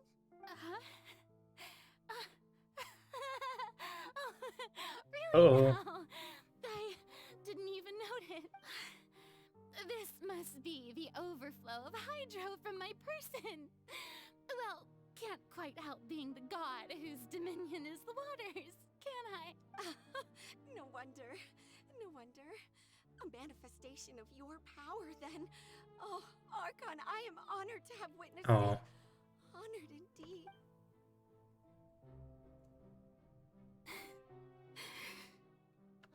So interminable. Oh. So lonely. Just how much longer? Hundreds of years must have passed by now. Perhaps the show must go on for hundreds more. I never imagined that it would hurt so much. Have I reached my limit? No. Perhaps I reached it long ago. Today I didn't even notice my Aw. own tears. I want to tell someone, anyone, about this. But would that not destroy all I've done so far? I've conducted so many investigations across the centuries. But there's not even a sliver of hope that we might break the prophecy. All I can do is keep heart. I must maintain this act. It is the only way to save Fontaine. Please, mirror me. You have to succeed. Oh. Uh-oh. Furina and...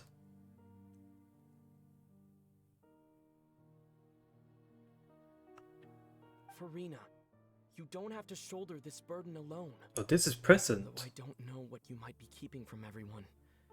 Your people are more than willing to share your burden with you.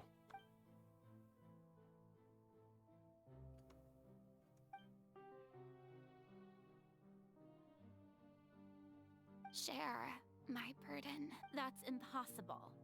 It was fated right from the start that this would be my duty alone. Damn. But even if your burden doesn't need to be shared, you can still choose to confide in someone. Just share it with me. I'm what you'd call a witness. A witness? Yes. I've heard that you came to Tevat from beyond the stars, yes. In other words, you never belonged here. And if Tevat is, in its entirety, a show on a stage, then you're just a spectator, aren't you? If that's the case... Uh-oh. He's right. I could confide in him, couldn't I? But if things don't play out as expected, the people of Fontaine will be the ones to pay the price. No, Furina, you shouldn't be selfish. But what if it's really all right? Furina, you've worked so hard for so long. Surely it would be okay to put yourself first for once. Just this once. Is it such an outrageous thing to do anyway? To find someone in whom you can confide your frustrations and sorrows? Surely it could not hurt. If you let this opportunity slip through your fingers, it might never Oh. come by again. Think about it long and hard.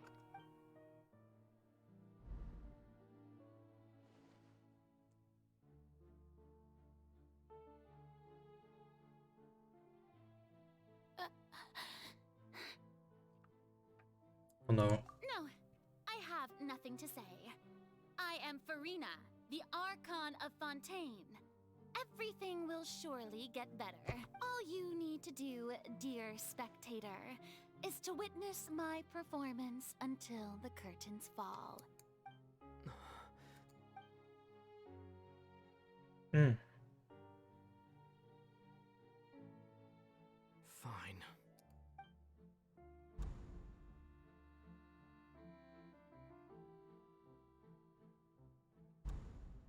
Uh-oh.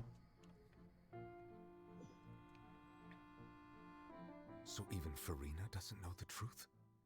You've never once let her in on the full plan? Yes, it had to be done. To deceive the heavenly principles, you must first deceive yourself. She did very well. If she had let her resolve falter even once in these 5 centuries, Fontaine would have been doomed to the most tragic fate. It seems that trusting humanity was the right decision after all. I believe that I understand how your deception works. But that is only half the truth, is it not? How would you build on this foundation to save the people of Fontaine? That is the most important thing. Ah, good, good. Of course, the Eudex of Fontaine has pinpointed the crux of the issue. I'm sure you've long sensed that the Oratrice is no simple machine, yes? I've always suspected that it had its own consciousness. And Lenny did mention that he heard a human voice within the core chamber. It now seems that that person was you, hidden within the machine all along. Am I right? And then I became one with the Oratrice, taking Fontaine's gnosis with me. Yes, it would seem so, wouldn't it? Alas, your understanding of this device still lacks sufficient depth. In truth, it is no enactor of justice. It is, in fact, a device created to kill the god of justice. I beg your pardon? Oh, you have it. And to be more precise, not only will the Oratrice take down the god of justice, it will also take down the divine throne upon which she has been placed. Eh? I mean, did you think I would be the sort to enjoy peaceful repose while Furina suffered? My work over these last 500 years has been to constantly accumulate indemnitium within the Oratrice. But really, some have already discovered that only a small fraction of the energy generated by the device was ever used to provide power to Fontaine. The vast majority had to be accumulated to enact this death sentence. It was all part of your plan then? Both the trial and the sentence? Indeed. This power, accrued over 5 centuries, could have sustained Fontainians for millennia, had it only been used for that purpose. Almost all of it has now been stored within the Oratrice. But only power of this magnitude could hope to destroy the Hydro Archon's divine throne, shaking the rules established by Celestia, and breaking through the institution that is the Seven. So the Oratrice's call for death was for neither Furina nor Focalor, but for the Hydro Archon. The destruction of that divine throne. If I do not misunderstand your intent, you must be... Returning what's rightfully yours to you, of course. In other words, this was all done to return the authority of the Hydro Archon to the Hydro Dragon of this planet. But... Eh? Wait, we will lose feet, Furina? Oh, what? Getting sad again, are we? The authority of the ancient dragons shall soon be yours once more, O Hydro Dragon Sovereign. And this is the face you make. All you've done throughout the years is just so you can sacrifice yourself at the very end. I've never quite seen it that way, you know. Even now, I'm quite pleased at how well my deception worked.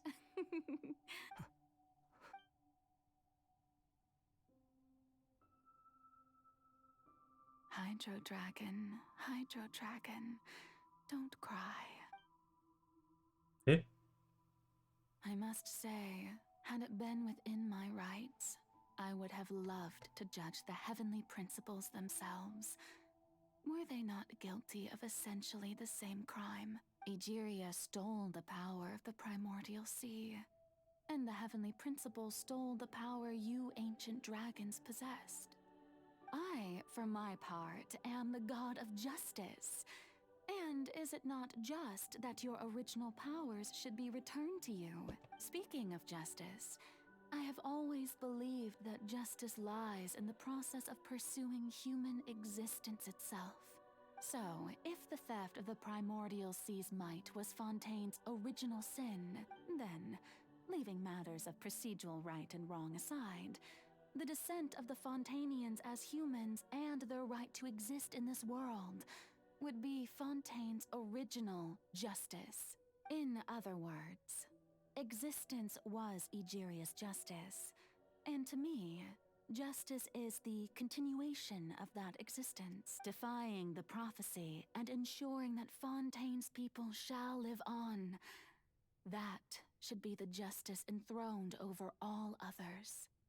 At this point, we, whether it be myself or all other Fontanians, have shouldered the burden of this sin for far too long. Iudex Neuvillette, the highest judge in our land, when you regain your full power as an elemental sovereign, what verdict shall you pass upon us? So when I was invited to the court of Fontaine to serve as Iudex, I see now that that was your idea too. At last. I now understand the true purpose behind this position. In the beginning, I was uninterested in human existence. But these 5 centuries of living alongside them have gradually brought about mutual understanding between us. And I have even attempted to feel as they feel.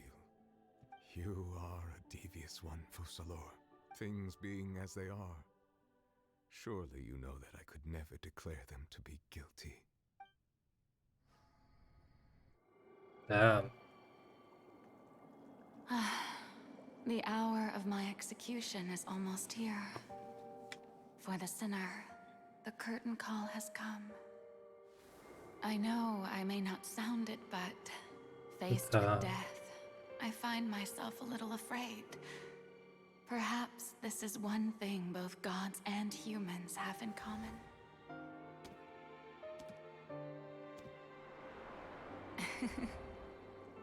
Farewell, Neuvillette. I hope you've enjoyed the part you played these 500 years. Oh no.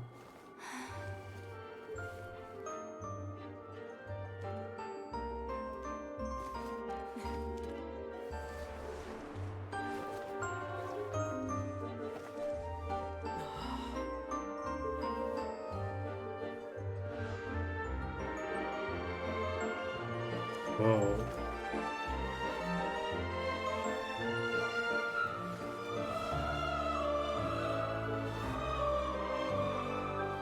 I'm kinda getting goosebumps. Bullshit.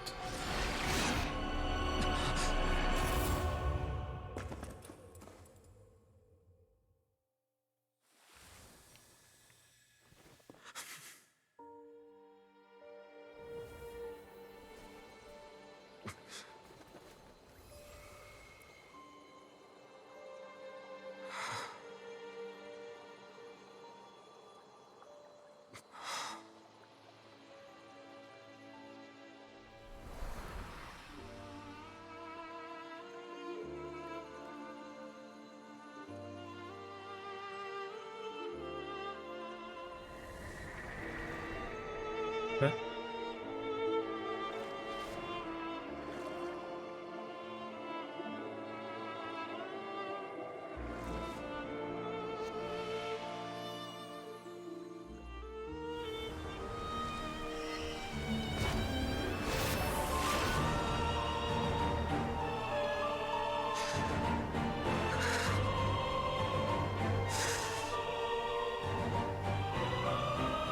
I, Iudex Nuvelet, hereby declare, people of Fontaine, your sins are forgiven.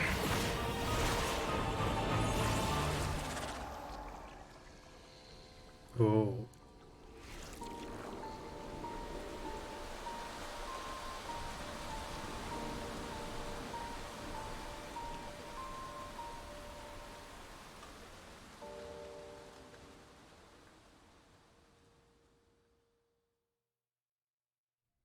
Wanna come over? Hu Tao? Don't ruin the moment. Oh. What just happened? Has the death sentence been carried out? Was that bright light some sort of misdirection? I have a feeling that something huge just happened. But since we're all still alive and haven't been dissolved, I assume whatever happened was good for us. It's time to end this. We must mete out punishment to that beast. Didn't you say just a moment ago that it can't be defeated? I have gained the strength sufficient to deal with it. Through certain means, I now have the ability to separate the power of the Primordial Sea from that creature. We should seize the opportunity to pursue our quarry. Traveler, now that the oratories can no longer function, I require an executor to help me mete out justice. Me? The root of the calamities befalling Fontaine, the beast that enacts the prophecy. Its name is the all-devouring Narwhal. Come with me, traveler. The hour of execution has come. I guess this is the ending part. Damn, I kinda got goosebumps in the cutscene, the music as well. Like, holy shit. That is a big whale. That's a big ass whale. It is very cool. But I know it's gonna be... Ah! I've already done my best to separate the power. Wait. Can I... Considering the size of 300? Okay. the power source. Unless we can find a way to attack it from within. Ah! From within? Part of the ancient dragon's power with you. We shall look for an opening together. Do you have Hydro immunity?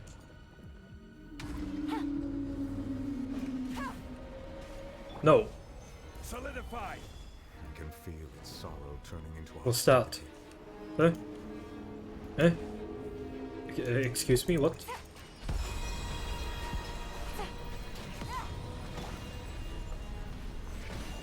I will have order. Chongli, help me. What am I supposed to do? This. Destroy it. How do I destroy it? Good, how? The all-devouring narwhal cannot resist its instinct to devour. Continue to trigger its hostility. Chance Oh, that meter. Okay. That meter just speeds up. Or that sphere just speeds up. Okay. Okay.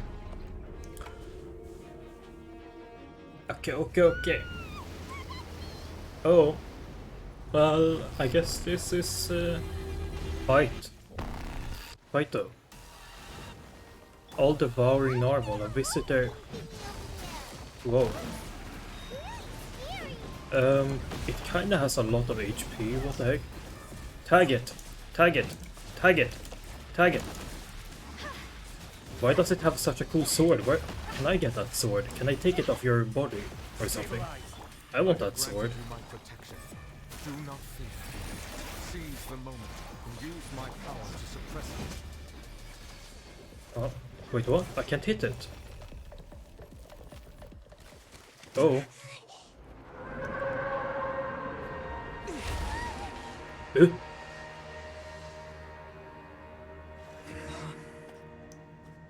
Hit it where it hurts.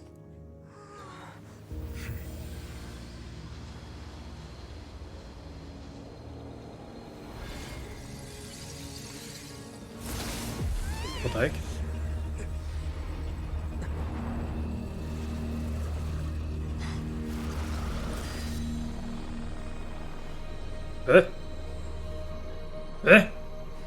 What the? Wait, tortellini! Oh. Hello? Ma'am? What? Thanks for helping with the cleanup. It should have been my job, but oh well. It was just supposed to be a short private training session for me. I didn't think that my disciple and my master's pet would start brawling in the meantime. Well, actually, I had a feeling that it would happen at some point, but they bumped into one another earlier than I thought. What a blunder. Wait, you're Tartaglia's master? I'll have to swing my sword 3 million times as penance. That power. Who are you exactly? Paimon has an idea. From what she said earlier, she must be Child's master. Skirk, right? It's just that he gave us the impression that she was the less talkative person. I simply did not have anything to say to the weak. Dude. But you, on the other hand, managed to defeat the all-devouring narwhal without using power from beyond this world. So you may speak to me as equals.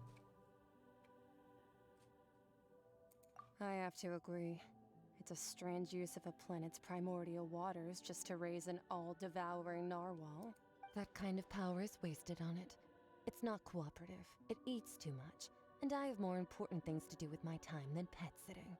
The only thing that creature has going for it is its looks. All in all, it fails as a pet. Oh. Miss Skirk? I think you might have missed the point. The point being? Well, being that this pet almost destroyed an entire nation. So what sort of person is your master? Well, Child's master's master. Wait, is that right? Oh, right. So you don't know him. Sorry, I assumed you did. His name is Sertologi. Oh! I am unfamiliar with that name. Huh. So Master isn't sufficiently famous. How should I describe him then? Have you heard of the name The Fowl? Like Tartaglia's legacy? Still nothing? Well, how about the Visionary? Vetterfulnir then? Or Gold Rhindaughter? Ooh, that one we've heard. Rhindaughter's part of the Hexen Circle. She's Albedo's mom, right? Oh, so you do know that name. To be honest, I also heard all of those names and titles from my master. I don't actually know them either. But I suppose you understand now, yes? My master is likely a similar sort to Rhindaughter. They are both pursuing some form of perfection. Wait, didn't you also mention a visionary person? Paimon didn't quite catch their name. Actually, never mind that. I believe it expedient to inform you that the all-devouring narwhal used up nearly all its strength fighting you. Such roiling hydro energies will prove difficult for the planet's deep seas to digest. As such, the fontaine back on the surface has most likely been thrown into chaos. In other words, the prophecy that you've been fretting over should now be in full swing. What? Oh.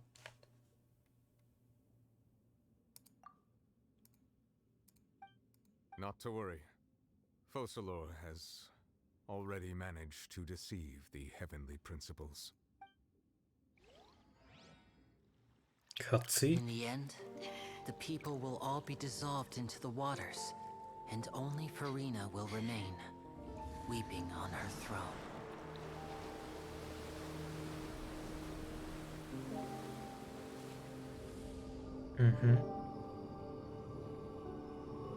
But is this the deception? The sins of the people of Fontaine be washed away.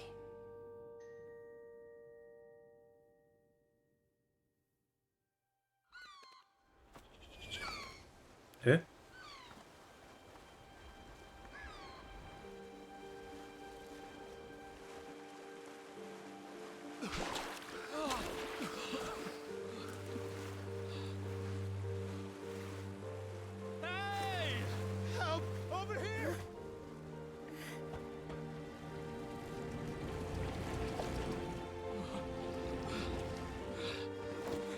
Wait, it actually sunk?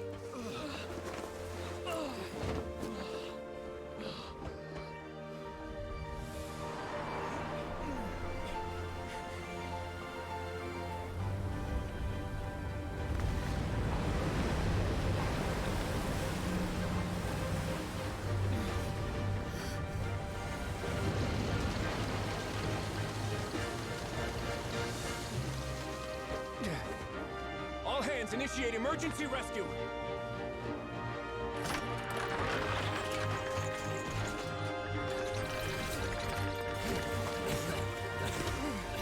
Hurry! Damn. Hey, lend a hand!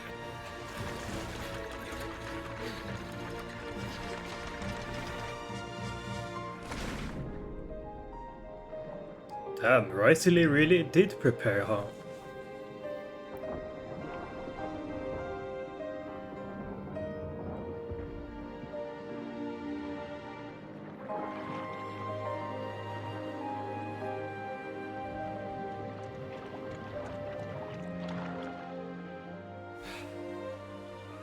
Look! The water's receding!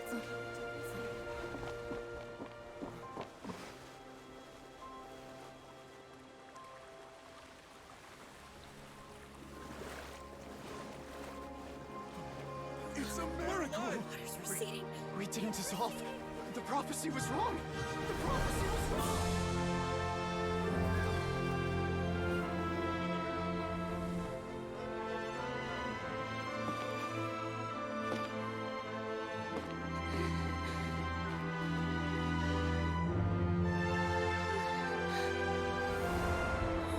Are you alright?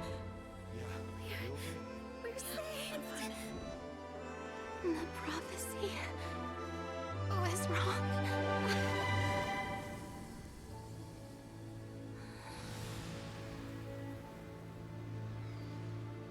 Yippee! Happy ending, kinda.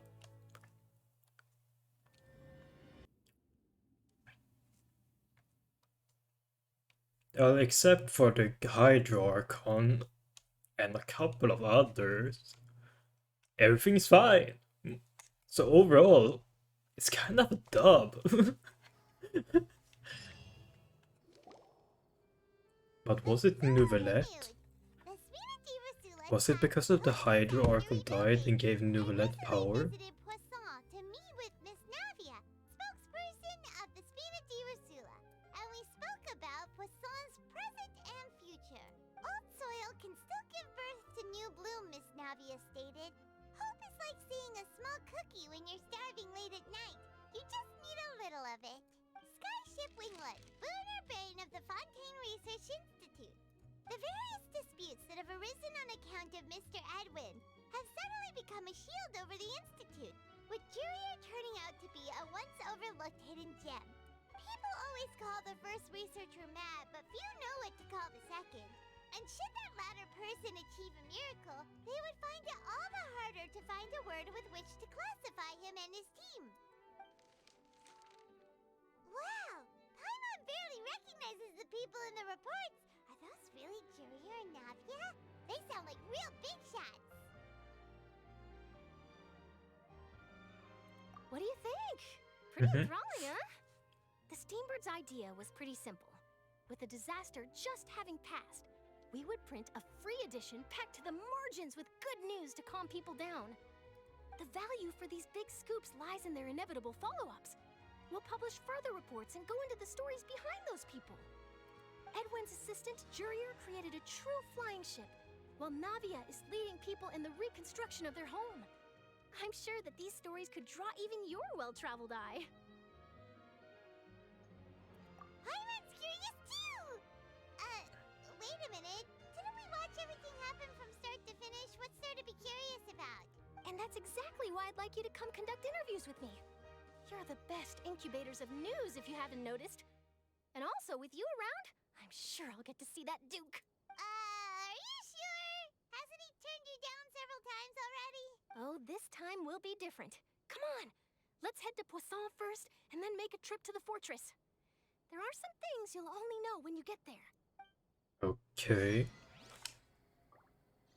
Wait, what? What did I get?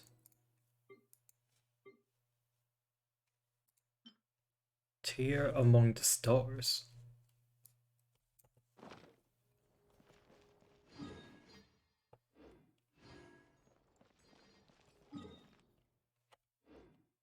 And finale. Well, that's easy to know what it is then. It's the finale. Wait, how much is left of Fontaine then? Isn't this just 4.2? I swear.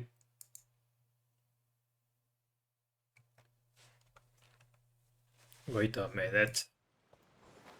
I thought every like new area came out every like new like 1.0, 2.0, 3.0. Maybe I'm wrong. I get that they don't always go up to 9. There's like 2.6 or 2.7. They might just go to like the new one. Oh, it's you. What brings you all here? Hey, we're just having a look around. I'm here to update myself on how things are going here. Oh, the Fatui are here too. Let me introduce you. This is Mr. Garunt Snezhevich. He represented the Knave in sending us a large amount of supplies, and is helping with our work. Our residents are hard at work as well. Thanks to everyone, work is progressing nicely. We've lost a lot of people, but we're moving forward. Hello, Miss Charlotte. I'm a big fan of yours. I especially like that article you wrote last year about Fontaine's stray cats. Eh? But if you don't mind, could you not emphasize our role too much in your report? It's not charity we're doing here. We just happen to share the same interests as the Spina. I get where you're coming from. I'll keep it as simple as possible. Or would you be willing to feature as friendly neighbors?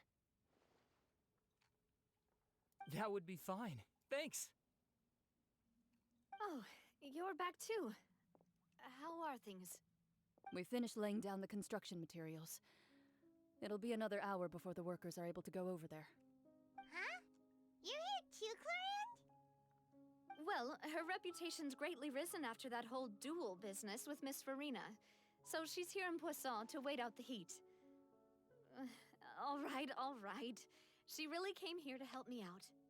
There's too much to consider in the reconstruction of Poisson.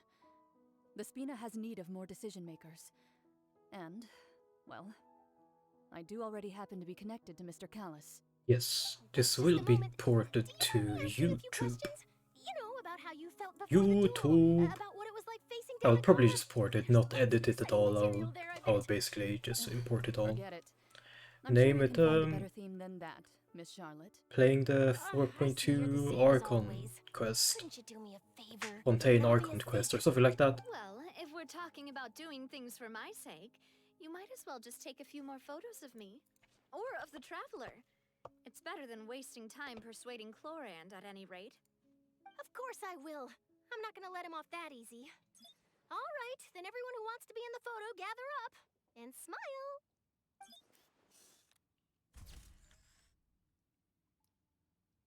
How did it go? Was it a good shot? Did Paimon look cute in it? Not bad. Your addition really helped the composition of the picture. All right, hang on a moment. Let me snap a few more shots.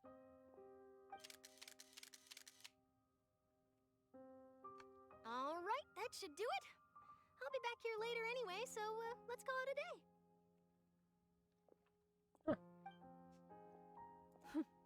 You're very quick. Speed is of the essence when it comes to the news, and freshness is the key. Also, not to brag, but I'm pretty good at building connections.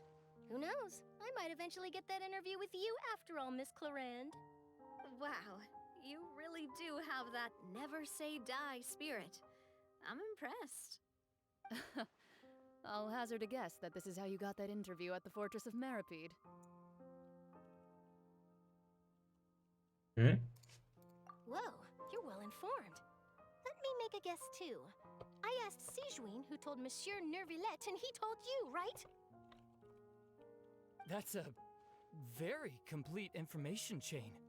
In truth, all Monsieur Neuvillette asked me was, When did the fortress become so friendly towards the media? I told him that it was best not to speak too soon. There's no guarantee that Ridesley will make a personal appearance. You're right. I've got to treasure every moment I have with them. In which case, I'll be making a move first. Stay safe now. And tell me if you hear anything interesting. I'll treat you to afternoon tea in exchange.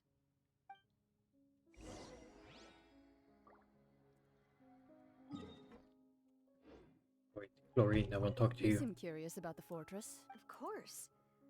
That Risley. I still remember going down to the fortress to grill him for information on my father's case.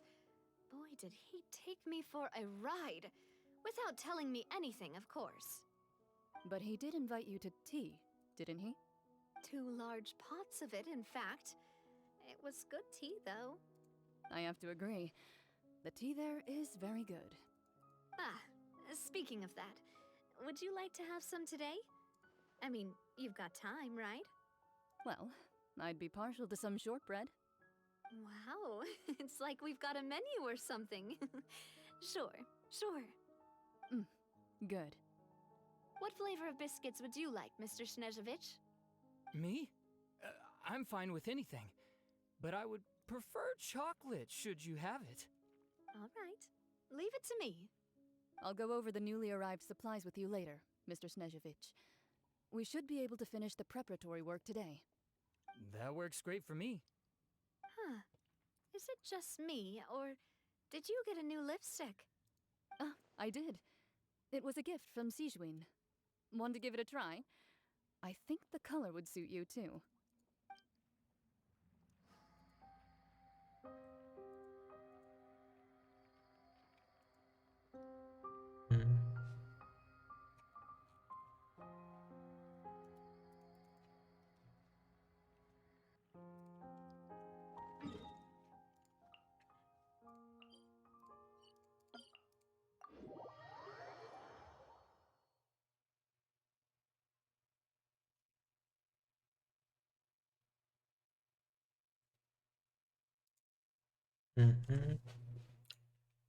We are nearing to... Wait, I just clocked to me, Will. The tagless master probably...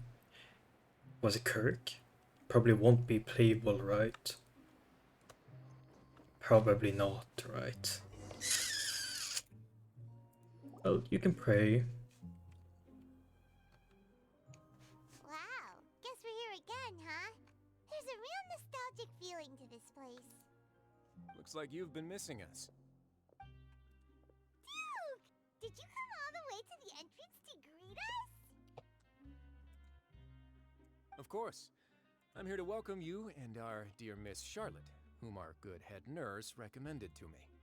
It's an honor to finally meet the much-rumored Duke. Thank you for consenting to my visit to the fortress, sir. No need to thank me. But that said, I shouldn't be the focus of your interview. I trust you recall our agreement? Of course, of course. All right then, this way. So wait, why did I have to be here? Hey, no need to be so nervous. I've already taken all the photos we need. Miss Charlotte, do these pictures really need to be published on the cover of the Steambird? Yes. It would seem that Miss Lorvine doesn't want her face to appear beside that of Mr. Jurier. Sir, please don't say things like that. But it looks like dear Mr. Jurier denies it. Might this interview be very important to you then? No, I just...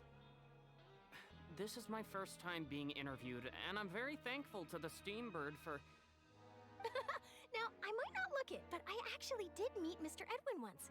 And I'll be honest, I enjoyed chatting with you more. You've definitely got more of that genius vibe going on. The boat that brought about a miracle, the ark that saved the people. Why, you recreated a myth back there, like an emissary of legend. Still, if I might ask, where's that flying ship now? Huh.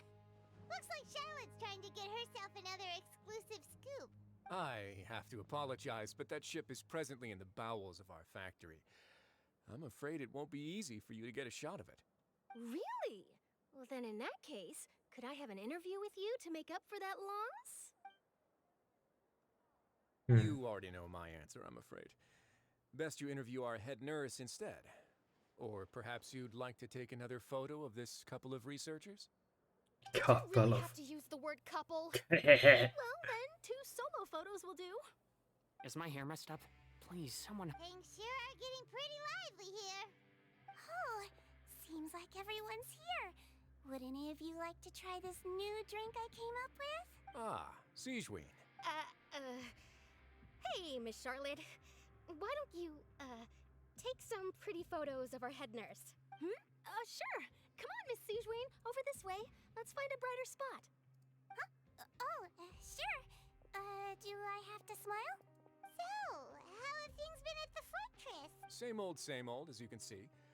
Fontaine's undergone some changes. This place is still more or less the same. Other than that flying ship, it got a tad too much attention, I think. That's why I decided to let the interview go through. We should direct more public opinions toward the behind-the-scenes heroes. Am I right, Mr. Jurier? Miss Lurvine? You're too kind, sir.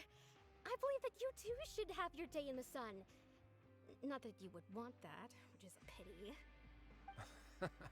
I'll just leave the spotlight to you two.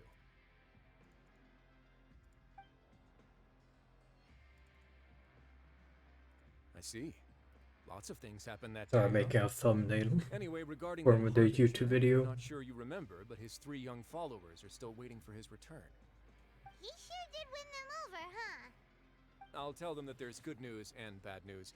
The good being that their boss seems fine, and the bad being that they must face extended sentences for abetting his escape. Oh, actually, what about you? Are things gonna change for you too? What change can there be? The fortress will keep chugging along, and so will my duties. As to what Miss Furina's departure will mean for the nation, and if our laws and governance will be transformed, we'll leave those to the folks in the overworld. Hey, everyone. The photo shoot's done. Good. In that case, let's call it a day here. Thanks for your cooperation. Come on, Traveler, let's go. Till next time, everyone. There'll be a next time? Maybe. Who knows? I might write a story about the underwater factory next time. Until then.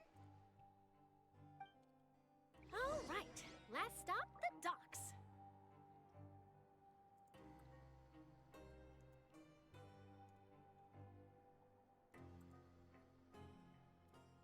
Do this after we finish.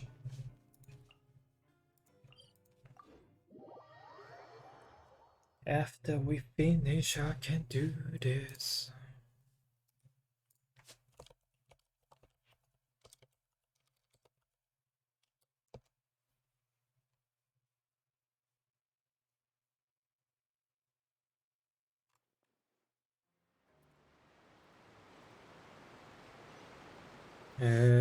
Okay, all the way down. Wrong character. Oh, perfect. Linny Lynette, Hermione.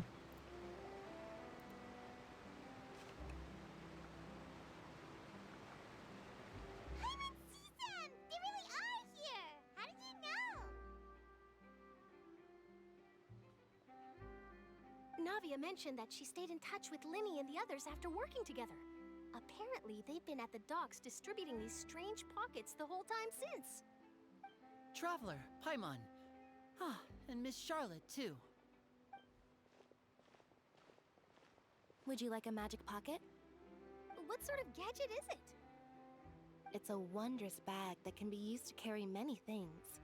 The water level has returned to normal, but if you see any of your things floating around, you can use this to carry them.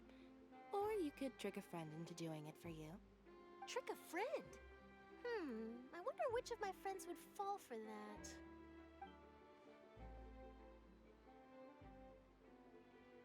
You could just make a friend like Fremine here. Isn't that right, Fremine? Is this what you meant by, I'll help you make some more friends? To be honest, that sounds pretty sweet. Could I have your contact, please? Sure. Please, write down my address. You sure are working hard to help Fremine socialize. He was the one who proposed doing this. He even wants to assist in our magic shows. Yes, I was planning to first introduce Pear as an assistant, and later Fremine himself. In the future, I think we can leave underwater escape magic to him too. That said, would anyone want to see a diver escape underwater? Oh, it'll work out. Every journey begins with the first step. He'll become a part of our show eventually. Lynette, could you come over? Miss Charlotte says she wants to take a picture of us. Got it. My, that Charlotte is rather perceptive. She got rid of everyone the moment she realized I had something to say to you. So, how have things been, traveler? Father says that you did a great deal during the latest events. She's very grateful for your contributions to Fontaine. That's all right. We were more than happy to help. So, what's she doing now? Oh, I guess you haven't heard. Well, after Lady Furina left, Father and Monsieur Nervillette opened negotiations, during which he gave Fontaine's gnosis to her as a diplomatic gift. A diplomatic gift? A gnosis? Yes, I was quite surprised at first myself. But when I thought it over, there were actually a number of things going for it. It could have been done as an apology for the incident with Lord Child, or as thanks for his help in tying the all-devouring narwhal down. Furthermore, Father did also lend significant aid to Fontaine and Poisson. Well, that's true, but this is a gnosis we're talking about. Doesn't this seem a bit irresponsible? I would agree, but I've also heard that it seems that Monsieur Nervillette has had a significant change of heart regarding the matter. So there's some reason for this that only Nervillette knows about? I suspect you'll have to ask him about that yourself. Ah, yes, speaking of which, I did see him strolling around the entrance to the Fortress of Meripede a while back. Isn't he real busy and stuff? Paimon didn't think he'd have the time for that. But back to the topic. The gnosis was given to the knave, right? What about Child? They say that he's returned to Snezhnaya to recover from his wounds. I hear that the recent disaster really did a number on his health. It did, to be fair. That's true. When you think about it, we've had loads of run-ins with the Fatui. To think we'd be allied with them this time. So shocked by such a simple switching of sides?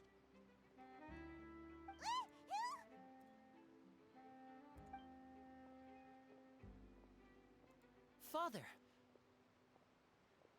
Well, what do you know? Come to the docks to see how my children are doing and meet the traveler by chance. Please do not pay my accomplishments in Fontaine too much mind. I would have done them regardless. Are you going to take the gnosis back to Snezhnaya? That is our duty as harbingers, yes. Don't be too preoccupied with sides. The goal of the Fatui concerns not a single place or person, but the entire world. With such a grand goal in mind, it is inevitable that we must wear many masks. Switching my masks is something I've always done. Fair enough, I guess. Well, that depends on many things. No one truly knows what the future holds. What good is honesty if you can't rely on it forever? As for you, I very much look forward to our next collaboration. Good things cannot be achieved alone, and you've proved yourselves to be great partners. Thanks, I guess. A vision. So could you join my party now? I'll remember to return it. Thank you for keeping it safe for him this entire time. So you're not joining my party? Greetings, Miss Journalist. Hello. If I'm not mistaken, there are diplomatic channels I'll need to report to take a photo of you. That is correct. So forgive me, but I will not be able to serve as a subject in your article. However, feel free to write as much as you'd like about our dear magicians and our upcoming rookie talent. I will. The sea breeze is quite pleasant. I shall continue my walk while the weather remains so agreeable. Farewell. Farewell, Father. Oh, she has such an intimidating presence. I didn't even dare to take a picture. Thankfully, I've already wrapped up all my pre-scheduled interviews. Thank you all. This'll be more than enough for me to write about, I'm sure. Don't be too nervous. Why don't you take a magic pocket before you go? Here, Traveler, Paimon, you take one too. To move things about? That's right. Funny. I was giving out magic pockets when we first met too. And what do you know? I'm doing the exact same thing right now. So many things have happened, but the pockets are still the pockets. I guess this must be life. We will all follow our own paths, and serendipity will lead you to your fated friends. All right then. We'll be handing out pockets in some other districts later, so we'll get going now. Have a good day, you two.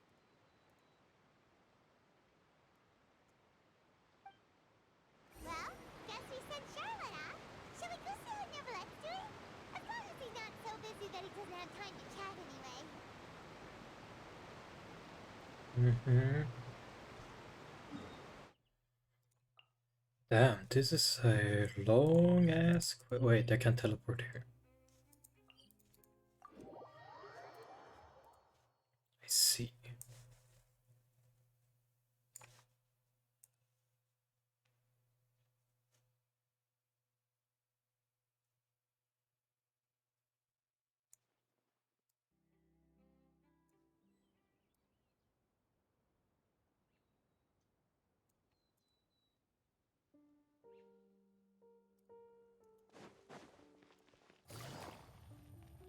I see.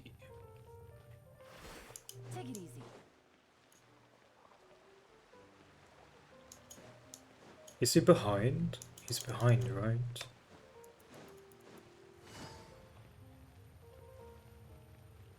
Oops. Yeah. The entrance to the fortress! Ooh, he really is there! Yup. I still haven't eaten, it's almost 6.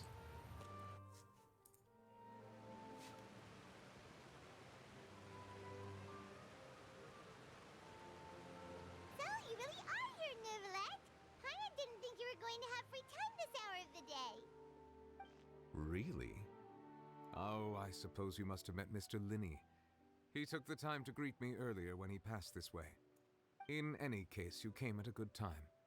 I was just considering reaching out to you to set up a meeting, so I may explain some things that I haven't had the time to before. Aw, Paimon's glad that you remembered. Thank you for keeping us on your mind, what with you being busy and all. Alright, let's have it then. How was Fontaine actually saved? The whole business is still quite the mystery to us. It is strange how words can often leave a bitter taste in the mouth when it finally comes time to say them out loud.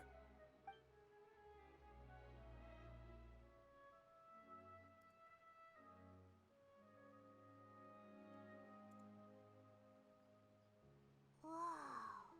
So that's what happened?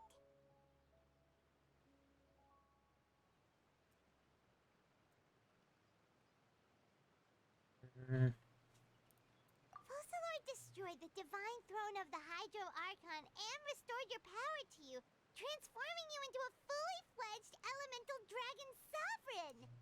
But Paimon still doesn't quite get what you did to save the Fontainians from dissolving. For me, the authority of the ancient dragons refers to absolute control over the hydro element. Fontainians were incomplete humans born of Egeria's use of the power of the primordial sea, with constitutions similar to that of mimics.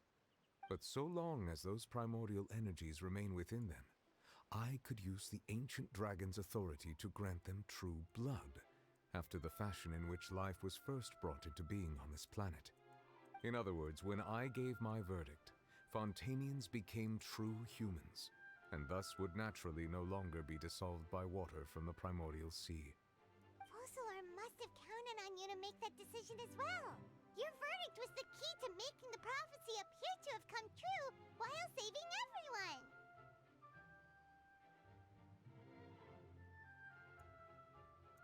Yeah, and in a manner of speaking, Fossilor finally managed to fulfill the original Hydro Archon's wish to turn Oceanids into real people too!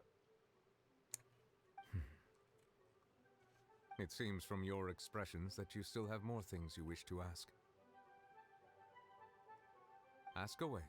I will tell you the truth as I know it. Yeah. You will soon be heading to Natlan, I presume. I'm afraid that I have little talent as a travel guide, so all I can do is tell you what I know about that land. As far as I'm aware, Natlan can be said to be a nation of dragons. A nation of dragons? You mean like you? No, I suspect that I would not find myself welcome there.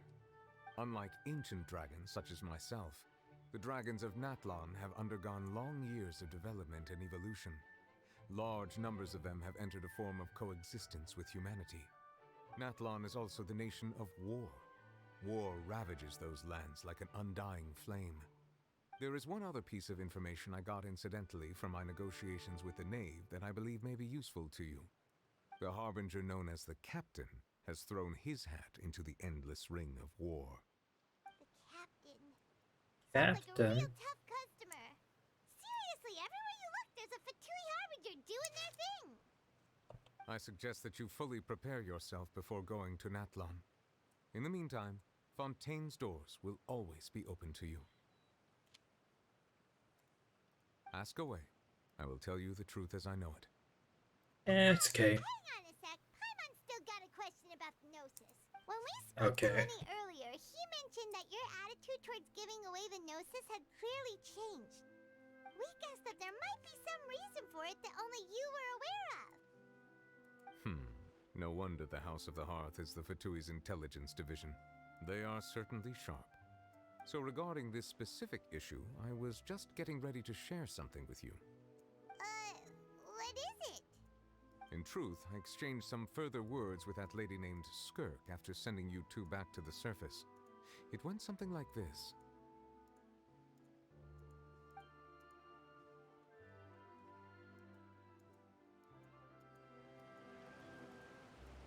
Wait, I can't know.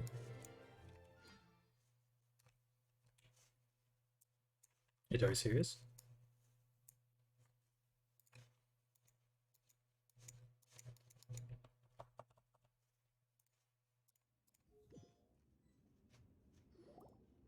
Well, we're going to head topside to see what's going on. You hurry over soon as well, all right, Nervalet? What next? The all-devouring narwhal isn't here, so I'm no longer getting any interference. I can finally catch the scent of your power, what it's made of. It is the authority of the planet's primordial dragons, but with something very similar to a god's curse mixed in.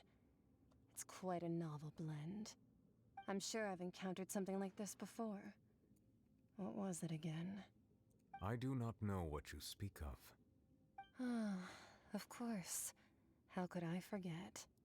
You should have the remains of the third descender on your person, yes? Remains? I've never heard of any such thing. According to your parlance, I believe it may be called a gnosis. Well, that much is true. After Fossilor's divinity faded, she handed her gnosis to me. But I fear I have never heard of it described in the manner that you just did. I've been training with my master, the Foul, ever since I was young, and I have never returned to the surface since. So most of the information I possess, I got from him. It is only natural for those who are greater than humanity to possess a different sort of common sense. which is why there are so many problems in our attempts to communicate with humans. Regardless, you should probably get rid of objects of misfortune to prevent any disasters from befalling you.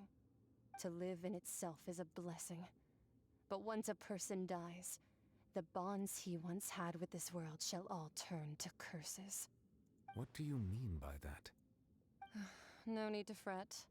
These are just my personal thoughts, and my reason for no longer wishing to return to the surface. This third descender you refer to, who are they? And when did they die? Master never mentioned them to me. Perhaps it just wasn't that important for me to know. If you're interested, though, I could ask him. I'll be sure to pass the answer on to you next time. Next time? You believe we will meet again? I do. Wait. I have a disciple of my own, don't I? He can be the messenger then.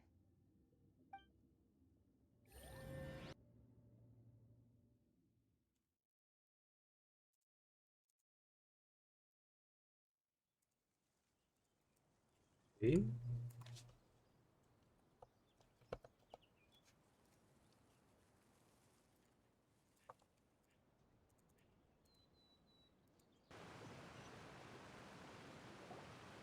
That's what she told me. Whether it would prove useful or not, I wanted to pass that information on to you. The remains of the third descender? So that's what the Gnosis actually are. Paimon just thought they looked like chess pieces. How could they be a person's remains? All the same, assuming that there was no misunderstanding or special metaphor at play, that is what she meant to say. And she said that it would bring misfortune and that you should check it, which is why you gave it to the Fatui.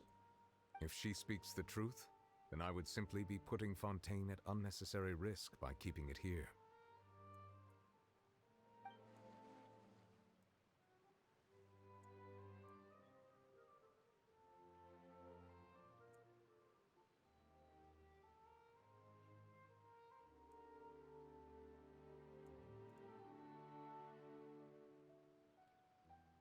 Yeah.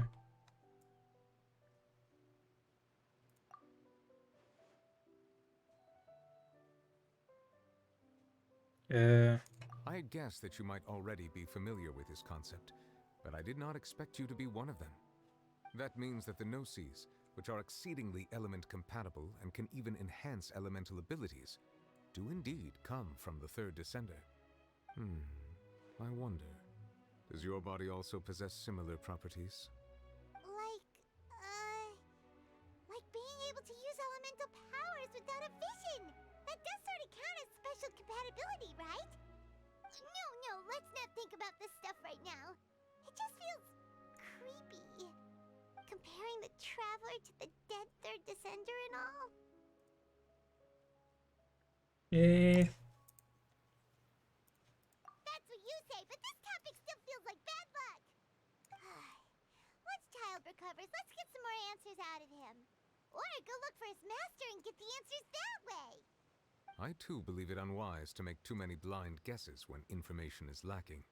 The same is true of being at court. Alright. Whatever the case, it seems like the crisis here in Fontaine's over for now. Yes. All of Focalor's efforts were for this moment as well. But she sacrificed herself in the end as a god, and she suffered through all those years as a human. Was that really what she wanted? I suppose that would be the mystery of a god's will. I suspect not. But once in a while I too would guess that if wishes were like the clouds in the sky, they will one day return to the earth as raindrops. Life flows like water, and rain is the final answer. The water levels may sometimes tilt one way or another, but the rain falls fairly upon all. And what, ultimately, is the difference between the rains that fall upon all of us?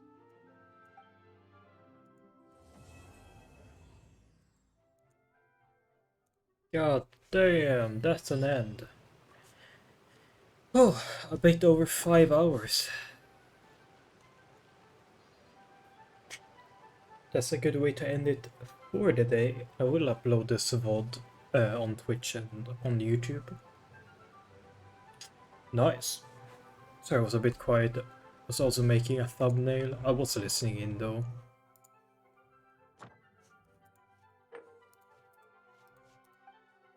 Alright, the quick challenge. But I was listening in, and 5 hours 20 minutes we have gone. I haven't eaten and we're nearing 6 p.m. So I need to eat. So goodbye. Goodbye.